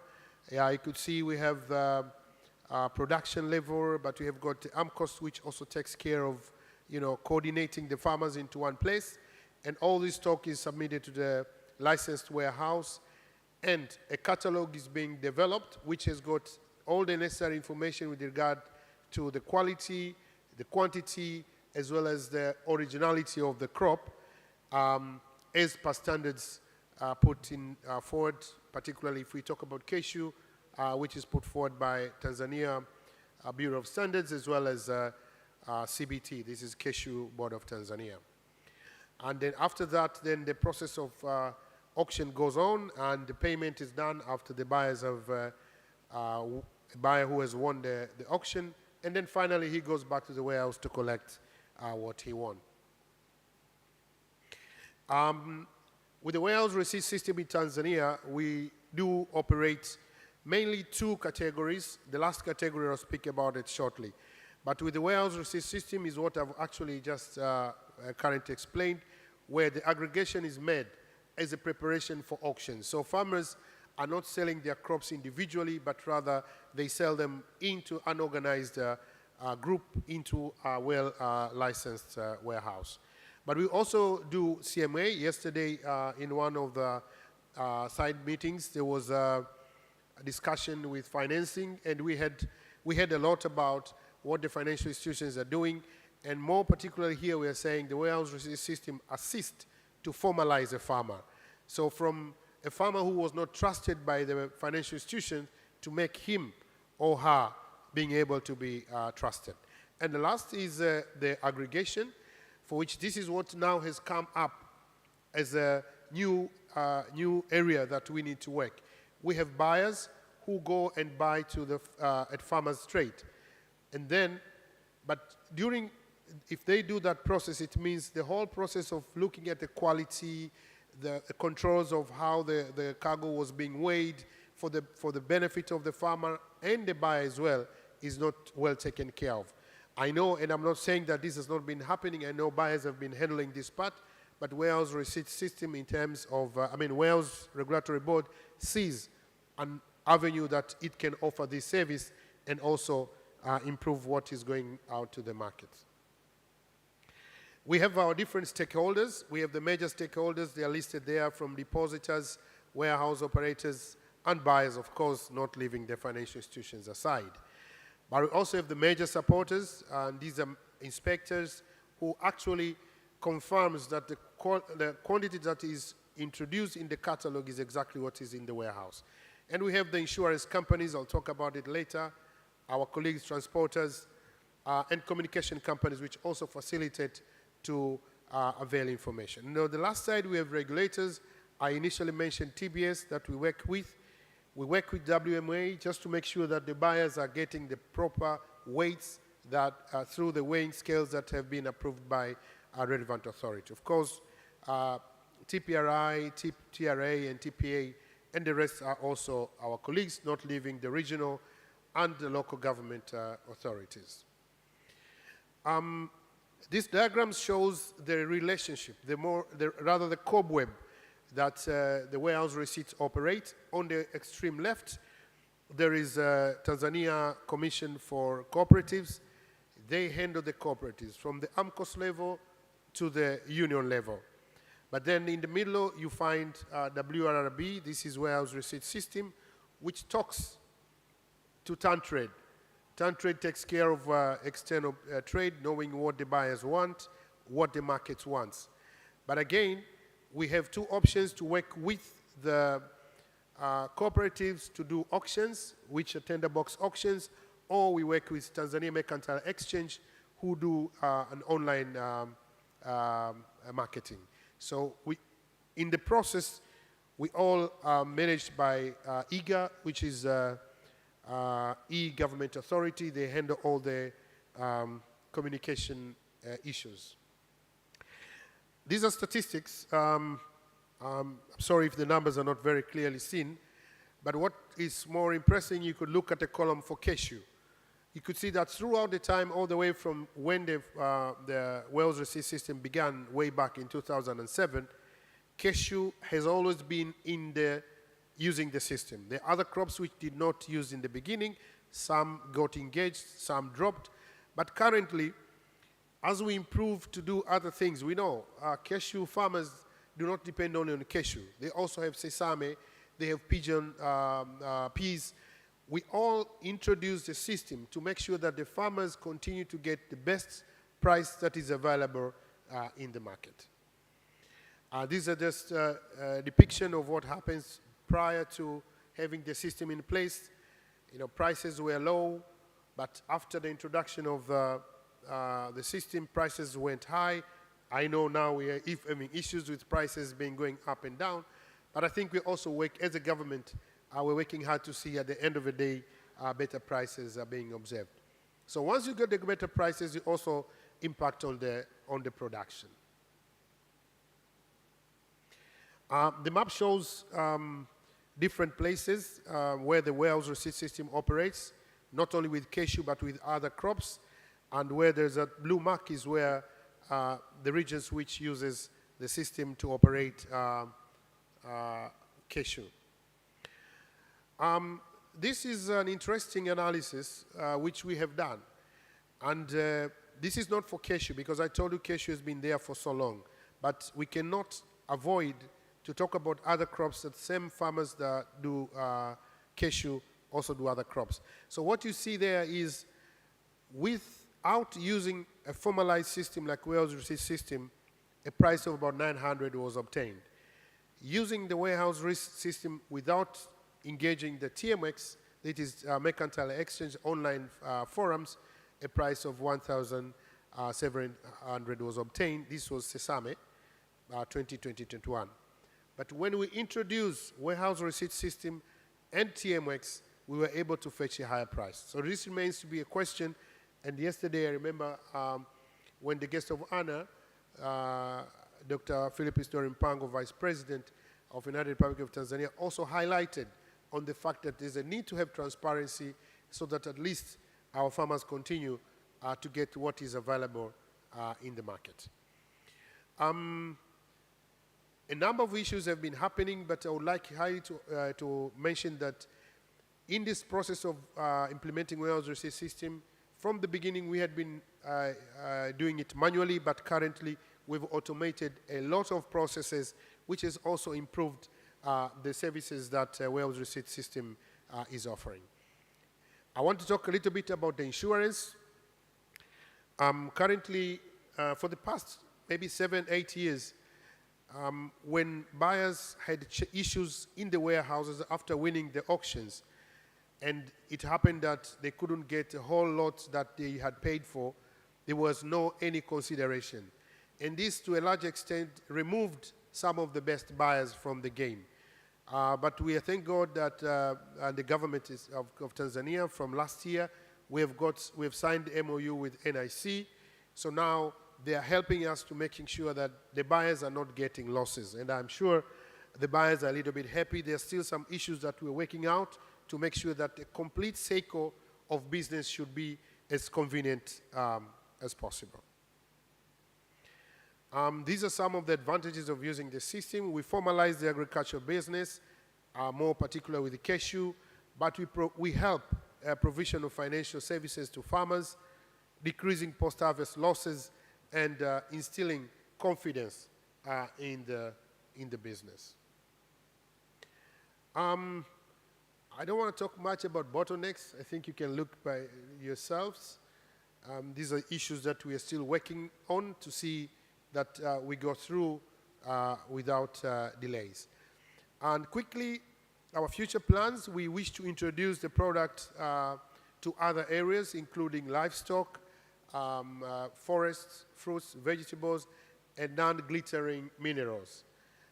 We have seen a good success with cashew, and we do know that most of our farmers also have got other activities that they're doing, so we want to make sure that in the whole cycle of their life, they're well protected and they're getting the best that is offered in the market. Of course, we intend to increase the use of ICT and becoming a reliable source of information with regard to all the crops or products that are going through our system. Thank you very much for listening. Oh, thank you very much, Mr. Bangu. You have brought in some important elements about how we can formalize the farmers and be able to use the system to ensure that we have quality products, we have the right price, and we have some financial services. We've also brought in the issue of insurance to ensure that our buyers are comfortable when buying the products. So I'd like now to go to the panelists, and I'll ask you one question. I want you also to have time to get questions from the floor. So I'll just ask you one question from each. And maybe I should start with our buyer from India, Mr. Naba. Excuse me with the pronunciation. So if you can tell us, you've heard about what warehouse is doing in Tanzania. So tell us your experience as a buyer from outside. What can you say about the warehouse receipt system, and how do you see it with the targets that the government has put forward, that we are going to handle huge volumes? What do you see as the positive and some of the areas that needs to be worked on? Good afternoon. The warehouse system, what right now in Tanzania is working, what as a buyer we feel very comfortable to work with, and every year they are improving their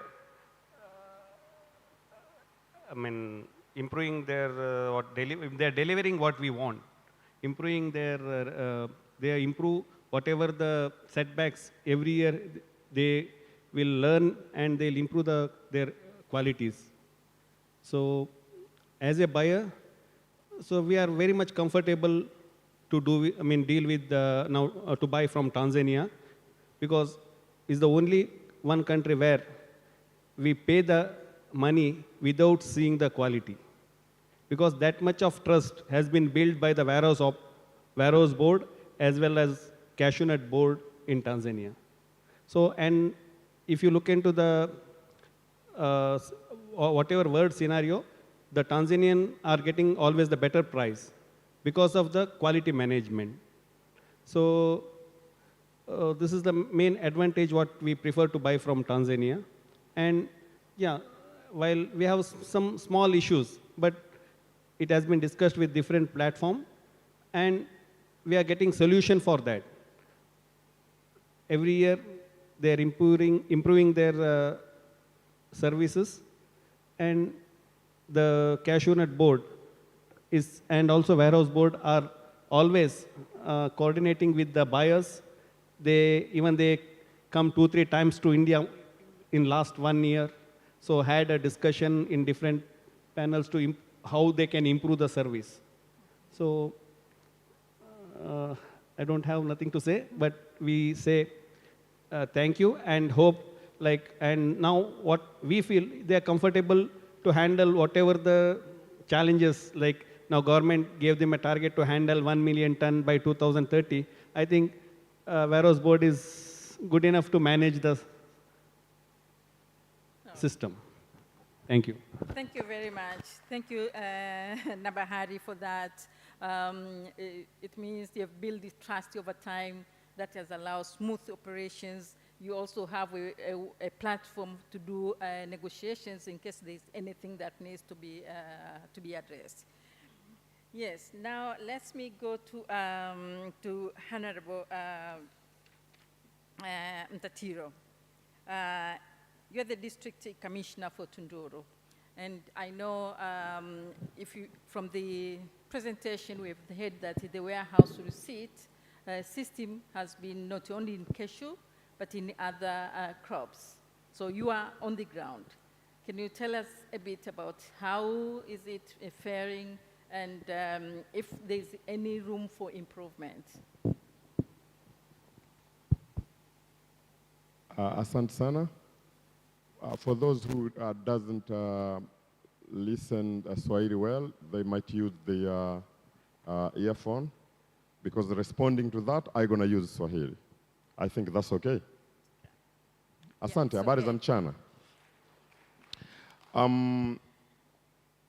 Kwanza nataka kusema ya kwamba mkutano huu imekuwa ni wazo kubwa sana na zuri kwa wenzetu wa bodi ya korosho Tanzania. Napenda kupongeza bodi ya wakurugenzi pamoja na management.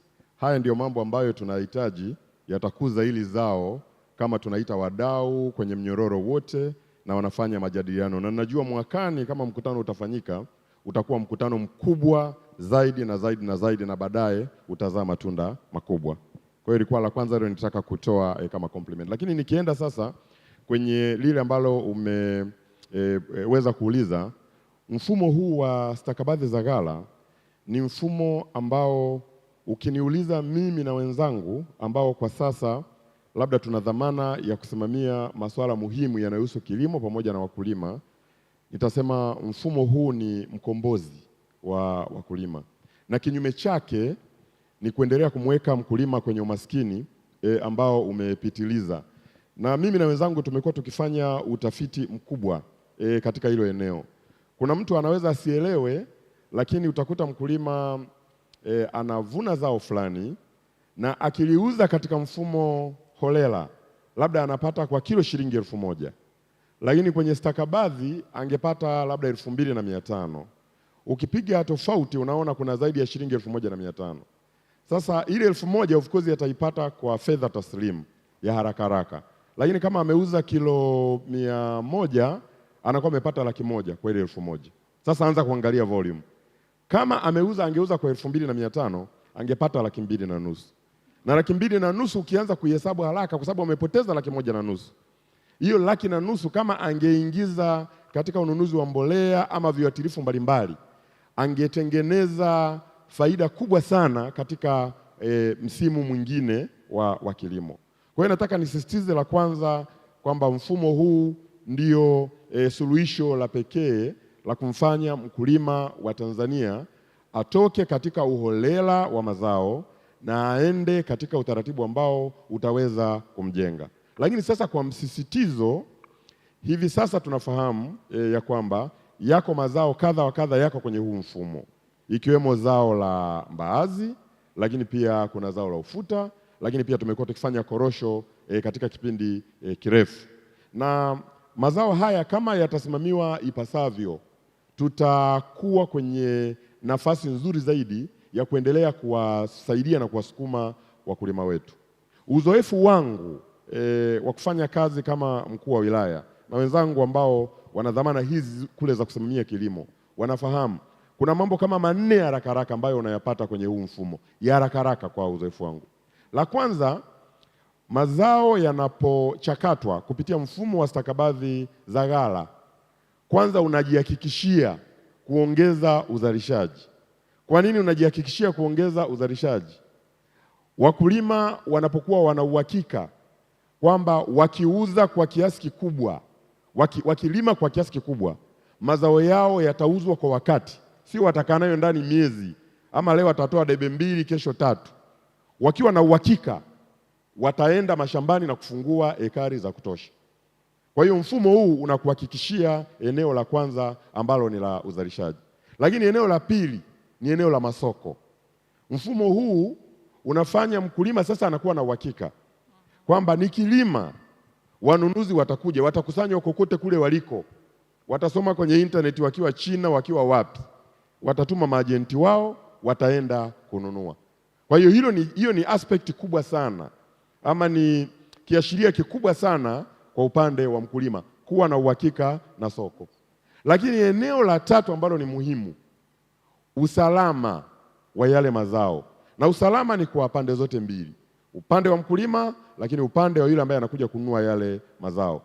Unajua, nje ya mfumo wa stakabadhi za ghala unazungumzia kwamba mtu abebe korosho zake ama ufuta wake kwenye buti ya gari ambayo imechanganyikana humo ndani na samaki na mafuta ya taa, wakati fulani na kuku na kadhalika. Lakini kupitia huu mfumo, maana yake ni kwamba mazao yanasafirishwa pamoja, na magari yanayosafirisha haya mazao yana taratibu zake za kisheria za kuzingatia. Kama limebeba mbaazi, litabeba mbaazi peke yake mpaka bandarini. Kwa hiyo hata mnunuzi yule anayesubiria ama yule mlaji wa mwisho, kama ni Marekani, ni India, ni wapi, kokote kule, anafikiwa na ufuta ambao ni msafi, anafikiwa na mbaazi ambayo ni safi, anafikiwa na korosho ambayo ni safi. Ukiondoa mfumo wa stakabadhi za ghala, utakuwa umeweka uholela. Manake kila mtu atabeba, mwenye kenta atabeba, mwenye bajaji atataka kupeleka Dar es Salaam, mwenye nini. Kwa hiyo hapo katikati patakuwa na mambo mengi yatakayokuwa yametokea. Na la mwisho ambalo nitaka kulimalizia ni bei.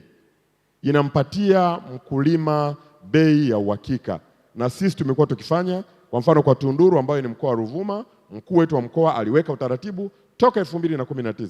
Mathalan, zao la mbaazi sisi tunalisimamia katika mfumo wa stakabadhi za ghala, na katika kipindi chote hicho sisi tumekuwa tunapata bei bora. Nakumbuka mwaka 2021 walikuwa wanafanya uholela maeneo fulani ya wilaya zingine. Nakumbuka mbaazi walikuwa wanauza kwa shilingi 700. Sisi mnada wa kwanza tulipata mbaazi 1438 wakati wilaya za jirani ni 400. Nakumbuka pana wakulima tulianza kugombana na wakuu wa wilaya, baadhi wakulima wao wanatoa mbaazi kwenye wilaya zao ili walete Tunduru wauze stakabadhi za ghala. Kwa hiyo mfumo huu ni mfumo muhimu sana, na kama taifa tuendelee kuusimamia. Asante. Yeah, I think you deserve the claps. Thank you very much. What we have seen is that using the system, it can benefit both the farmers and the investors. So as an investor, you are assured of quality again, you are assured that you are buying the product of the quality that you're looking for. Let me go to my other panelist, Mr. Omega Menas. You as a private sector, buying cashew for some time now, you have got experience. And then I'm looking at when you want to go and buy the cashew. And looking ahead now, do you think, we've heard about policy changes, some of the policies that were presented in the last session, in the previous session. Do you think there's any policy that needs to change, or do you think, what are your views as an experienced buyer?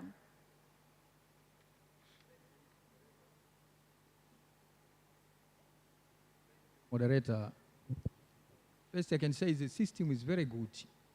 And in response on your question, in actual fact, there are some policy which should be changed. In actual fact, not a policy, but a law. The system is very good in terms of controlling the quality. If you are paying for a certain quality, you are sure to get that quality, but not all time, not all of the time, because the wells which they are using this system, they are keeping the material inside. For the case of cashew nut, which we are talking about, the cashew has got several varieties, several qualities, but there is something to be done, because on the wells receipt system, on the quality which were given is a little bit different sometimes. Sometimes you want to purchase maybe the quality of maybe 50 lbs, but you are going there, you're getting 49 lbs because of failing to sort the cargo, to put in according in the order, because the wells systems, they have to improve on that area. Every cargo with a certain quality should be placed in one place. But placing the different qualities in the same area, sometimes it brings some challenges. So concerning the issue of the policy, not the policy, I can say the Cashew Nut Industry Act, maybe they have to change it. Because for Tanzania, the Cashew Nut Industry Act, it says that anything from 48 lbs and above is standard grade. So for them, for all the wells, anything from 48 is a standard grade. But for us buyers, we need a specific quality. If it's 48, it should be 48. So there should be a specified lot. They have to try to find some more wells and to put the cargo in a quality-wise. If it's 50, it should be 50. If 51, it should be 51. 52, 52. Because if it's a little bit different like this, sometimes we are facing some challenges. You can see on the sales catalog, it's 50 lbs. But if you go to take that material, it's 49. So if it's 49 and you have the contract of 50, it's a little bit challenging sometimes. So we just advise to see if they can change the Cashew Industry Act and the Warehouse Receipt Board, they should increase the number of the warehouse, and if they can allow to store the cargo according to the quality-wise. The cargo should be arranged quality-wise. It will solve all the problem of the quality. Because there was a lot of challenges, but already solved. There was some problem on the misdelivery, but now the board has set insurer always now they are paying. So there is no any problem. That was a very big problem because initially you are paying maybe 1,000 tons and you are losing maybe 20 or 30 tons. Difficult to get reimbursed, but now the board have solved that problem by welcoming the insurer. Then the insurer, now we are getting that insurance. If you are buying 1,000 tons, we'll get 1,000 tons. If it happens, we lose some cargo, but we'll get back it. We'll be refunded. Oh, thank you very much, Mr. Omega. Yeah, what we can hear is that two issues. One is that you used to lose some cashew, but that one is been solved. So buyers or investors are now comfortable. You have the insurance that is going to take care of that one. With the issue of separating the different grades of cashew in different warehouses, I think that is an opportunity for investors who wants to put up some warehouses in the country. And we know now we are going to expand to other regions, so we are going to need more and more of this kind of storage facilities. So you are invited to invest on that area. Then I'll say get ready for, I'm going to ask from the floor to get some questions, so get ready to respond to their questions. So if I can get maybe 3 questions from the floor, it's time for you, raise your hand.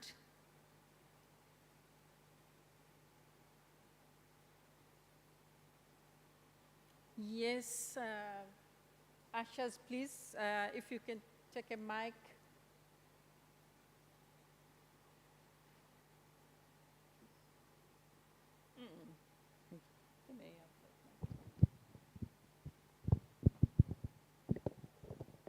I'm looking for the ushers.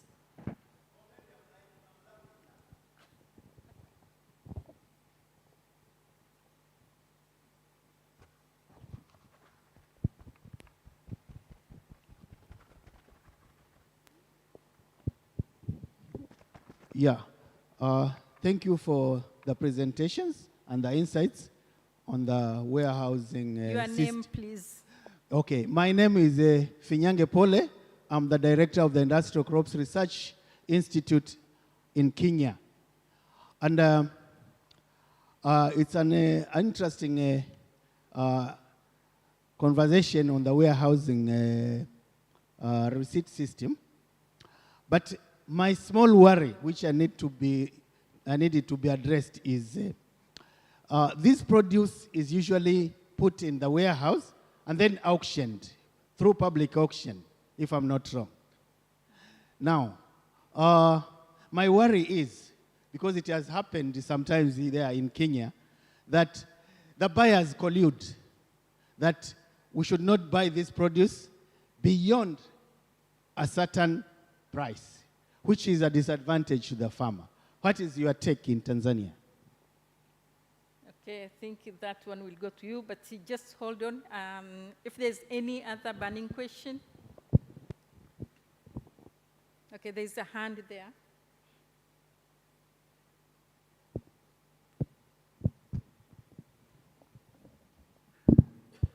Thank you very much, moderator. My name is Dr. David Balikoa. I work with the East African Community Department of Agriculture and Food Security.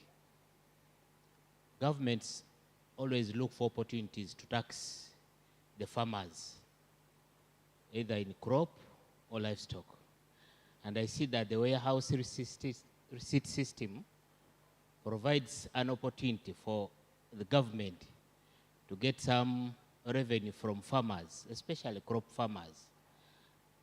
Is it happening in Tanzania to get some taxes from the farmers when they sell their produce? Or if not, is there an opportunity that government can begin to collect some little revenue from farmers when they sell their produce? Thank you. Thank you, Dr. David. Any other question? Yes, there's a hand over there. Thank you. Thomas Walter from the German Development Corporation. You've talked a lot about managing quality in the warehouses. Could you maybe say a little more about issues of humidity, fungals, aflatoxin? How do you manage that in the warehouse? Thank you. Oh, thank you, Mr. Thomas. Yes, now back to you guys. I don't know, should I start with you, the owner of the, of the body? Yes. Thank you very much, moderator. And I think I'll start with the last question from Roger, all the way from Germany, on the issues of humidity, fungals, and aflatoxin. As I said during my presentation, we are largely guided by standards that are provided by Tanzania Bureau of Standards. So for each crop that is entering a warehouse, it has to meet the minimum conditions, which also takes care of humidity. Depending on the crop, there is an allowable humidity level. So if the crop has not attained that particular level, it will still have to be dried before it gets to the warehouse and go all the way to the buyers through auctions. This is the same with the issues of fungals, because we do have quality assurance person who works in the warehouse. A warehouse is composed of 5 workers. There's one who's managing the warehouse. There's another who is specifically for quality. And there's another one for weights, and another one for stock management in terms of arranging it into the warehouse.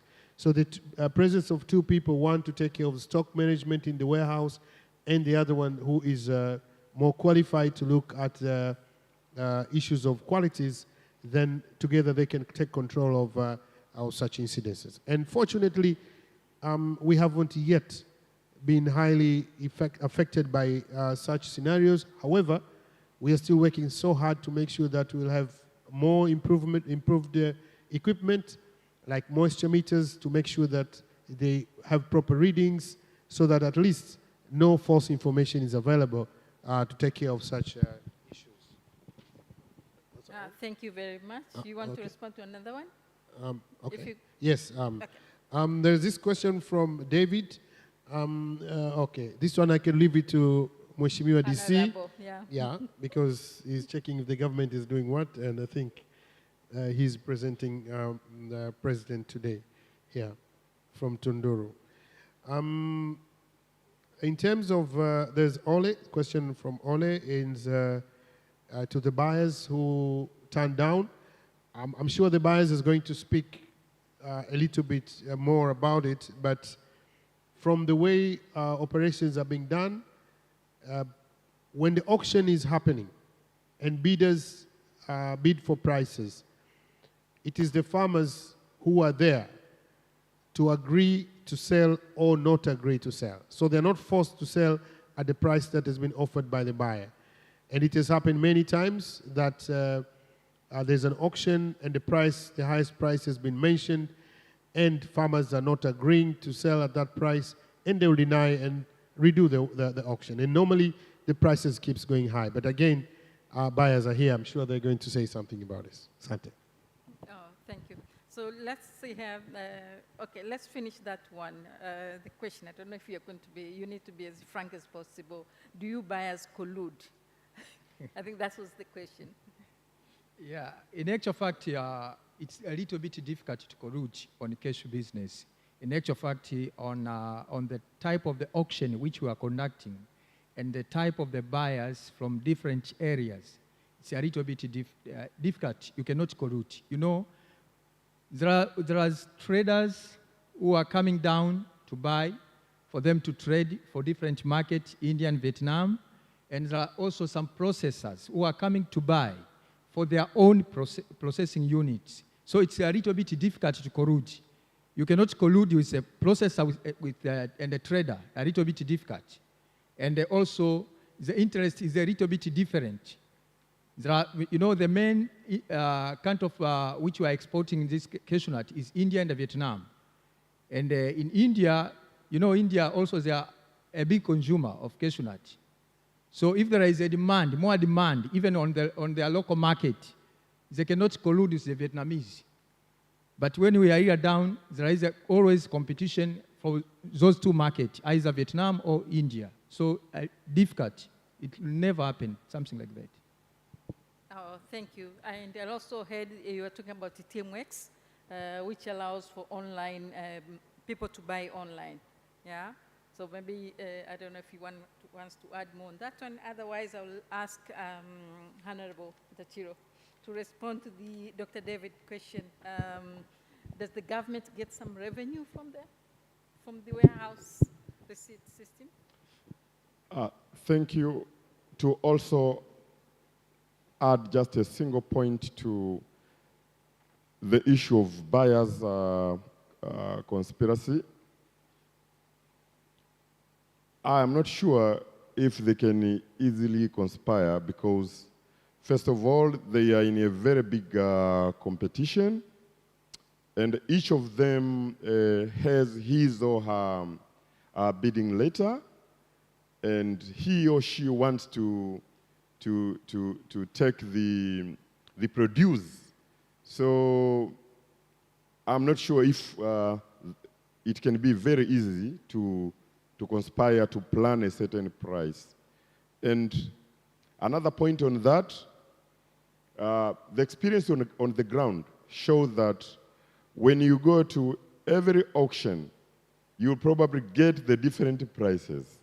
Mm-hmm. And prices from one season of the produce to the other season of the produce are quite different. For example, we had the sesame auctions, I think, last year, and the top prices went to 2,500 Tanzanian shillings. But coming to this season, it went up to 4,000. So I don't think if they usually conspire. Because if they conspire, then probably they would just add 500 Tanzanian shillings only. So if you can see that growth, then you can just suspect that it is an international market. And again, we usually cross-check with the prices in the other countries, the prices in the international markets, and then you say, okay, probably the prices that has been given to our auction does not differ that much with the other countries and with the international market. That one was first from my brother from Kenya. And then the other brother asked about whether we use the advantage of the warehouse receipt system to get government revenues and other collections and taxes. Yes. Currently, for example, in our government, the government is putting incentives in these produces.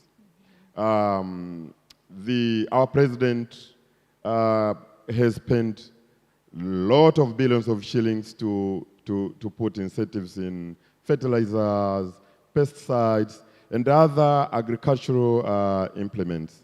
Now, when the farmers harvest the produce, for those, for example, which are cash crops, and they are being sent, for example, to the international market, you would probably need to get taxes from those. And we actually does. And in connection now to the warehouse receipt system, when you don't have this official system, when you do not officiate the produces from the farmers, you are not probably going to get the taxes. And I will just give a single example from Tunduru. Before we had the warehouse receipt system in produce like sesame and pigeon nut peas, I remember the other time I asked my district executive director to furnish me with some details of the 5 previous years before the mbaazi, pigeon peas, got into the warehouse receipt system. And I looked into the data and I said, hey, what was happening? Because you went back to 2014, you found that the Council of Tunduru just received about 15 million as revenue.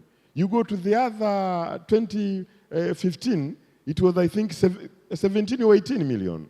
I think they surpassed 20 million in 2016. But right now, under the warehouse receipt system, for example, this season only, my district has about 200 million of the taxes. So it helps a lot in collecting government revenues in a very official way and in a very simplest manner. Thank you. Thank you very much. Because the MC has not raised his flag, so I think I can take another round of questions. How many more minutes? Can I have 1 or 2 questions from the floor? Thanks. So I have 5 minutes. So if I can get 1 question or 2 questions maximum from the floor. Yes, please. Yeah, thank you very much. My name is Donald Mizambwa. I'm working with Agra Tanzania office. Yeah, mine also is on the government side. Honorable DC said that nearby district, they were, denying their farmers to go cross the border to send their produce. So what are you doing so that other districts can learn, the farmers can send their produce to the warehouse? Thanks. Thank you very much. There is another hand at the back there.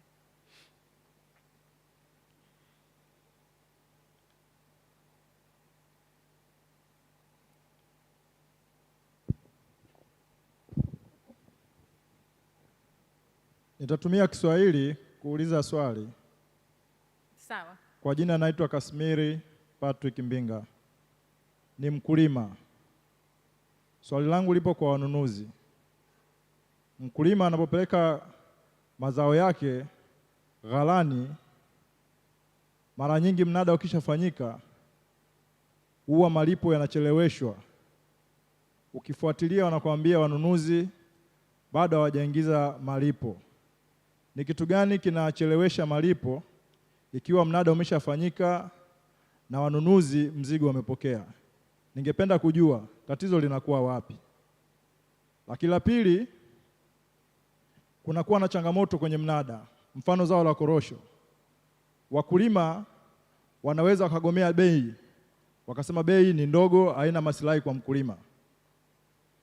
Na kinachotokea, wale watu wenye vyama mara nyingi wamekuwa wakilazimisha mnada lazima ufanyike. Kama utashindikana kwenye eneo A, basi huo mnada lazima ukafanyike kwenye eneo B, ili kulazimisha lazima mnada ufanyike. Ni kwa nini nafikia hatua ya kulazimisha mnada ufanyike ikiwa mkulima anaona hakuna maslahi ya zile bei? Asante. Asante, nadhani nimepata. There's 1 question here. Gentleman, you raised your hand. Yes, please.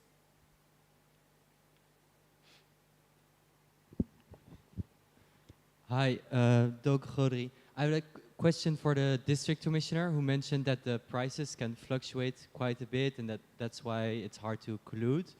I was wondering if for farmers, if it's not clear that prices are fluctuating between these auction seasons, how can we make it clear for them or give them some indication of if the prices are going to go up or down so that they have more stability for their business? Okay, thank you very much. Yes, it's time to respond. So who wants to start? Okay, Honorable. Probably I can start with a question from my brother of the price fluctuation. And unfortunately, I'm not an economist. It's very difficult for me to explain why prices fluctuate over time. But I've been seeing this all over the world that you can probably sell this product this year by this price, and the next year, probably you have a new price. It has gone up or it has gone down. But I think on the side of the government, because still the government is the controller of everything, is to continue do more studies of the behaviors of the buyers, what the buyers want, investing much resources on strengthening the issue of quality of our products and all those. I think internationally, if you do that, probably you are going to overcome the issue of prices fluctuation. That was number one. Number two, from my another brother, who asked about the issue of the lessons that other districts can learn from Tunduru. And again, on my behalf, the people of Tunduru and the Regional Commissioner of Ruvuma, Honorable Colonel Laban Arias Thomas, we are welcoming all districts to come to Tunduru to learn how we have successfully implemented the issue of warehouse receipt. And again, as the presenter said, Ari, the warehouse receipt system has been introduced in our country by the law. I think Act number 10 of 2005. And so every district is required to adhere to this law. And so if they want to get more lesson, they can just come to Tunduru, they can just come to Ruvuma anytime, and we're gonna give them more lessons. It was very sad for me to hear one of the districts, I think, in one of the lake zone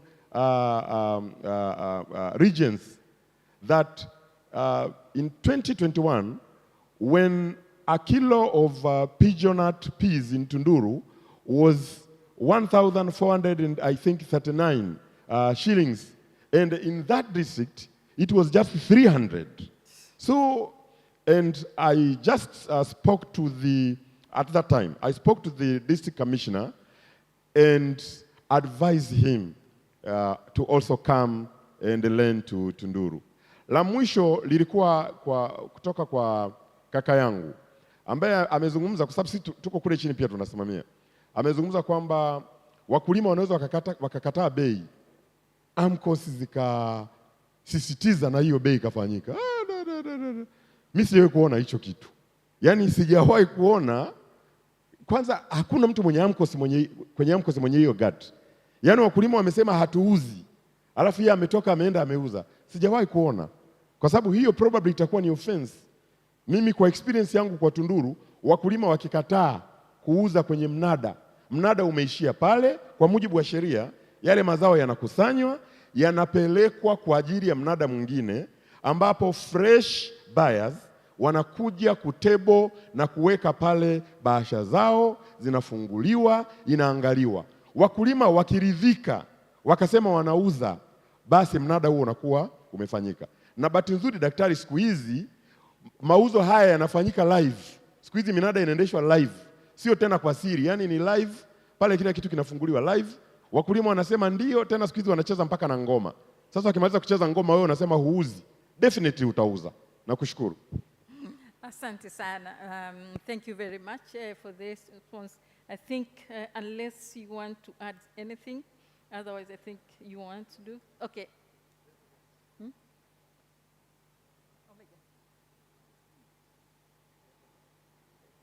Okay. Yes, please. Labda nataka kurespond lile swala la mkulima. Okay, you want to respond to Kashmir. Yes. Kwa sababu ametuuliza wanunuzi, ingawa DC ameweza kufafanua, lakini labda kuongeza kwa msisitizo tu, kwanza tunalipa kweli, tukinunua korosho au hata mazao mengine tunapewa siku 4 tu za kufanya malipo kwenye cooperative union. Tukishafanya malipo, vinavyoendelea ni vya kwao. Sisi endapo kama hatufanyi malipo ndani ya siku 4 tunakuwa penalized na bodi. Kwa hiyo mnunuzi ambaye akikosea asipolipa ndani ya siku 4 anaadhibiwa. Kwa hiyo karibia wanunuzi wote, mkulima tumtoe hofu, tunalipa kwa wakati. Sasa formalities za kutoka kwenye cooperative union kwenda kwenye benki na mabenki kwenda kwa wakulima, nadhani ndio panakuwaga na changamoto. Kwa hiyo sio la kwetu, sio la wanunuzi. Sisi tunajitahidi kulipa kwa wakati.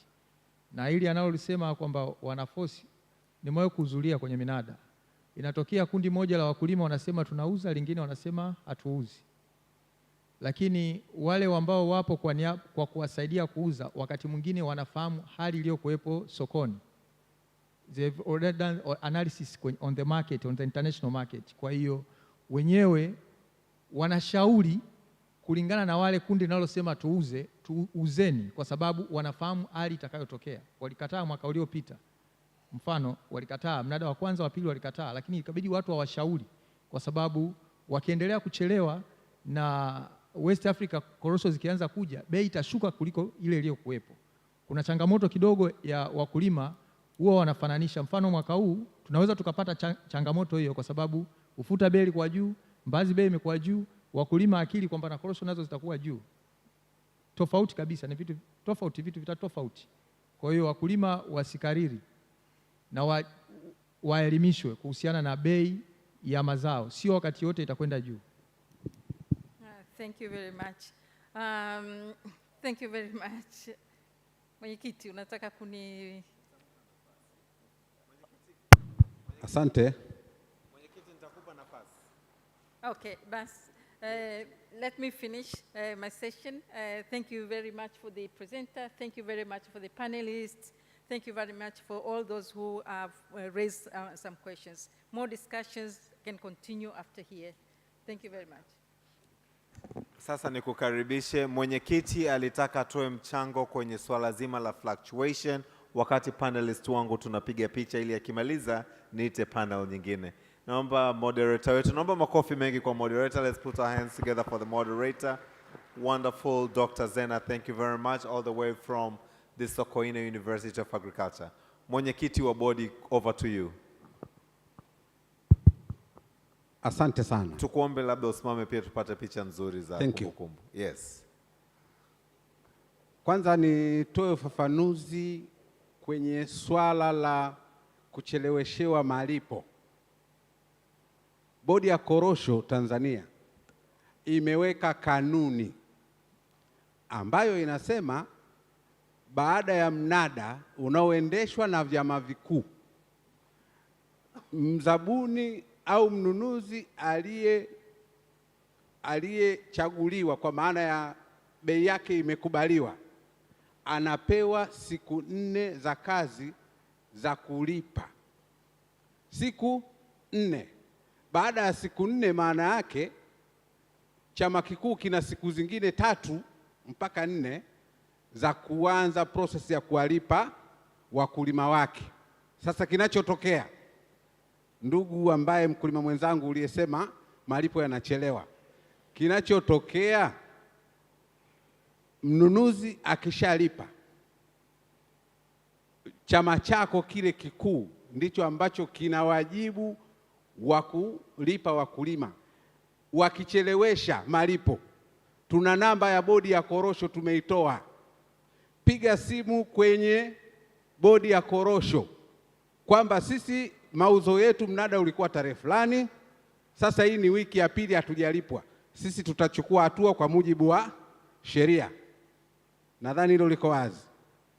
Lakini la pili linalohusiana na bei kufluctuate. Tulipokuwa kwenye uchumi unaoongozwa na serikali, bei zilikuwa zinapangwa na serikali. Dunia ya leo uchumi uko free. Tuko kwenye uchumi ambao unaongozwa kwa supply and demand. Demand inapokuwa kubwa, mahitaji ya walaji yanapokuwa makubwa, hakuna ubishi, bei zitaongezeka. Uzalishaji ukiwa mkubwa kuliko walaji, bei zinashuka. Sasa tunalo tatizo labda la kila stakeholder, tukiwemo sisi, inaweza kuwa bodi, vyama, mpaka AMCOS, viongozi wetu wa kiserikali, hatujachukua hatua za kuelimisha wakulima wetu juu ya namna bei inavyofikiwa. Kwa hiyo watu wamekariri. Mimi mwenyewe niliingia kwenye tasnia baada ya bei ya mwaka 2016-17 ilinivuta nikaingia kwenye tasnia. Thereafter bei imeporomoka, lakini siwezi kutoka kwenye tasnia kwa sababu korosho ndio uhai wetu. Kwa hiyo tuendelee kupambana huku tukiomba Mungu walaji waongezeke. Sijui kama wakulima wenzangu mmenielewa. Tumekuelewa vizuri. Asante. Naomba makofi kwa mwenyekiti wa bodi. Asante. Tunaenda kwenye plenary ya mwisho ambayo mimi mniruhusu niite plenary ya nguvu, kwa sababu sasa tunaleta vijana. Na tunapenda kufahamu kutoka kwa vijana jinsi gani vijana wanashirikishwa katika minyororo ya thamani ya korosho. Kwa hiyo naomba Bwana Honest kaka yangu, karibu sana. Wakati Honest anakuja, naomba nitoe tangazo hili fupi. Ili tangazo jamani linarudiwa mara moja tu, kama litarudiwa. Ni sawasawa kama mtu mmoja anafundishwa kwenye nchi zile ambazo huwa wanajitoa muhanga. Kwamba demonstration is only done once. Kwa sababu baada hapo ukishalipuka hatuwezi kukurudisha tena ukajilipue sehemu. Kesho kutakuwa kuna ziara ya mafunzo Mkuranga, na ziara hii iko wazi bure bila malipo kwa mtu yoyote atakayependa kwenda. Gari litaondoka hapa saa 2 kamili ya asubuhi, itarudi saa 7 kamili ya mchana. Free kwa mtu yoyote anayependa kwenda. Sasa, the tricky part, na sehemu peke yake nayorudia, ni namba ya simu kwa mtu atakayependa kwenda. Nitaitaja, utaconfirm kwa kutuma message kwenye hiyo namba ya simu. So because we also have visitors from outside Tanzania who may not necessarily understand Kiswahili, I'm going to repeat this announcement in English. There's a field trip tomorrow to a district called Mkuranga. Mkuranga hosts the largest cashew processing plant. Tomorrow we are going to visit this processing plant. It is the largest in the country. It's a free trip for anyone who wants to go. The bus will leave here at 8 o'clock in the morning and come back at 1 o'clock in the afternoon. So if you want to go, it's a free trip again. If you want to go, please jot down this number and confirm your attendance. Why is it that we need that confirmation? Is because when that number reaches to 80, then we shall close the registration. Kwa hiyo watakapofika watu 80, ili dirisha litafungwa. Okay? So are we ready to take the number? Okay, so no one has responded. That means this field trip will not take place. I am delighted now to invite... Are we ready to take the number? Okay, all right. So the number is 07. So I'll start with +255 for those coming from outside Tanzania. You send this number, you send your confirmation. Just write your name to this WhatsApp number, +255 763 05 11 96. Nitarudia kwa Kiswahili namba hii. Alama ya kujumlisha 255 763 05 1196. Nitatoa maangalizo mawili au matatu. It's a field trip. Please do not put on a necktie or a suit. Wear or be very casual.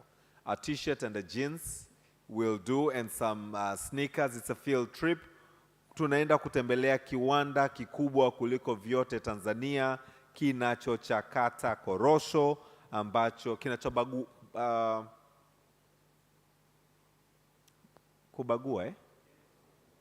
kubangua. Asante sana. Mzaramu mimi, ili neno lilinikimbia. Kiwanda cha kubangua korosho kipo Mkuranga. Tutaondoka hapa saa 2 asubuhi, tutarudi saa 7 mchana. It's about 55 kilometers from here, kama kilomita 55. Please, for those coming from your hotels, make sure you've come with your stomachs full already. We shall not provide breakfast. There will only be water in the buses, and we'll be here just before lunch, so we'll have lunch back at your hotels. So please confirm your attendance through that number. Wakulima wangu, kuna wakulima ambao watapenda kwenda? Wakulima wote tuna WhatsApp? Sasa wale ambao hawana WhatsApp, utume message tu ya kawaida. Sasa kama na hilo pia litakushinda, basi Bwana awe nawe. Namba ya kutuma message ya kawaida ni 0624. Hii ni kwa message ya kawaida, normal text. 0624 021 614. WhatsApp 0763 051196. Message ya kawaida. Please don't send the message twice. If you send through WhatsApp, just leave it at WhatsApp. If you send through a normal text, ni 0624 021 614. Namba ni 80. Itakapofika 80 utajibiwa kama jina lako litakuwa ni la 81, nafasi zimefungwa. Ikumbukwe tutaondoka hapa JNICC saa 2 kamili ya asubuhi. Ninayo heshima kubwa sasa kukaribisha Mr. Honest Mseri, Executive Director wa ANSAF, kwa ajili ya session ya mwisho ya kushirikisha vijana katika mnyororo wa thamani wa korosho. Naomba makofi kwake. Karibu Bwana Mseri.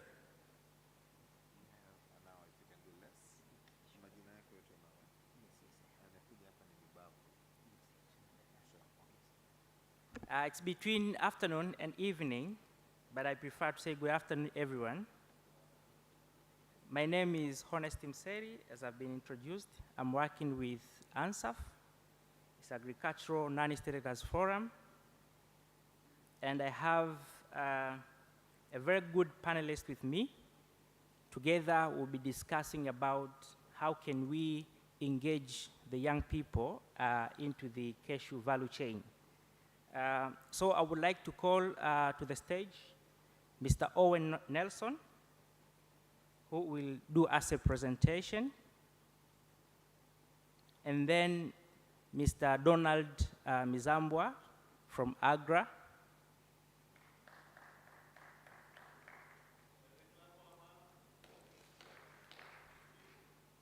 Mr. Gungu Mibavu from the Ministry of Agriculture, Ms. Tunsime Edward from TechnoServe Tanzania, and Ms. Victoria Michael from Tanzania Private Sector Foundation. This is quite a diverse panel, and I'm sure we'll be able to learn a lot from them on how best we can engage the young people into the cashew value chain. But before we start, I have a question. How many young people do we have in the room today? Raise up your hand. Young people. My friend, and now I'm using the National Youth Policy. A young person is a person of the age between 18 and 35. So you have a good number here. Thank you very much. So why are we having this panel? We know that Africa is the continent with the most youngest population in the world, with the mean age of 20%, with the mean age of 20, but Tanzania is even more youthful country with the mean age of 17 years. So we have a very big number of young people, and it's important now in order to tackle the challenges such as unemployment, to make sure that youth are actively participating in productive economic sectors, but also we need to bring innovations, youthful ideas, as well as adoption of technology into these sectors. So I'll have a panel of 4 people and 1 presentation. Presentation will take us 10 minutes, and then I'll have 5 minutes for each panelist, and then we'll have a session to engage with the audience where I'll receive questions and comments before we close our sessions. So without further ado, Mr. Owen Nelson, welcome for a 10 minutes presentation. Makofi kwake tafadhali.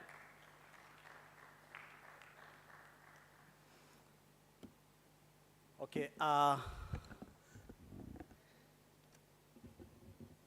good afternoon. My name is Owen Nelson. As I've been introduced by Mr. Honest, I'm going to make a short presentation on how we can enhance youth employment opportunities through Cashew. And my focus will more be on cashew processing.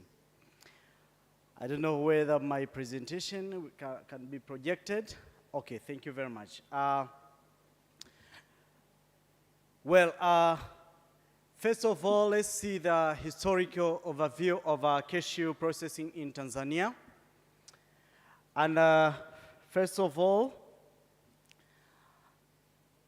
we have to understand that the government of Tanzania in 1970s did a number of interventions to ensure that there's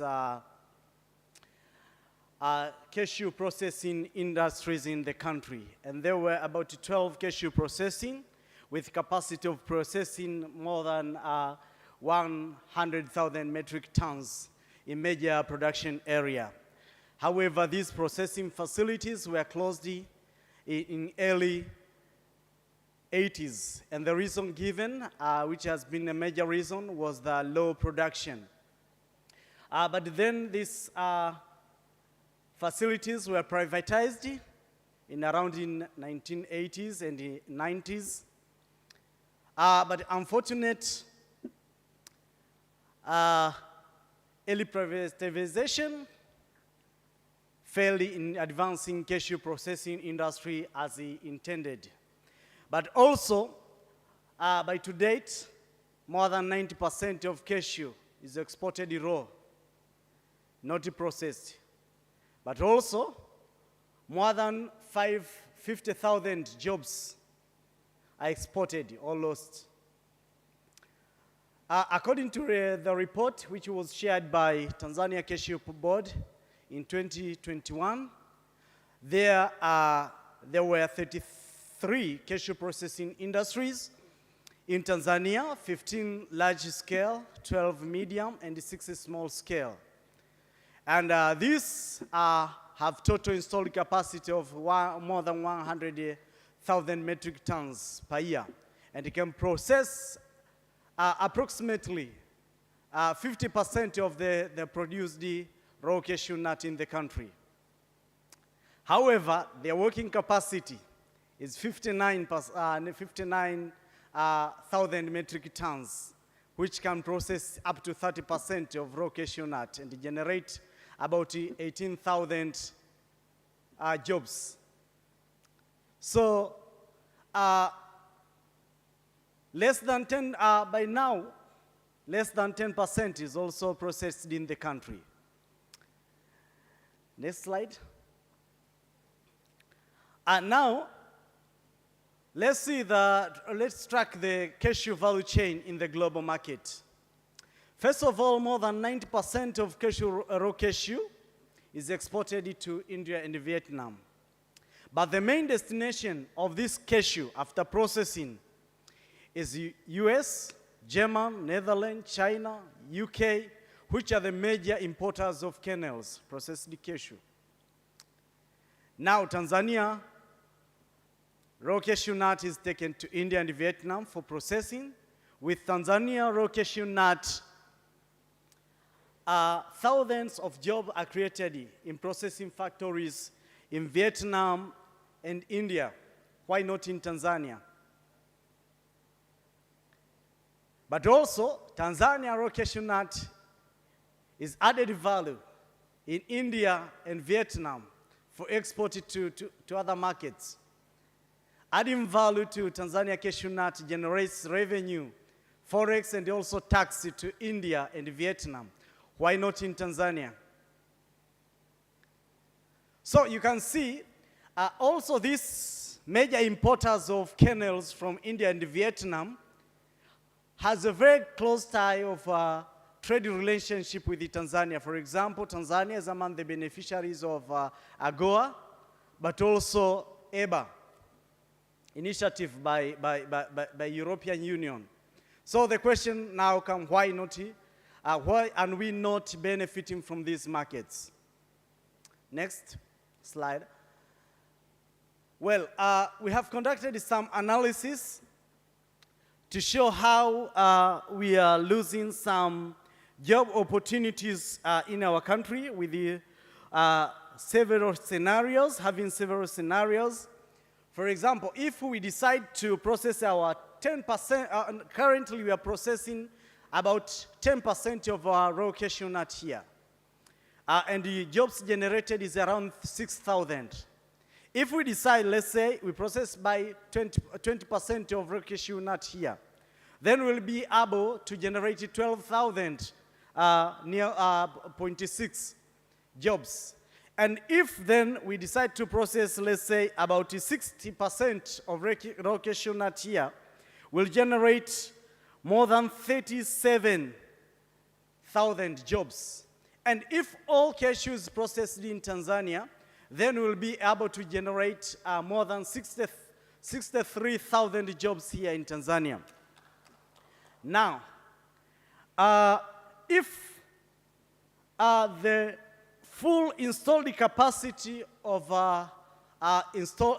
full installed capacity of processing facilities installed in the country is utilized, then we can generate almost 31,000, more than 31,000 jobs in Tanzania. So the question now is why? There are several limiting factors to this. You can take me to the next slide where I can list some few factors which are limiting youth engagement in cashew processing industry, because here we are looking for jobs for our people in our country. First of all, existing cashew market system or model which is promoted is through auctions. There's no auction for selling raw cashew nut. And if it is there, it is not promoted. Almost all infrastructure there, warehouses, receipt system, most of this, they are promoting raw cashew nut, selling raw cashew nut. But also, there's limited access to improve the small scale processing technologies. Thanks for this conference, because we have seen several technologies presented here and outside the conference venue.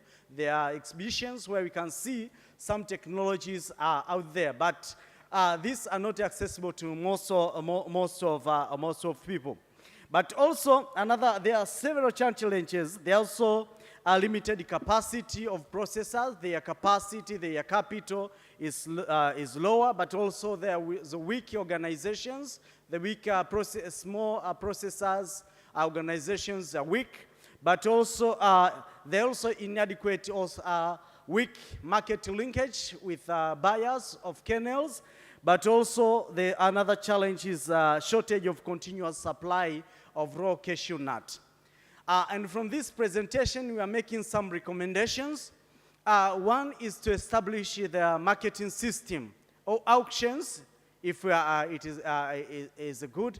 For kernels through cooperatives, as has been done for raw cashew nuts, but also establish agro-processing centers. We can take example, or we can take BBT as an example. We can establish building better tomorrow. We can have a BBT in Cashew where we put a center for small-scale processing where youth can be put together there. Kila mmoja anaweza kuwa na mashine yake pale and process cashew. For example, mwingine anaweza kawa na cherehani, mwingine akawa na boiler, and then in one center, everyone doing business there. We can establish that, and it can help a lot to attract youth into cashew processing and generate several jobs. But also we have to encourage investment in processing by investing access to finance. It has already been mentioned by previous presenters, but also we have to build a secure supply chain for local processors to develop regular supply chain relationship directly. But also we have to support investment in processing. For example, we can have a matching investment in supply chain, but also we have to review our specific processing capacity and address the malpractices to ensure enabling environment for value addition, particularly in processing. But also we have to promote more production of raw cashew nuts through improving extension services and the other services to small processors, especially inputs and other inputs required or equipments. But also there's investment required on research and value addition and market for kernel and other cashew byproducts, for example, shell liquids and cashew apple products. Thank you very much for listening to my presentation. Asante sana. Thank you very much, Mr. Owen, for that a comprehensive, actually it was analysis, but also you have taken us through an opportunity through value addition, where we have seen that we are losing a significant amount of jobs simply because we are not able to export processed cashew nut, or we are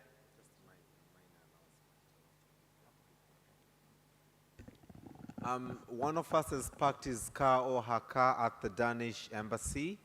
Registration number DMD T696. Is this person with us?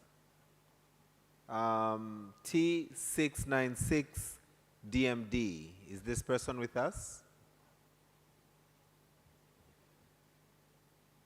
Okay. Okay, thank you very much.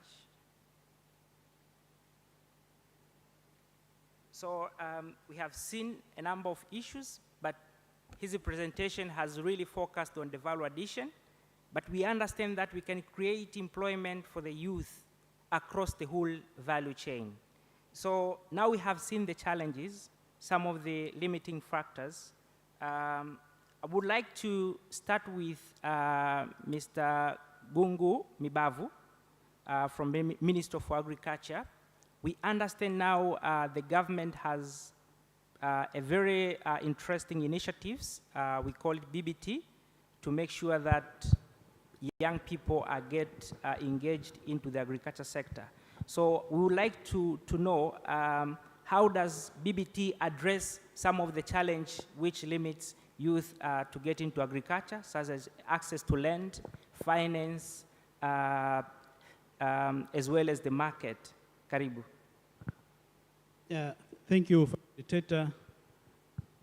Again, my name is Gungo Mibavu. I'm from the Ministry of Agriculture. Just wanted to start by saying that the government recognized the power of youth in developing the agriculture sector. And in recognition to that, we did some scoping study or diagnostic study. We mapped this country and see the youth groups in the whole country and visit them, consult them, and know what they are doing. They mentioned quite a number of challenges, and we come back, we cluster them, and then we had about 5 clustered areas, or we can call it pillars. And then we drafted this flagship program known as BBT. So BBT stands for Building a Better Tomorrow Youth Initiative in Agriculture. It has those 5 pillars, and the first one that was clearly shown by the youth is the appetite for the agriculture sector. Most of the youth have perception that agriculture is not a job. So we need to inspire them so that they get out of that attitude of seeing that agriculture is not a job. And again, we noted that we need to enable them. And then we need to engage in terms of having some access to productive resources like land, finance, markets. That's what have been mentioned by our facilitator. So the government, through this program, has allocated some land. As we are saying now, our target is to reach about 1 million metric 1 million hectare by 2030, and this will engage about 1.6 million youth. We have already made some headways in this area.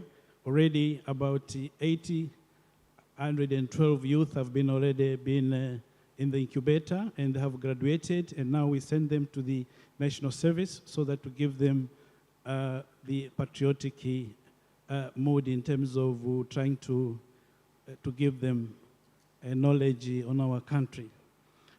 So in terms of financing, in this program, we also work with the Agriculture Input Trust Fund, that's AGTIP, which is an institution within the ministry, to provide some soft loans.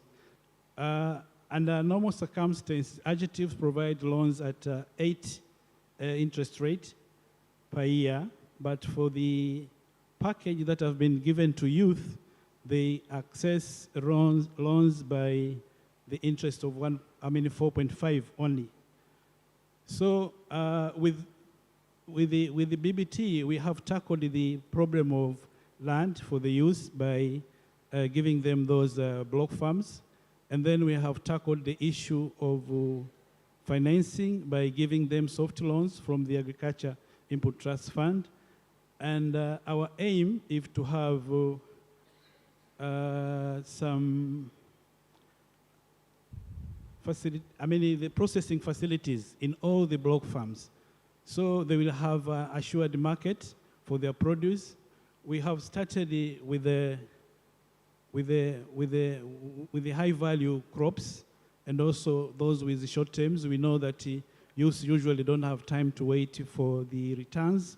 So we started with the horticulture, sunflower, wheat and rice.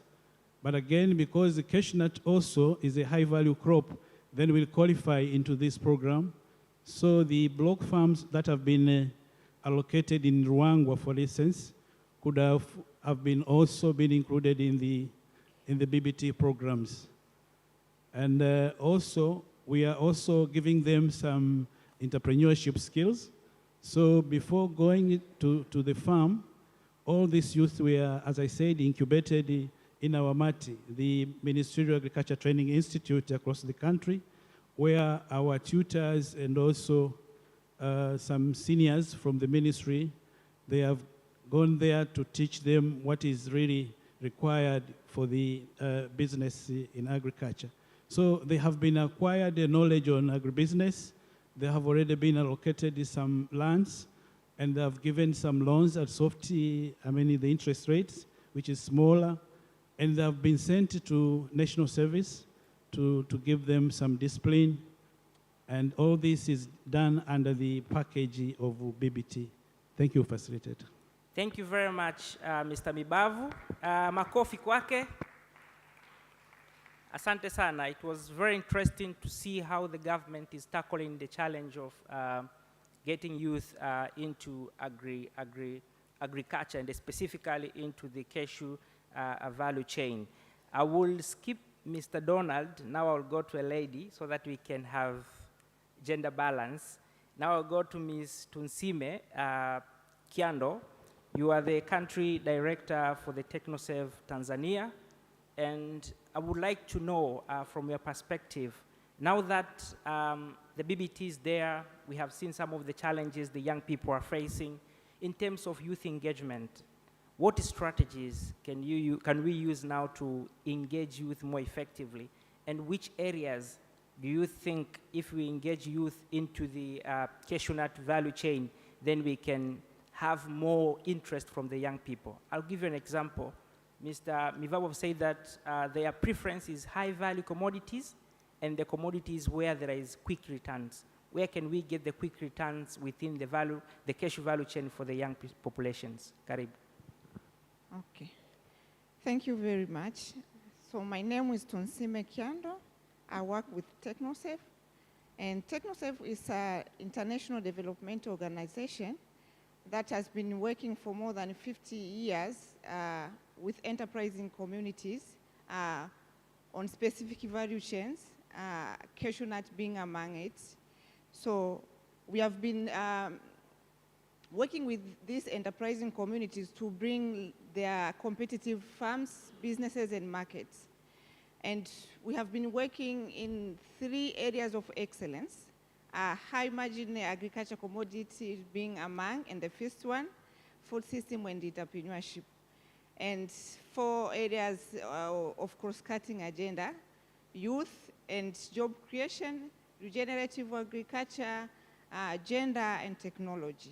So the cashew value chain and youth engagement has been ongoing initiative that TechnoServe has been doing on the daily implementation of our activity. So I just want all of us to acknowledge the youth potential to the development of the value chains in our country, including the cashew. We have heard that Africa, it's the youth population, Tanzania among, composition of more than 60% of youth population. So just from the number of youth that's composing the overall population, you can see, if we were saying Tanzania is among the 4 giants producers of cashew in Africa, that means who compose the Tanzania population? Majority are youth.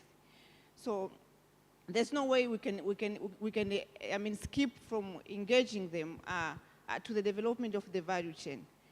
So coming to the involvement of youth is cross-cutting. That means there's no point that you can say you are operating the value chain without their involvement, because they are young, they have energy, they adapt quickly, they are at the edge of doing work. So starting from production, they can be better managers than the people of age, because they are faster, so that they can manage well the businesses. And again, a source of employment, because to operate farms and industry, it needs an energy population that can drive that change. And youth are on that move at their current age. Again, when you come to processing, since we are operating on the era of technology advancement, if you regard early adapters, the quick adapters to the systems and sophistication of the industrialization in the processing, there's no way you can speak that without youth. So that means if youth are fully engaged in that sector of processing, the hope is much than if you leave them behind. And I hope everyone will agree with me to this era of technology, with the social medias, the way youth are uptaking very quickly in the marketing. So they are in Tanzania, but they can trade in China, they can trade everywhere. And that one has been very vital to this era. You can find Kariako is populated by Chinese products, but very few Tanzanians are traveling to China. So because most of the youth population are very active in engaging in the networking, the network and technology to influence their markets. So we can have a better population of traders from youth, and etc. So what then should be done? So there should be some ways to ensure that the active participation of youth in the cashew value chain is pioneered. How? I can just mention the few. For example, providing youth with access to land. A lot have been saying from the limitation that hinder youth to prosper in the operation and development of the value chain. So if there be access of those resources, land, finance, information, so let's give them a priority, like they are the ones to do that. Again, the policies. What are the policies of our value chain? What are the policies of, influencing attractiveness to youth to engage into that sector? And again, enhance capacity building, because they are young, they're emerging in the industry. How are we supporting them? Are the systems, are the structures, are they well incubated to take over on all those things? Again, to help them strengthen their network and partnership, because there's no way they can go alone. So thank you very much. I can speak a lot because you have been in that, but because of time, I can leave for another one. Thank you very much, Madam Tumsime. A round of applause for her, please. Thank you very much for that insightful contributions. Now back to Mr. Donald. I know Tanzania, we have a number of initiatives to ensure that we industrialize as a country. One of such initiatives is what we call Tanzania Agro-Industries Development Flagship, TIDIF. And I know that AGRA has been the champions of this flagship program. So I would like to hear from you. Now we have heard from the first presentation, value addition, how it has a lot of potential to engage young people. So how does the flagship program such as TIDIF offer such opportunities, and how can we implement it for the benefits of the young people of this country? Karibu. Yeah, thank you very much. My name is Donald Mezambwa, working with AGRA Tanzania office. Yeah, we have this Tanzania Agro-Industrialization Development Flagship, which is a framework developed by the government of Tanzania under the support of AGRA, which was under the leadership of Prime Minister's office. The framework basically extended, or it's an extension of the component 3 of ASDP 2, which is value addition and commercialization. So once you talk about processing and things like that, TIDIF is the really relevant document. And as I've said before, this is a framework for supporting government and the stakeholders in resource mobilization and the coordination of the agro-industrialization initiatives. Of course, maybe because of the resources, but it's a document which is very valid to be used by all the institutions under the Ministry of Agriculture, under the leadership of the Ministry of Industry and Trade. And following this forum, I know the chairman is here of the board. It's a really good document, and I'll share with you to see where the board, in collaboration with the other stakeholders, they can come up with bankable proposals. Because itself is a framework, it's not a program, whereby it supports the stakeholders. But we see there is a lot of opportunities because it's very inclusive in terms of gender and age. And within the document, you can see that it's estimated up to 2026 to have at least 1 million jobs created. And there are some case studies and analysis from other countries. And we can see basically from the other government initiatives like Integrated Industrial Development Strategy, we have ASDP2 itself, Agenda 1030. All these initiatives, they have cash as one of their potential crop. So we can see that we have already the framework and the programs which are supporting it. So it's the time to make sure that we utilize that opportunities to make sure that more youth they are being engaged, and the value of the cash is seen to the citizen. As we'll call from the opening session or ceremony yesterday from the Honorable Dr. Philip Mpango, the Vice President of the United Republic of Tanzania, he pointed out clearly that by 2025, there is no cash that will be exported raw. So we can see, if we walk the talk, it is easily that we can realize the potential.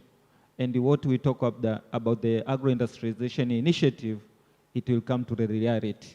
And we are sure that by doing that, combining and coordinating all the resources we have, promoting the potentials we have, we can really reach where we expect. Thanks very much. Thank you very much, Donald. Thank you very much. That was very insightful, especially on value addition. You have opened our eyes, especially on the framework which exists to industrialize the agriculture sector. And you have reminded us as well about the commitment made by the Vice President, which is a very strong one. By 2025, no exportation of raw cashew nut. It's a big toll, but we believe that is possible. Now, I will go to Madam Victoria Michael. She works with Tanzania Private Sector Foundation, but she has another hat. She is the chairperson of the Policy Analysis Group, a group of stakeholders in the agriculture sector who are dealing with policies. But today, we want to hear more from your position as a policy analyst from Tanzania Private Sector Foundation.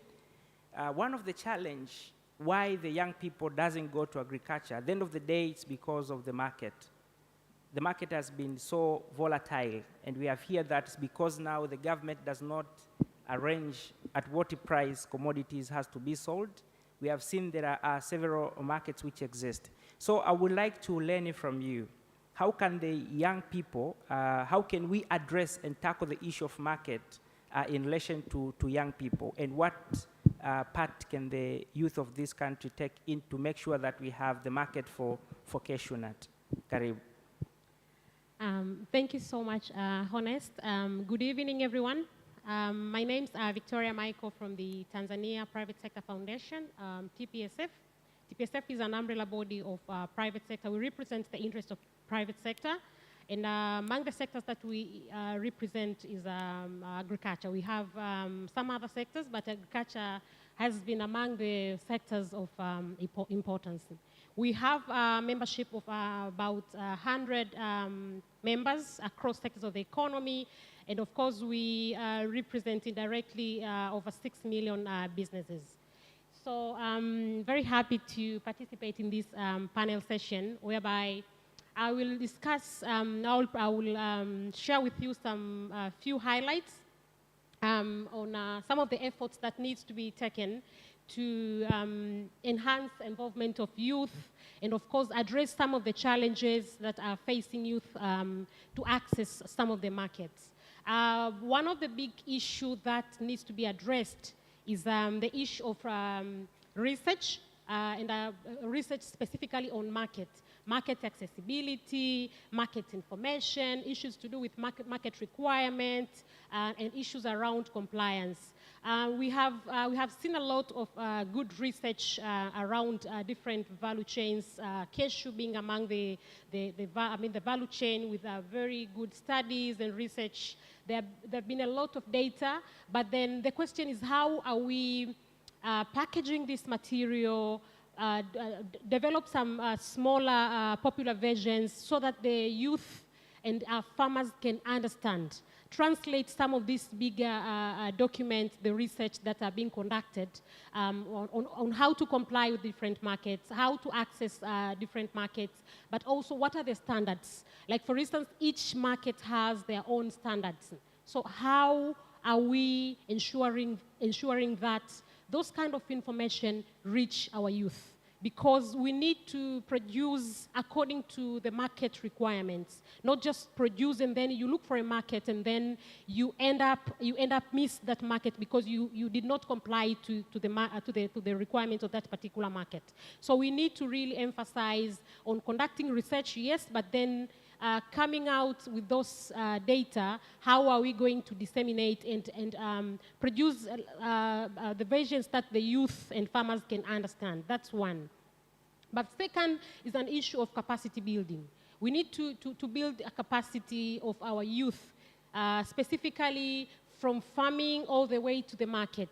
We have seen a lot of work that is being ongoing in the country, whereby in most of the time we really focus on markets and leave out some of the other some of the other parts. Like, for instance, we need to empower our youth with information, with the right information on proper usage of fertilizer, seed, pesticide, fungicides, and some of the other important components, so that they produce quality produces which will be competitive in our markets. As you all know, that our country is continuing to open up markets. Recently, we have signed an agreement to participate on Africa's Free Continental Trade Area, a market of around 1.3 billion population of over 55 African countries. It's a big population. For us to be competitive in this market, we really need to produce quality products. Otherwise, we will end up being markets for products from these other 55 countries. So we really need to empower our youth, making sure that they produce quality products that can compete in these regional economic blocks, the likes of AfCFTA and some of the other markets in the region, but also the products that can compete in international markets. But also another point which is very, very important is the issue of having enabling policies and business environment for youth to be able to participate. For instance, we have seen that for our youth to be able to engage in agriculture specifically, there's a lot of hindrances which we need as a country to focus on addressing them. And some of the biggest challenge that hinder our youth is issues around access to finance and affordability of the finances. We have seen a lot of banks offering loans, but we are all witness that the loans that are being offering at a very high interest. So we need to come up with a policy. We need to really review our policies to ensure that our youth are being given priority from the financial perspective, in terms of the so that they are able to afford these loans. But also the issue around land, accessibility to land. Most of the land in Tanzania are owned by the age population. The youth, most of the youth doesn't own land. If you find a youth owning a land, has been here, maybe it has, that particular youth has inherited that land from his parents. So we really need to review our policies to ensure that we have land banks. Like, for instance, TIC, the Tanzania Investment Center, they should have land, and we should designate special land for youth. If we really want to encourage our youth to participate in the agriculture sector, we need to ensure that we have land so that they are able to participate. Having the likes of the BBT, the BBT program, the Building Better Tomorrow Youth in Agriculture Initiative program, we really need to have some other BBT programs. The programs that will give the youth the technical knowledge on how to engage in agriculture, help them to acquire loan at an affordable rate, as presented by Mr. Gungu Mibavu from the Ministry of Agriculture. This kind of arrangement would really encourage youth to participate in agriculture. And the reason I'm saying all this is because when we are talking about market, we really need to look at it from the production side, looking at it from the production side. Because if you go into the market itself, before looking at the production side, we'll end up looking at markets and there's nothing being produced. So we really need to address some of these bottlenecks so that the youth can be able to participate, but also being able to produce in large quantities and access these markets that are being offered in different regional economic blocks. Thank you. Thank you very much, Ms. Victoria. That was very insightful. And then you have reminded me of an economic concept. If you need to be competitive in these regional markets, we need to be able to produce economic quantities. Economic quantities means that you should be able to produce the same quantity, the same quality, consistently. That's how you can win the markets. But if today you have 50 metric tons, tomorrow you have 20, the other day you have 30, then you won't be able to secure stable markets. But also the quality, you have to maintain the same quality. I have been getting very insightful contribution from my panelists as well as the presentation. Now I'll have a few minutes, like 10 minutes, I think, so that we can engage with you. So 5 will be for you, and then 5 will be for my panelists to respond for the questions which you will ask. Be comfortable with any language. Takaribisha maswali manne tu. Wa kwanza ndio wanachaguliwa. Karibuni.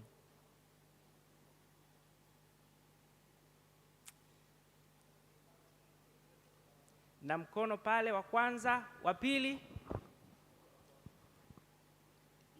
Yes, kuna mkono hapa wa pili, wa tatu pale, wa nne wa mwisho, kule na kijana mwisho kabisa. Basi nitaenda kwa utaratibu. Karibu sana.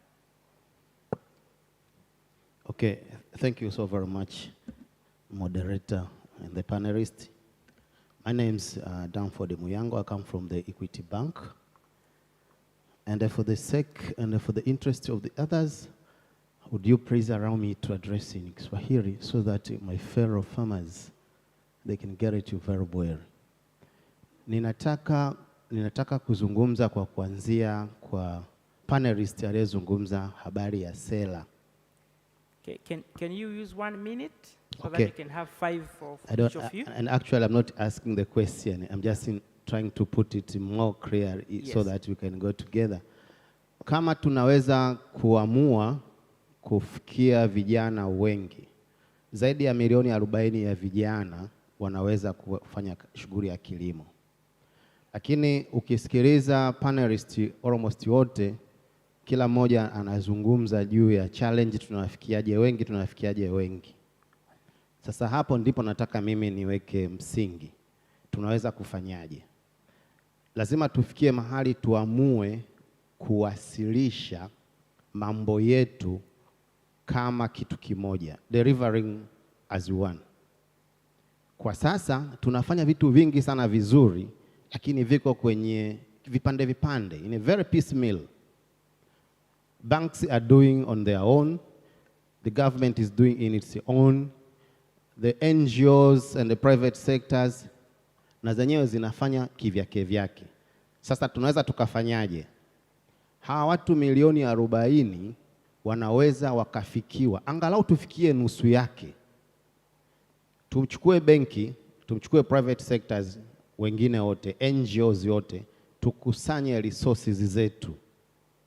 Tukikusanya resources zetu, tunaondokana na athari ya mitaji pamoja na ardhi na zamana, haipo tena.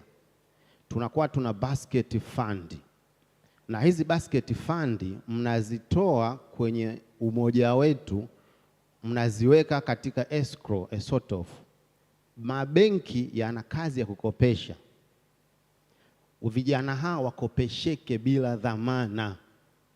Kwa nini? Kwa sababu tunayo buffer ya pesa hizi ambazo tumezitoa TechnoServe, tumezitoa TPSF, tumezitoa any kind of NGO. Na hizi pesa zinakuwa zinakaa pale kama collateral with 0 interest. And then the banks can do hardly by 2% kwa ajili ya administration. Kwa hiyo na maana watakopesha kwa asilimia ndogo kuliko hata ya mheshimiwa aliyosema pale 4.5. Hawa vijana hawajafikia kwenye hizo 4.5. In fact, they are required to be given a seed fund bure. Sasa tutaweka angalau 2% ili wanaofanya monitoring from TechnoServe waweze kupata some of the funds from that fund. Kwa hiyo tukikusanya wote tutaweza kuwa tuna bilioni 500. Sasa bilioni 500, banks can be commanded to do it 3 times. Kwa hiyo tutatoa sisi mikopo yenye hiyo 1% to 2% kwa 1.5 billion. I mean 1.5 trillion wakati mashirika haya yamekusanya bilioni 500. With that concept, watoto vijana hawa ambao ni zaidi ya 65% ya population yetu, tutaweza kuwasave across the country. Mabenki haya mnaweza mkayadedicate exclusively, maybe 3, 4 au 5, not all of them, and then you have a visibility of your funds, na mnaweza mka-assess impact very quickly. Tutakuwa na raw materials za kutosha, viwanda tunavyotaka vitajengwa vya kutosha, kwa sababu we have that tripartite: production, we have the technology, and now we have the funds. Mtu akitaka kufanya kiwanda atatengeneza. I thought this debate needs a time. Thanks, son. Thank you very much for your perspective. You have stressed about how we can be more well coordinated as a sector and have different models to make sure that youth can access finance, either free interest, so that they can be able to engage into Cashew intervention. The second one, Karibu. Thank you very much. Thank you, Owen, for your presentation. Once again, my name is Dixon, I'm from Uganda. You know, the discussion we are having, you see, me, I will always ask, because this is Tanzania, but now this is East Africa. That's my concern. You say you are encouraging the youth. Now, the question would be, how do we attract them? You're actually answering, but I don't think we are really answering. We need to attract youth. For example, I heard somewhere in a room, as if youth don't actually even want to associate. For example, if they don't associate, if they don't come to associate with these old people, how will work go on? Now, you say you're going to get them land. Now, land, what's the deliverable there? Are you going to change the land tenure system? Because, I mean, this is what we should be hearing. Is there a land tenure system? It is meaningless, by the way, to always be here, and then we talk and then we run away. You know, I don't know how we have to do things, but that's my thinking. Because now what you talked about, Owen, you see the way you explained it properly. You said how Cashew has been a problem since 1680s and whatever, all that. Now we're talking about youth who are too many to actually deal with. That means that's energy, that's a human resource to actually work and develop Tanzania. So now, right now, the value addition would favor them. I think about 10 years ago, there was this AFCTA signing. This is 10 years ago. Now this is 10 years in the future now. What do we have with the AFCTA right now? Are we crossing borders? Because if these guys are here, they are Tanzanians, I'm a Ugandan, I would be happy to receive them the other side, selling cashews, because I'm sure Tanzanian cashews are great. But are they crossing borders? What's the deliverable there?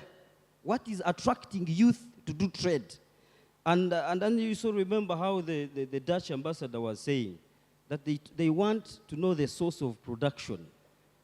How does it look like? Because that's what they're interested in, standards. So because you need to attract youth.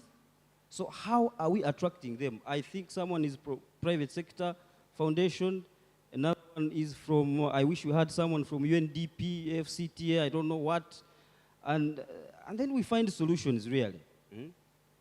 Those are my concerns. I don't know how you think.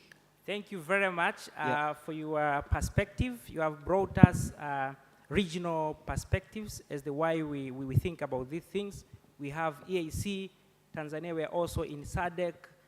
We also have the African Free Continental Trade. So the potential is very huge, but how do we make them work? The third one? Habari gani wote? Mimi nimeitwa Mr. Taylor, ni Mtanzania mwenzako, ni mzaliwa hapa, lakini sio shida ya ardhi nchini yetu. Ardhi yote ni ya nchi. Ni kuuliza serikali wanagawa kwa watu wa Dubai na nini kwa ajili ya kuja kuwinda nyama, lakini vijana wetu hawana ardhi ya kulima. Tunaweza kuwapatia ardhi kwa miaka 35 na nusu. Inatosha kupanda miti, au machungwa au vitu, lakini pia sisi wazee lazima tuwapatie masoko.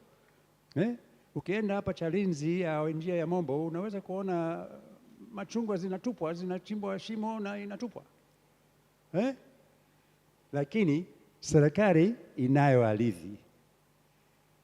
Benki ya Equity ni mimi nawajua, wanayo hela, hata serikali wana hela, tunaweza kuwapatia. Lakini sisi wazee tunawategemea vijana wetu kwa uzee wetu, na heshima ipo ya watoto. Sasa lazima tuwasaidie, sio kusema tu kwamba hawawezi.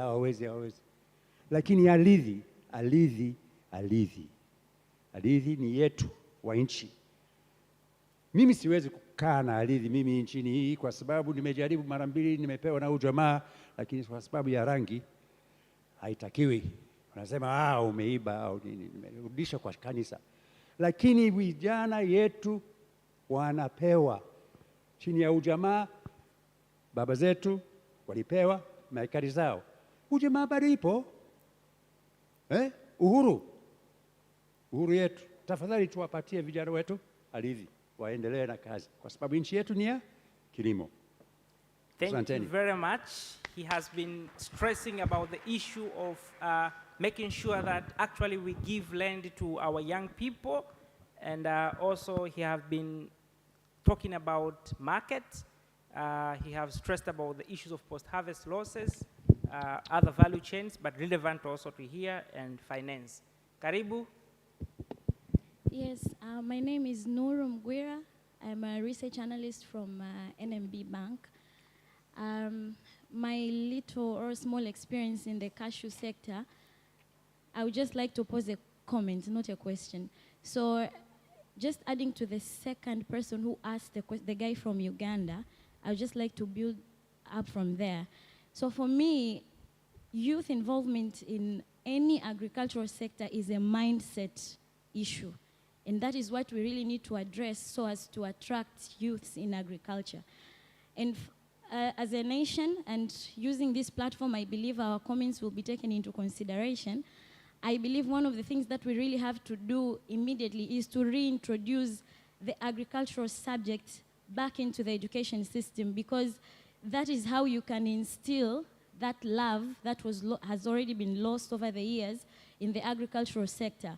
So no matter the initiatives that we put in place, if people or if the youths do not find it attractive, there's no way they will go in. So for me, it's a mindset shift that needs to happen. And one of the ways technology has really grown, and most of us now are using social media. So let us talk of the successful stories in agriculture. Let us bring them up for the youth to see that it's not just the matter of a hoe and some piece of a robe that looks shaggy. Let them see what agriculture can do and sell these successful stories so that youth can be attracted into agriculture. But again, we need to incorporate technology, because in one of the recent conferences, whether it was, I'm not sure if it was AGRIF or which conference, one person said, if a youth sees a hoe, and another one sees the use of smartphones for information gathering in agriculture, the second one will attract them more, so that even in agriculture, I can use my smartphone to get data, to know where fertilizer is found, to know the weather patterns, and you can go on, the list goes on. So technology, doing away with the old ways of doing things in agriculture, can bring back the youth. Thank you. Those are my comments. Thank you very much, Nuru. And that was the last comment from Nuru. He talked about two things: mindset changing as well as digitalization of the agriculture sector. Now,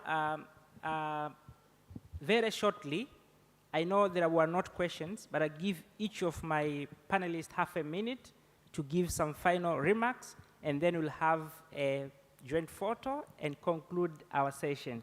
I'll start with Owen, Victoria, then with Mr. Mibavu at the end. Half a minute.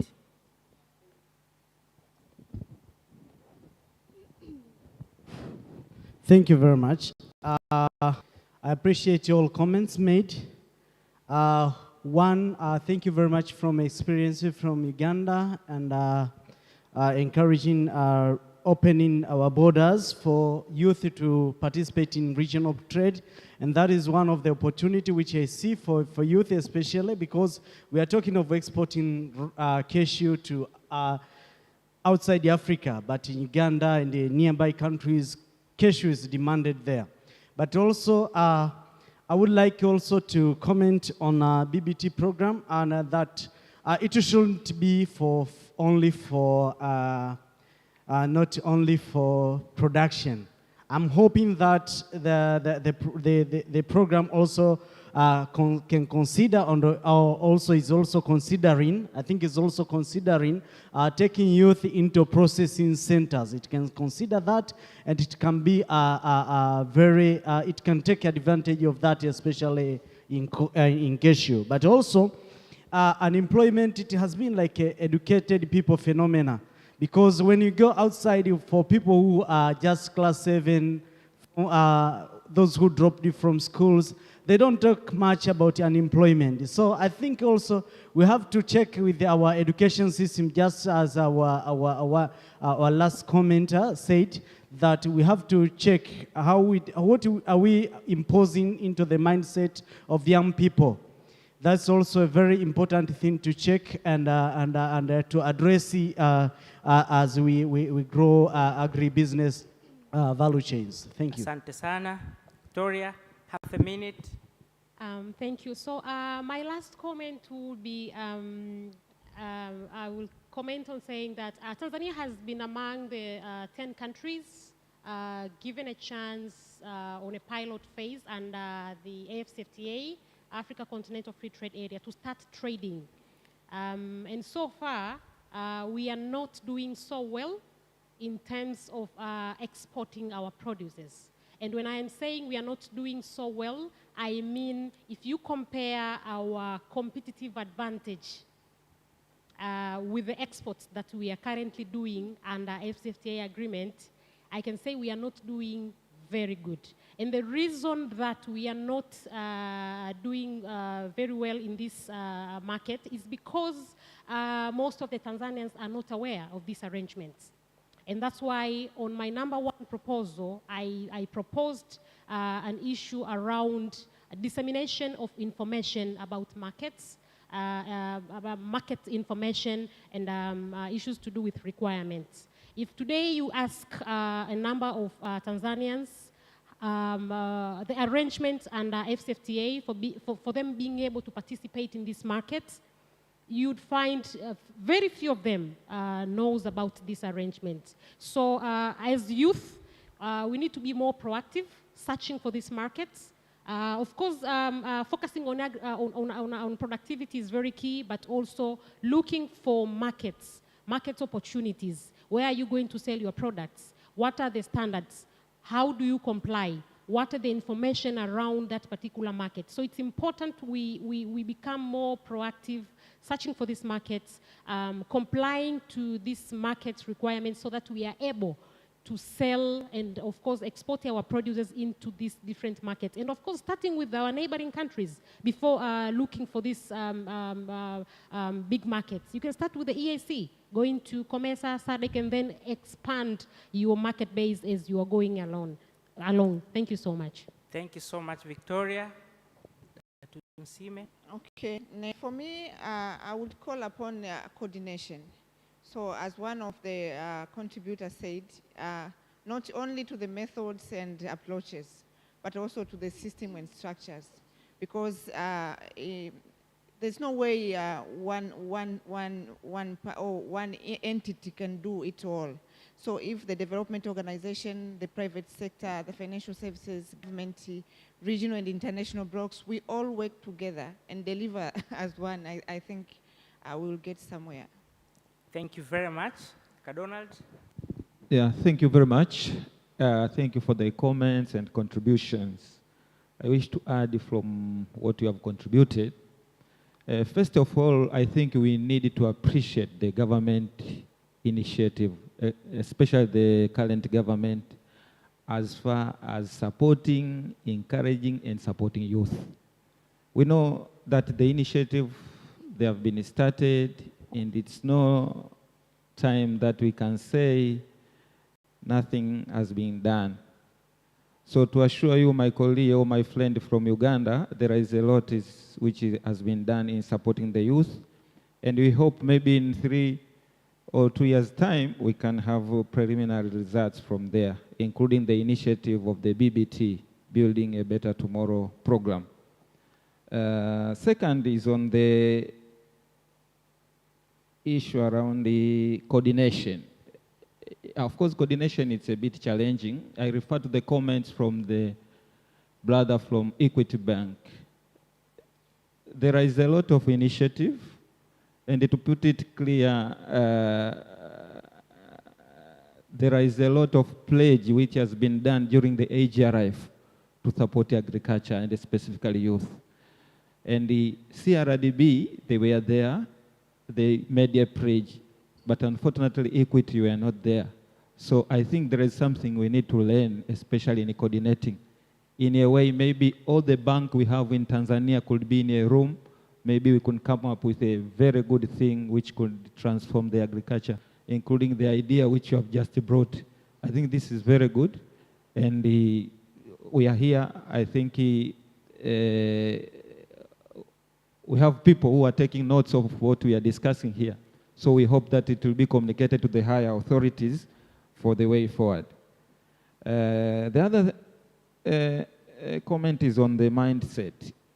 Of course, youth mindset, it's not so much in agriculture, but referring to Mibavu's point, under the BBT, it has 5 pillars. And you can see the first one is to inspire youth. And you go down, the last one is coordinating. So these pillars, they have been made in order of importance, starting with what needs to start and what's an end. So going forward, I hope, as I've just said, we are hoping for the best. But before I end, we need to remember that export of the low cash, that means we export jobs, we export wealth. Thank you. Thank you very much. Donald Mibavu, your concluding remarks? Yeah, thank you. Just appreciate all the comments that have been given from the floor. I know it's true that 1 million youth out of 40 is just a small, but at least we need to have somewhere to start as an entry point. And actually, the BBT is also being implemented as a sector-wide. Our colleague from Livestock, they also do have BBT Life. That means BBT Livestock and Fisheries, and they have already identified areas of priority, fattening the beef, and also they have gone to the blue economy. They're also doing some aquaculture and crustaceans rearing, and also seaweeds. So the data I've given here, they're just for the crop subsector. And I have not included the livestock. And actually, we just want to make this thing a union matter. Our colleague from Zanzibar, they're also learning about how to have a program like a BBT. Now, in security of the land, the tenure under the BBT is 66 years. And this is to provide this youth with enough time and use land as a collateral to access some credit from the bank. So with those few remarks, I think I need to get back to you, the microphone. Thank you. Thank you very much. Now a big round of applause for all my panelists. Lakini tunapasha Kiswahili. Tupashe. Tupashe, tupashe, tupashe, tupashe. We do like this. Matatu. Asanteni sana kwa kutusikiliza. Karibu. Tusimame hapa tupige picha pamoja, and as they do that, can we put our hands together for the moderator?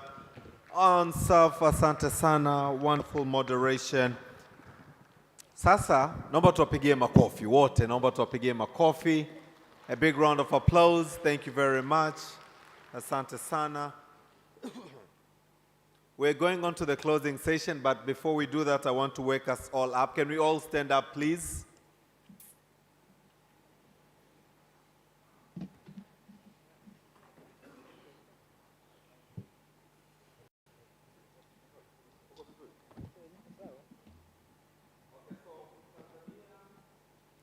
Tanzania International Conference, Cashew Conference 2023 is abbreviated TICC 2023, right? We're going to write the TICC 2023 using our heads. First, we're going to start with our hands, and then I'll take you all the way to just getting all us up. So T, I, C, 2, 0, 2, 3. That was simple, right? Okay, let's put our hands on the waist. We're going to write both hands. We're going to write using our heads now. T.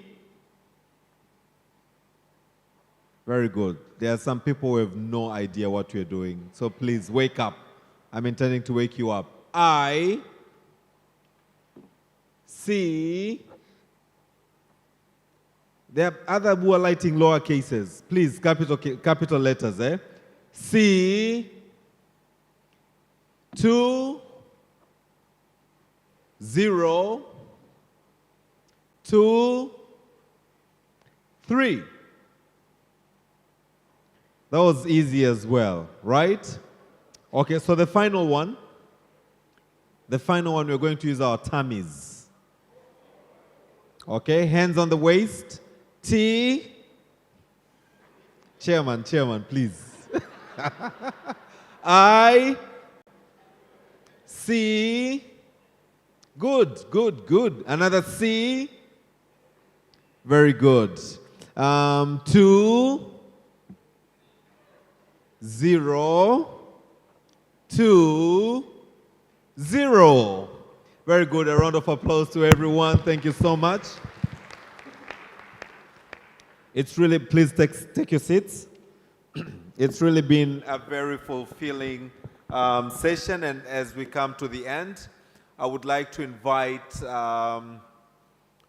is it Dr. Haj or Professor Haj, the rapporteur, for another 2 minutes are you ready for the 2 minutes of wrap-up? And as he comes, may I please bring the following to the stage. Chairman, naomba nikukaribishe hapa mbele.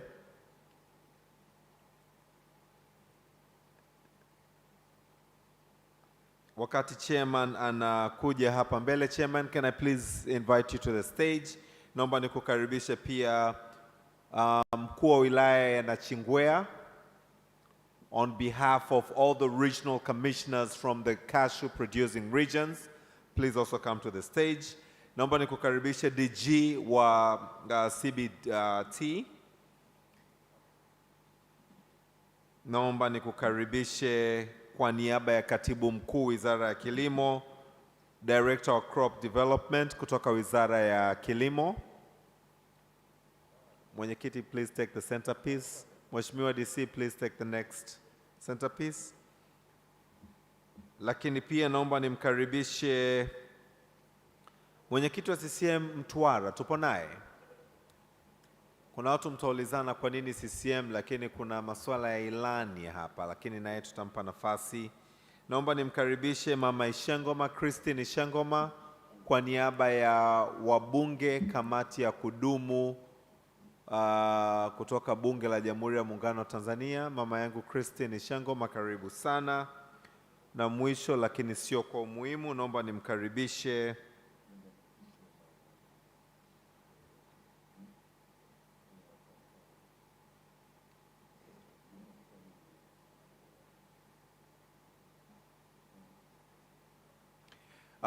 can I have a representation of one of the buyers? Any of the buyers, please feel free. One of you to please self-appoint yourself and come to the stage. One of the buyers.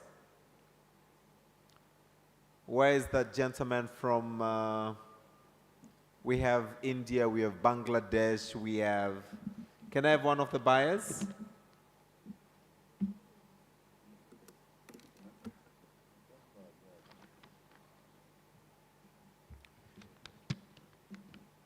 Do we have any of the buyers in the house before I deny them of this opportunity to give us a quick remark as we come to the end.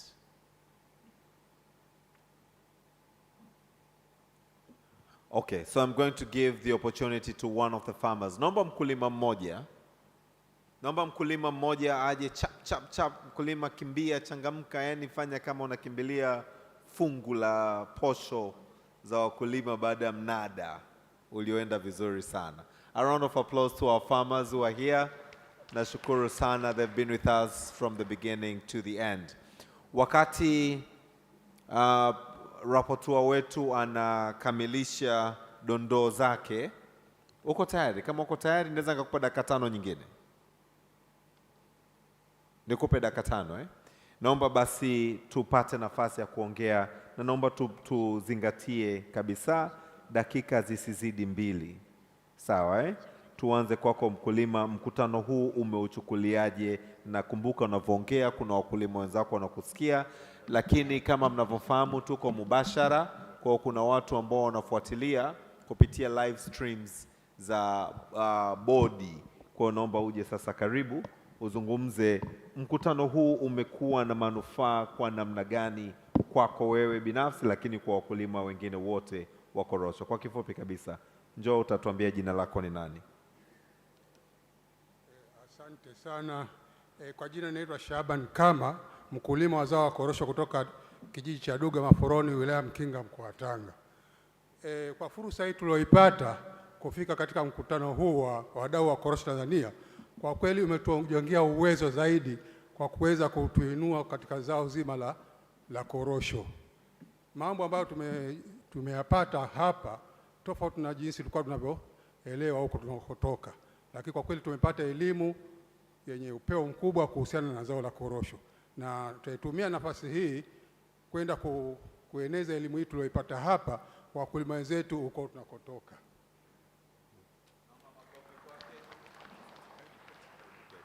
Asante sana. Nikukaribishe Mheshimiwa Mwenyekiti wa Chama cha Mapinduzi kutoka Mtwara. Karibu sana, na wewe tuambie katika kutekeleza ilani ya uchaguzi 2020-2025 huu mkutano umetuwekaje, na tukiwa tunajua tunaelekea katika uchaguzi mkuu. Karibu. Mheshimiwa Mwenyekiti wa Bodi ya Korosho Tanzania, wajumbe wa Bodi ya Korosho Tanzania, mkurugenzi mkuu wa Bodi ya Korosho, wakuu wa wilaya mliopo, wakurugenzi wa halmashauri, miji na manispaa mliopo, waheshimiwa mabalozi wa nchi mbalimbali mliopo, wadau wote wa korosho, itifaki imezingatiwa. Jina langu naitwa Saidi Musa Nyengedi, mwenyekiti wa Chama cha Mapinduzi mkoa wa Mtwara, mkoa ambao unazalisha korosho kwa wingi Tanzania. Si korosho kwa wingi tu, bali ni korosho bora. Awali yoyote nimshukuru Mwenyezi Mungu kwa kutujalia uzima na afya njema. Aidha, niipongeze Bodi ya Korosho na management kwa ujumla kwa kuandaa mkutano huu adhimu ambao si tu umewakutanisha wadau wa korosho wote wa Afrika na dunia, lakini pia kwangu naita ni mkutano semina yenye mafunzo ambayo yametoa fursa kwa wadau kubadilishana mawazo, uzoefu ambao pia ni muhimu kwa wadau wa korosho hususan wa Tanzania katika kuboresha uzalishaji wa korosho, kuongeza thamani na kutafuta masoko ya korosho, mambo ambayo yataongeza tija si kwa wakulima tu, bali kwa wadau wote wa korosho na serikali yetu kwa ujumla.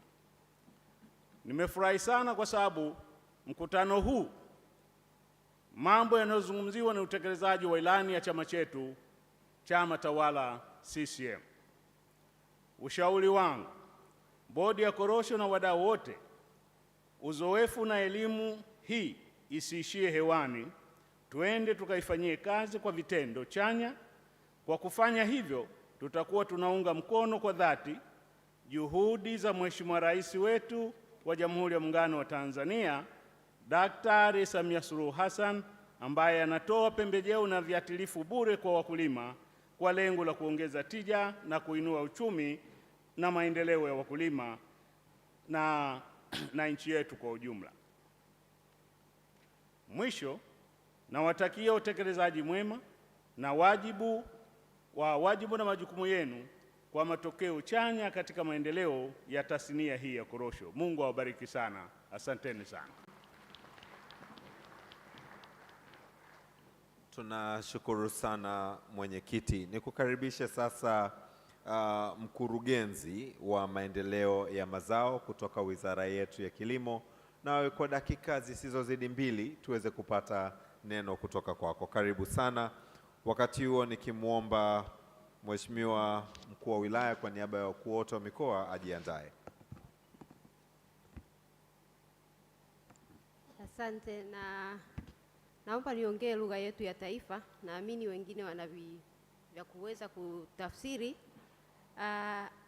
Nishukuru mwenyekiti wetu wa bodi ya korosho ambaye ameilea vema hii bodi yetu, na tunaona kwamba kuna matokeo yanaendelea kuwa chanya na inaendelea kukua. Nishukuru kamati yetu ya bunge ambayo pia imekuwa ikituongoza vizuri katika kusimamia masuala ya kilimo. Nishukuru pia viongozi wetu wa wilaya ambao na mikoa ambao pia wamekuwa wakisimamia zao hili. Niseme kweli kwamba mkutano huu uliounganisha wenzetu kutoka nchi mbalimbali ni sehemu kubwa sana ya kuangalia ni namna gani yale ambayo hayafanyiki kwenye nchi yetu tuweze kuyachukua na kuyafanyia kazi, ili kwamba tasnia yetu ya korosho ikue na ikiwezekana tuwe nchi ambayo inaweza ikawa ndio inayoongoza Afrika na maeneo mengine kuzalisha korosho na kuuza korosho, kwa sababu tuna maeneo mengi na tuna uwezo wa kuzalisha korosho bora. Tuwaombe tuwakaribishe wageni ambao mmekuwa pamoja nasi katika siku hizi, mweze kuja kushirikiana nasi katika kuendeleza tasnia ya korosho, hasa katika uongezaji wa thamani. Tunawakaribisha sana na tuko tayari kushirikiana na nyie katika kuhakikisha kwamba tasnia yetu inakuwa na zao hili linaajiri wengi ikiwemo vijana, kwa sababu tukiwa na teknolojia rahisi na teknolojia ambazo ni za kisasa, basi vijana wengi wataingia kwenye tasnia ya korosho na hatimaye tutaendelea kuendeleza zao hili kwa ufanisi. Niwakaribishe sana na wote ambao tupo katika rumu hii, tukitoka hapa tuendeleze yale ambayo tumejifunza. Asanteni kwa kunisikiliza. Asante sana mkurugenzi wa maendeleo ya mazao. Tunaye Mheshimiwa mkuu wetu wa wilaya ambaye anawakilisha wakuu wote wa mikoa. Kuna mikoa 5 inayolima korosho na sasa yeye atatuwakilisha all the way akitokea wilaya ya Nachingwea. Karibu sana. Jamhuri ya Muungano wa Tanzania. Mwenyekiti wa bodi brigedia mstaafu, washiriki wote wenzangu, habari za jioni. Nimesimama hapa kwa niaba ya waheshimiwa wakuu wa mikoa ambao walialikwa, lakini mimi naitwa Mohamed Moyo, ni mkuu wa wilaya ya Nachingwea. Nachingwea ni wilaya ambayo katika mkoa wa Lindi ndio wazalishaji wa kwanza na wakubwa kutoa dhahabu hii nyeupe ya korosho. Lakini pamoja na hiyo, tuwashukuru waandaaji wote, bodi ya korosho, waliotoa mada, waliochangia kwa mawazo yao mazuri sana. Sisi kama serikali za wilaya na mkoa, yale yote ambayo yamezungumzwa humu kwa mustakabali wa taifa letu tutaenda kuyafanyia kazi. Lakini tuna imani kwamba na tunaamini kwamba mkutano huu ni katika jitihada za kumuunga mkono rais wetu Daktari Samia Suluhu Hassan katika kuifungua Tanzania kwa ajili ya uwekezaji mbalimbali. Lakini pamoja na hayo, tuwaombe taasisi za fedha muunge mkono halmashauri zetu katika kuwasaidia wakulima wetu katika uanzishwaji wa viwanda vidogo vidogo wa ubanguaji wa korosho. Bila kufanya kazi hiyo ya kubangua korosho, Tanzania itakuwa imebaki nyuma. Kwa hiyo tunaomba sana sana, na sisi kama serikali tutaendelea kutoa ushirikiano kwa taasisi mbalimbali Lakini pamoja na hayo, sisi kama kanda ya kusini, mkoa wa Mtwara, Ruvuma na Lindi, tumeamua safari hii korosho zote ambazo zitanunuliwa katika mikoa yetu basi zitasafarishwa kupitia bandari ya Mtwara, na kama serikali tutahakikisha usalama wanunuzi, wasafirishaji kutoka kwenye wilaya zetu kufika bandari ya Mtwara, usalama tutawahakikishia. Baada ya kusema hayo, nawatakia kila la heri, Mungu awabariki. Asante sana Mheshimiwa mkuu wetu wa wilaya ya Nachingwea. Ninayo heshima sasa kumkaribisha DG wetu wa bodi kwa neno la shukrani, na kisha tutamsikia Mheshimiwa mjumbe wa kamati ya kudumu na mwenyekiti atatufungia kama ripoti yetu itakuwa tayari bado. Karibu Mheshimiwa DG. Good evening, ladies and gentlemen. I'll use both languages for depending on what I'm talking about. Mine is all about thanksgiving. So, first of all, I'd like to thank all the participants who came to this meeting. I thank you so much, because without you, nothing could have been happened. So thank you so much for all the participants and the delegates, people who have traveled from different countries to come to support us during this event. So thank you so much. And specifically, I'd like to thank the presenters, moderators, and the panelists. I'd like to talk a little bit. It was not easy getting these panelists and the moderators and the people you have seen speaking in front here. Sometimes you get someone before just one day, you say, no, I can't come. You have to look for someone else. So some of the guys or moderators who appeared this evening, we gave them maybe only 24 hours and they showed up. So we thank you so much for those people who, we gave them very short notice and they availed themselves for the events to make it successful. Thank you so much. Also, I want to thank you, the Regional Commissioner of Dar es Salaam. Specifically, please allow me to mention his name, Hamis Ngoda. Please stand up. This guy, our host here in Dar es Salaam, he has been so useful. So we thank you so much, Ngoda, and please send our greetings to Regional Commissioner. We thank you so much. But also, I'd like to thank you, all the honorable ambassadors who gave their time to attend the meeting. They've got a lot of issues, but they were here. You have seen one of them, honorable ambassador from the Embassy of Netherlands.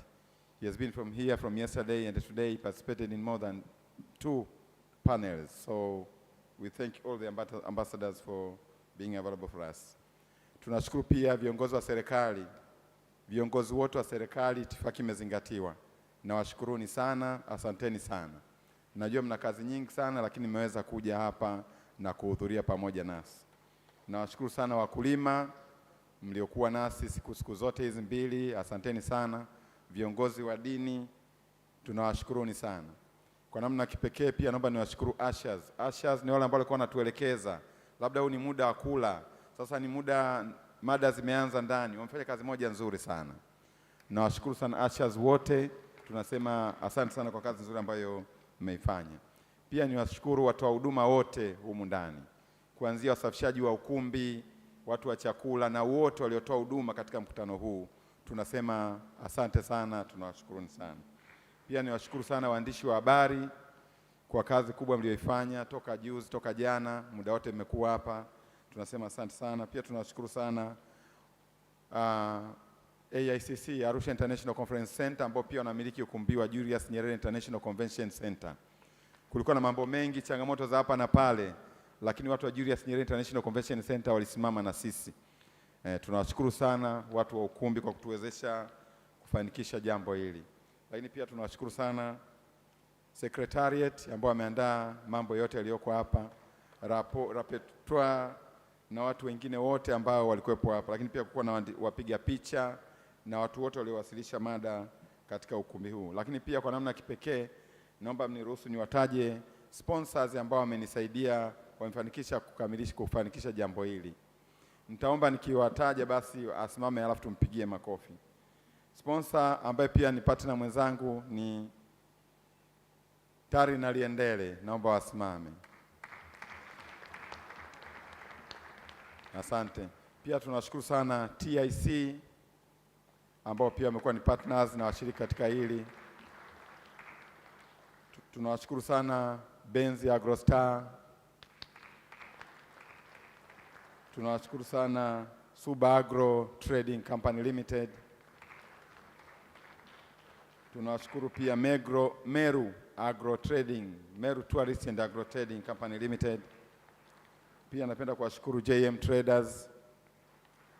Pia niwashukuru sana Biotan kwa kutusupport. Nawashukuru pia R&S Associates. Tunawashukuru pia Trademark East Africa, wametusaidia kutulipia ukumbi. Tunawashukuru pia Alpha na Mata pamoja na mdau mmoja anaitwa Juliet, pia tunamshukuru sana. Pia we thank so much African Cashew Alliance. This meeting couldn't be available without the assistance of African Cashew Alliance, and they've been here. Also, we want to thank CICC for bringing the representative here, Secretary of CICC. And also we thank you, Scan Code and the World Cashew. In general, maybe I might have skipped anyone among you. Please take into account that we appreciate everyone who participated in this meeting in any aspect he was there. Tunashukuru wote ambao mmeshiriki kwa namna yoyote ile, tunasema asante sana. Nawashukuruni sana, niwatakie jioni njema. Asante. Asante sana DG. Naomba sasa kwa heshima nimkaribishe Mheshimiwa Christine Ishengoma kwa niaba ya kamati ya kudumu ya Bunge la Jamhuri ya Muungano wa Tanzania, ambapo kilimo pamoja na mifugo ipo katika kamati yake. Naomba makofi kwake. Jamhuri ya Muungano wa Tanzania, kilimo cha korosho, sema oye. Asante sana. Ndugu zangu waheshimiwa wote ambao wamehudhuria mkutano huu ambao ni conference, ambao wamehudhuria conference hii, mwenyekiti wa bodi na wajumbe wote, wageni wetu kutoka nchi ambao wanununua korosho hizi, na wasalimu kwa jina la Jamhuri ya Muungano wa Tanzania. Sisi kama kwa niaba ya kamati ya Bunge ambayo inashughulikia mambo ya kilimo, pamoja na wabunge wengine wote ambao wanatoka kwenye mikoa inayolima korosho, tunashukuru sana na tumefurahi sana kuhudhuria hii mkutano ambao hasa unashughulika na mnyororo mzima wa mambo ya korosho. Imekuwa ni mkutano mzuri kwa sababu umewakutanisha watu wote, wakulima, researchers, yani watafiti, wale wa processors au wabanguaji, pamoja na wanunuzi, na hasa nimefurahi sana kuona tumekuwa pia na wanunuzi wa kutoka India, Vietnam, pamoja na nchi zingine ambazo zinalima korosho pamoja na kununua korosho. Kwa sababu mkutano huu tumeweza kuongea mambo mengi ambayo yataendeleza sekta yetu ya korosho, hasa kwa upande wa kilimo. Tumeongelea vijana, jinsi wanavyoweza kuwa involved kwenye upande wa kilimo. Tumeongelea chain nzima hasa ya korosho. Kwa hiyo imekuwa ni mkutano mzuri sana, ambao ninachokiomba ni kitu kimoja. Kwa sababu sasa hivi tulianza na mikoa michache, mikoa mitano tu, ambayo ilikuwa ni Ruvuma, Tanga, pamoja na Pwani, pamoja na mikoa mingine. Lakini sasa hivi tumekwenda mpaka mikoa mingine, hata mkoa wa Singida, mkoa wa Morogoro, yani tumeexpand mikoa mingi. Kwa hiyo nawaomba sana, hasa wa Tanzania ambao umehudhuria humu, hasa wakulima, wote, hata processors, hata nini, zingatia yote ambayo tumeweza kuyaongelea kusudi tuweze kukuza tasnia yetu ambayo inashughulika pamoja na mambo ya korosho. Tunataka agriculture as such iweze kupanda na kupanda. Na kwa upande wa bunge, sisi hasa tunaisimamia serikali. Kwa hiyo tunaishukuru sana Wizara ya Kilimo ambayo imeandaa pamoja na ninyi bodi ya korosho kuhusu huu mkutano ambao kwa kweli ni wa kimataifa. Ni wa kimataifa, kwa hiyo imefanya jambo kubwa. Sisi wabunge tunaisimamia na kuishauri serikali, na haya yote tuliyoyaongelea kama kamati inayoshughulika na mambo ya kilimo tutayafuatilia kuona kama kweli yanatekelezeka kusudi kuweza kumsaidia mkulima, hasa mkulima ambaye anapashwa faidi kutoka hii na kukuza kipato. Hasa nikija kwenye korosho zetu, ni kweli korosho nyingi tulikuwa tunauza zikiwa hazijaprocessiwa. Kwa hiyo tunauza nguvu kazi au employment. Lakini tukiprocess hapa kwa kuanzisha viwanda hapa nchini, tutaweza kuwa na ajira kwa vijana wetu pamoja na kina mama ambao hasa hawana ajira ya kutosha. Kwa hiyo ndugu zangu, huu mkutano tusisikilize tu yakatokea huku. Tukisikiliza tu, kwa sababu Mheshimiwa Rais anatoa hela nyingi sana. Na kwa upande wa kilimo, na kilimo ameipa priority namba 1 kwa wastani kwenye bajeti hii iliyopita. Kwa hiyo naomba sana tuwasapoti Mheshimiwa Rais Dr. Samia Suluhu Hassan pamoja na mawaziri, wanafanya kazi nzuri sana, pamoja na bodi, pamoja na watafiti, na Liendele inafanya kazi vizuri. Tunaomba sana tuweze kufanya kazi kama tulivyo. Tusiuze kazi zetu na utaalamu wote kwenye uko nje. Hapana, tuweze kuwauzia na sisi tuweze kuprocess hapa, tuweze kuwauzia ile final product ambayo tayari imeisha kuwa processed. Mnanielewa, mnielewi? Naomba tufanye hivyo. Kwa kweli nimefurahi sana kama mdai wa korosho, kama member of parliament, kama mtu aliyejaa kilimo kichwani mwangu. Kwa kweli nimfurahi sana. Asante sana, na mwende mkafanye kila kitu. Thank you for attending our meeting. Thank you for attending our conference. Now we want to sell the final product to the other countries, not low product. Thank you.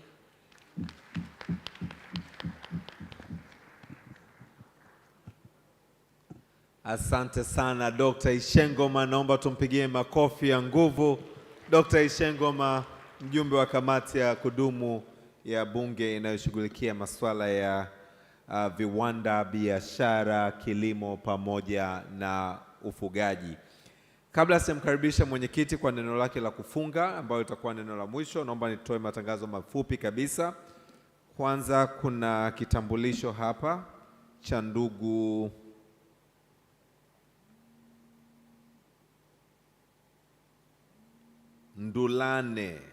Ndulane Francis Ndulane. Kama yuko na sisi, naomba uje uchukue kitambulisho chako cha kitaifa. Ninacho mimi hapa, tutaonana baadaye. Tangazo la pili, tusisahau wale ambao wanaenda kwenye safari ya Mkuranga kesho, kuondoka hapa ni saa 2 kamili asubuhi. Those going to the field trip, we depart here from 8 o'clock in the morning. Baada ya leo mwenyekiti atakapotamka kwamba amefunga, na mimi natatamka hivyo, anafunga rasmi, tutakuwa tumefikia tamati ya exhibition. Kwa hiyo exhibition kesho hazitakuwepo, mwisho zitakuwa ni leo. Ni kuombe, alafu tangazo jingine ni kwamba picha zote zinazopigwa umndani pamoja na presentation zote zilizofanyika umndani na kwenye breakaway sessions zitawekwa kwenye website ya board. Kuanzia Jumatatu zitakuwepo huko. So please visit the board's website for the presentation and all the pictures of what transpired for the past 2 days. Na tangazo la 5 na la mwisho, na ni muhimu sana, naomba tukiondoka humu ndani tusiondoke hapa JNICC bila kunywa chai. Chai ya jioni imetengwa hapo, imetayarishwa kwa ajili yetu, kwa naomba tafadhali tusiondoke bila kunywa chai. Mwenyekiti, baada ya kufunga nitaomba tupige picha za pamoja. Exhibitors watapiga picha ya kwanza, wakulima watapiga picha ya pili, sponsors ambao pia DG wetu amewataja picha ya tatu, na kamati watapiga picha ya 4, na ndio itakuwa hitimisho la shughuli yetu. Ninayo heshima sasa, mwenyekiti, raportua hajawa tayari, kwa hiyo hii ripoti ya yaliyojiri leo tutayakuta pia kwenye website yetu Jumatatu. Naomba tumpigie makofi mengi mwenyekiti anapokuja kutihimishia mkutano wetu. Karibu mwenyekiti.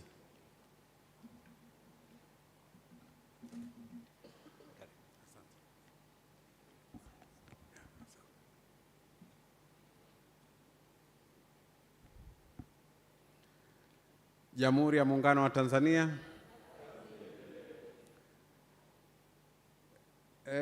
Awali ya yote nichukue nafasi hii kwa niaba ya waziri wetu wa kilimo Mheshimiwa Hussein Bashe na Wizara ya Kilimo kwa ujumla pamoja na bodi ninayoiongoza kumshukuru Mwenyezi Mungu kwa namna ambavyo ametuwezesha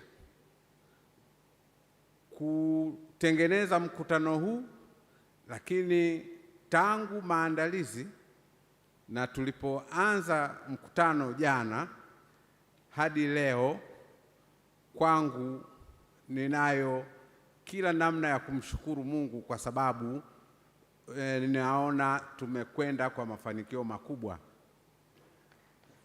Jambo la pili,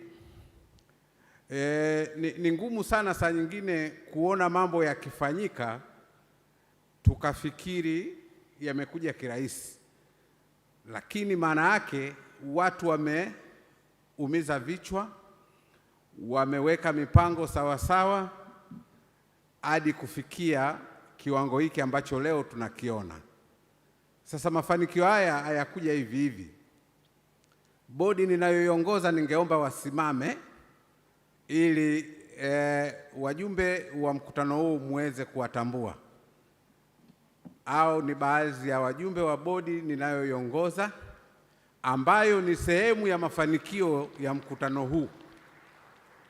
Bodi hii kwa kushirikiana, naomba mketi. Bodi hii kwa kushirikiana na management ya Bodi ya Korosho Tanzania ndio imewezesha kufikia hatua hii, lakini bila kuwasahau kama alivyosema mkurugenzi wangu mkuu, bila ya kuwasahau wahisani sponsors ambao wametusapoti kwa kila namna, lakini bila kusahau pia mgeni rasmi ambaye ni Mheshimiwa Rais Samia Suluhu Hassan, lakini kwa sababu alikuwa na majukumu alimteua au alimwagiza makamu wetu wa rais Dr. Mpango kuja kutufungulia shughuli hii. Naye tunamshukuru sana kwa kutoa muda wake kwa ajili ya jambo hili. Ndugu washiriki,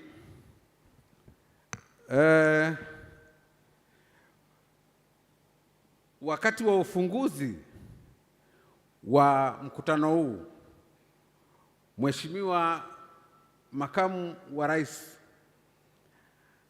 alituagiza tujadili mada zote zitakazokuwa zimewasilishwa kikamilifu, na mada hizo nikizirudia zilikuwa kama zifuatavyo: Sustaining the African cashew industry through cooperation, assessing the journey so far and looking forward. Mada ya pili ilikuwa raw cashew production and agromechanization and climate change mitigation measures. Lakini pia tulikuwa na mada ya financing mechanism in cashew industry. Tulikuwa nayo nyingine, digitalization in cashew industry, empowerment of women in Tanzania in cashew value chain, technology transfer in cashew value chain, processing technology and techniques, incentives and physical policies in cashew industry, role of warehouse receipt in cashew industry in Tanzania, na ya mwisho kama tulivyoshuhudia ilikuwa juu ya involvement of youth in cashew value chain. Nichukue nafasi hii kuhakikishia wajumbe wa mkutano huu wa kimataifa kwamba mada hizi zote zilizokuwa presented hapa ukijumlisha na maelekezo ambayo Mheshimiwa Makamu wa Rais Dr. Izol Mpango alitupatia jana, sisi kama bodi ambao ndio overseers, general overseers wa zao hili, tunaahidi kwamba tunakwenda kuyafanyia kazi, na sio kuyafanyia kazi tu, tunakwenda kuyatekeleza.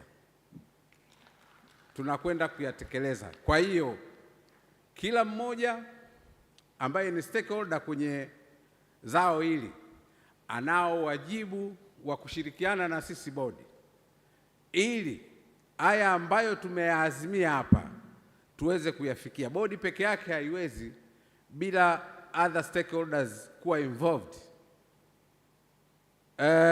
Kuna issue au kuna swala la kubangua korosho zetu zote ifikapo 2026 ili kuongeza thamani ya zao. Hili jambo tunalichukua kwa uzito mkubwa sana.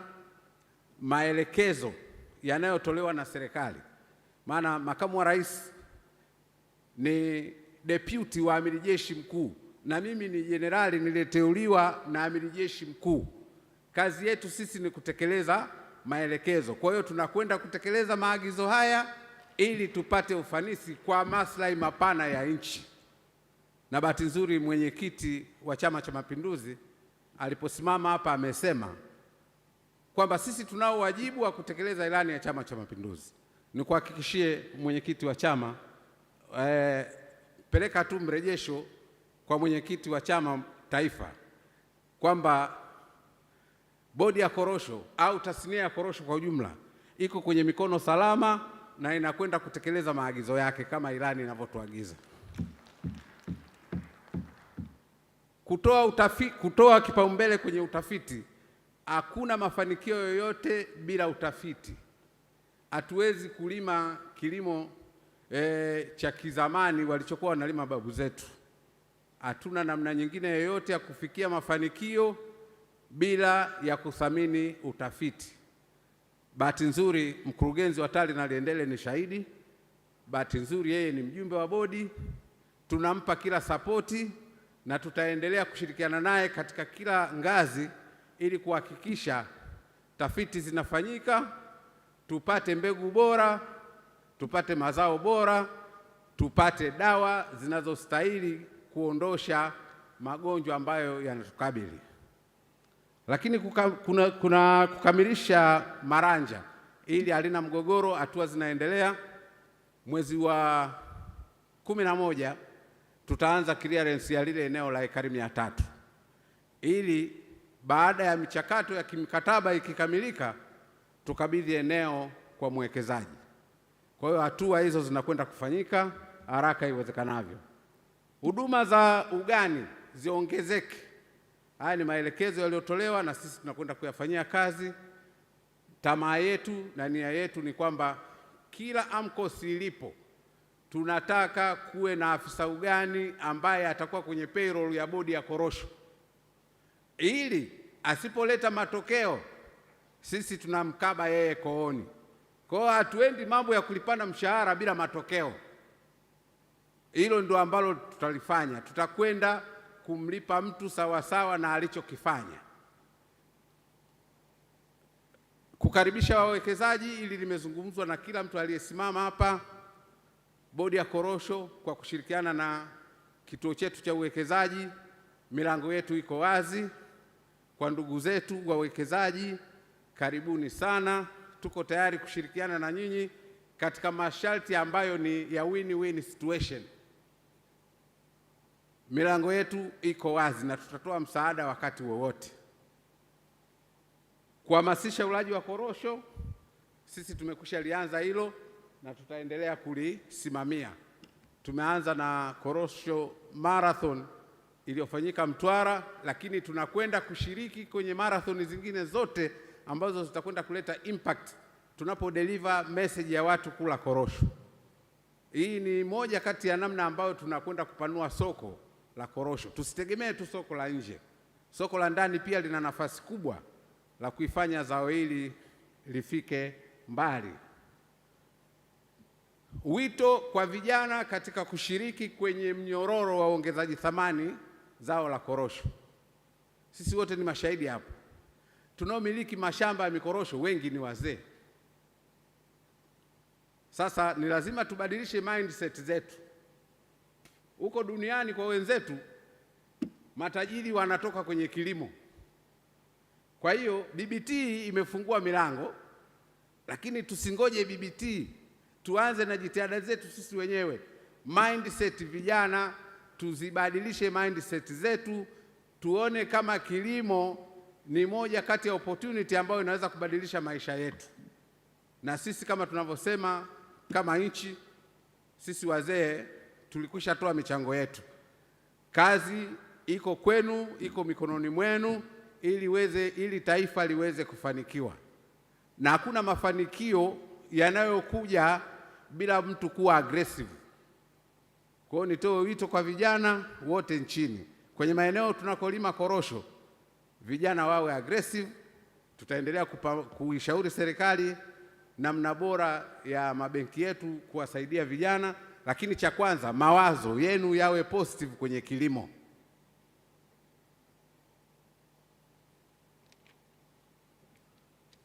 Mwisho, japo sio mwisho kwa umuhimu, ni washukuru wale wote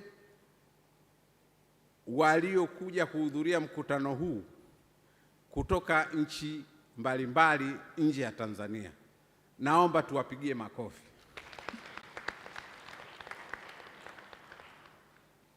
Kwa niaba ya waziri wangu wa kilimo, Mheshimiwa Hussein Bashe, niwaombe msamaha kwa mapungufu ambayo labda mmekumbana nayo wakati wote mlipokuwa kwenye mkutano huu.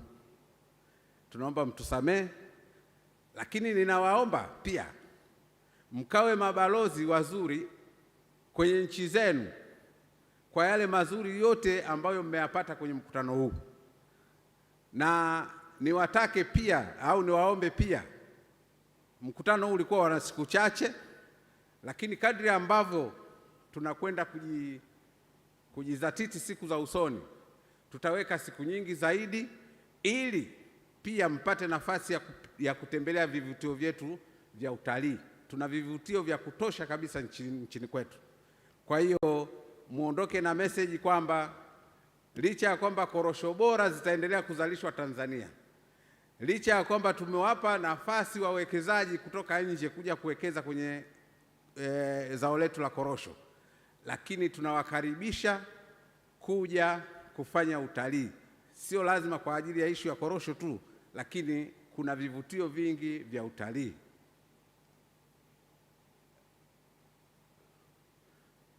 Napenda pia, kabla ya kutoa tamko la mwisho, niwashukuru watoa mada wote,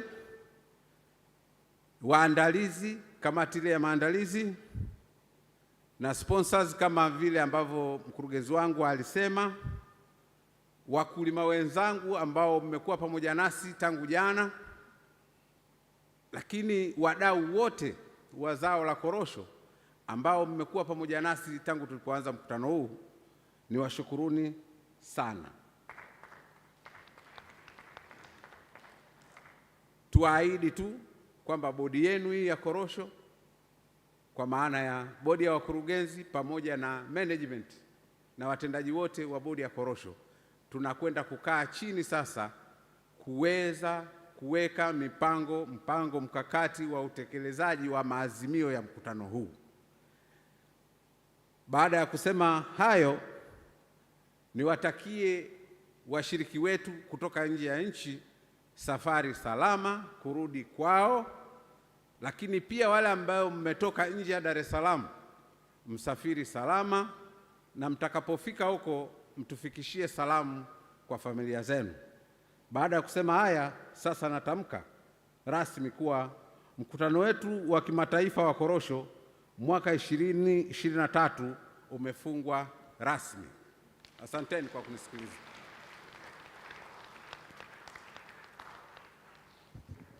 Asante sana mwenyekiti kwa kutufungia mkutano huu. Niwaombe haraka haraka, si exhibitors in here? Exhibitors wameingia humu ndani? Naomba tusiondoke, kuna matangazo mengine muhimu sana. Exhibitors kama wapo, naomba tuje kupiga picha pamoja na meza kuu. Watapita kulia kwangu hapa. You come to the right hand side, you exit through the left hand side. Kwa utapita huku kulia, utashukia kule kushoto. Exhibitors wote, nikiomba wakulima mjiandae. Kwenye vitambulisho vyetu kuna QR code. Ukishika kitambulisho chako, hapo chini kuna QR code.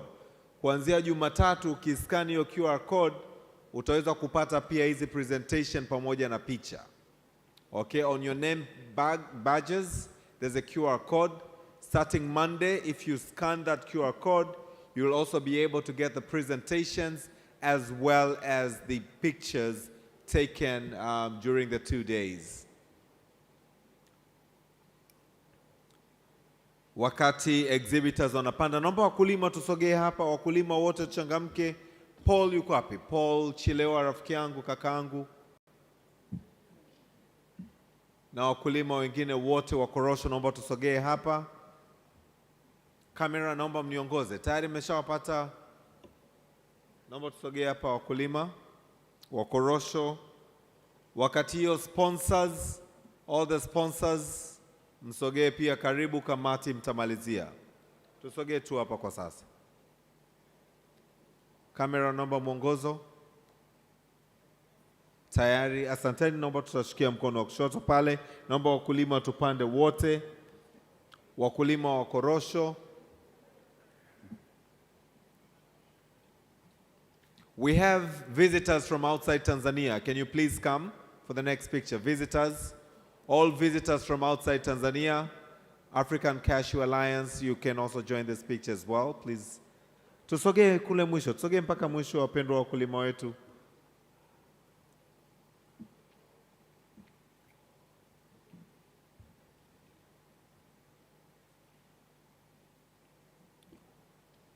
Asante, wakulima tayari? Waheshimiwa wakuu wa wilaya tupo? Waheshimiwa wabunge tupo? Naomba tutoke kule. Naomba sasa all international participants please come. Makatibu tawala watakuja picha inayofuata pamoja na wakuu wa wilaya pamoja na waheshimiwa wabunge ambao wapo ndani ya jengo. Sasa hivi ni international participants, please join us. Samahani mheshimiwa, usiende mbali lakini. Naomba sasa waheshimiwa wote, wakuu wa wilaya, waheshimiwa wabunge, niwaombe makatibu tawala, niwaombe viongozi wa CCM, viongozi wote wa serikali ambao mko hapa, viongozi wa wizara. Ngoja kwanza, kuna wajumbe hawa kutoka nje ya nchi au nchi za nje. Thank you very much. Naomba tuwapigie makofi jamani, tuwakarimu wageni wetu hawa kwa makofi. Thank you very much for coming and we hope to see you next year. Thank you very much. We exit through the left hand side. Naomba sasa niwalete waheshimiwa viongozi wetu mliopo humu ndani.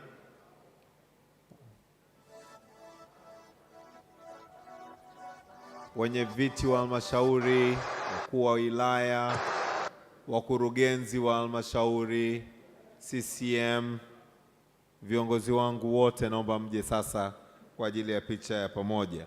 Sponsors, kuna sponsors mlitajwa na kuitwa kwa majina. Naomba msogee hapa karibu. Sponsors, all the sponsors, wadhamini wetu ambao kwa namna moja au nyingine mmefanikisha, all who made this conference a great success, all the sponsors please come for the next picture.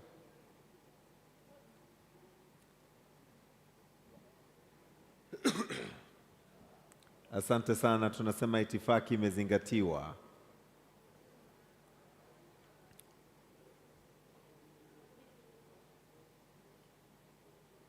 Asante sana, naomba wadhamini sasa mpande.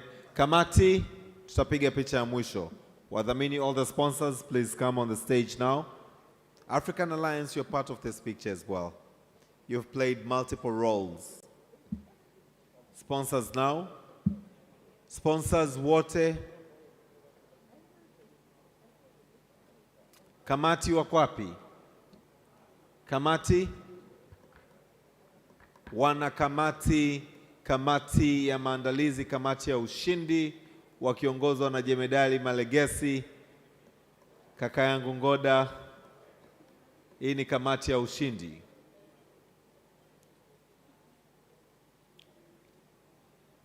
Technical team, wakati kamati wanakuja, naomba ule wimbo uliochangamka kabisa tusherekee kwa pamoja kwamba jamani, huu ni wakati wetu Tanzania, huu ni wakati wetu Afrika.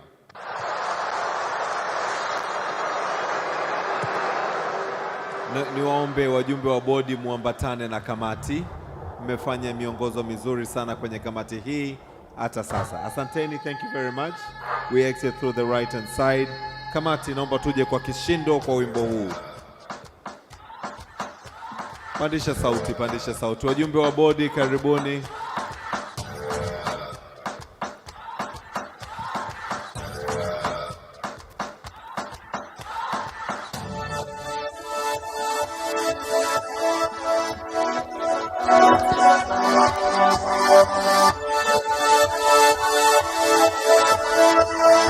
Sauti. Hii version ulio download sio yenyewe hiyo. Naomba tusogee, kuna nafasi kubwa sana kwa kakangu Ngaiza pale mwisho.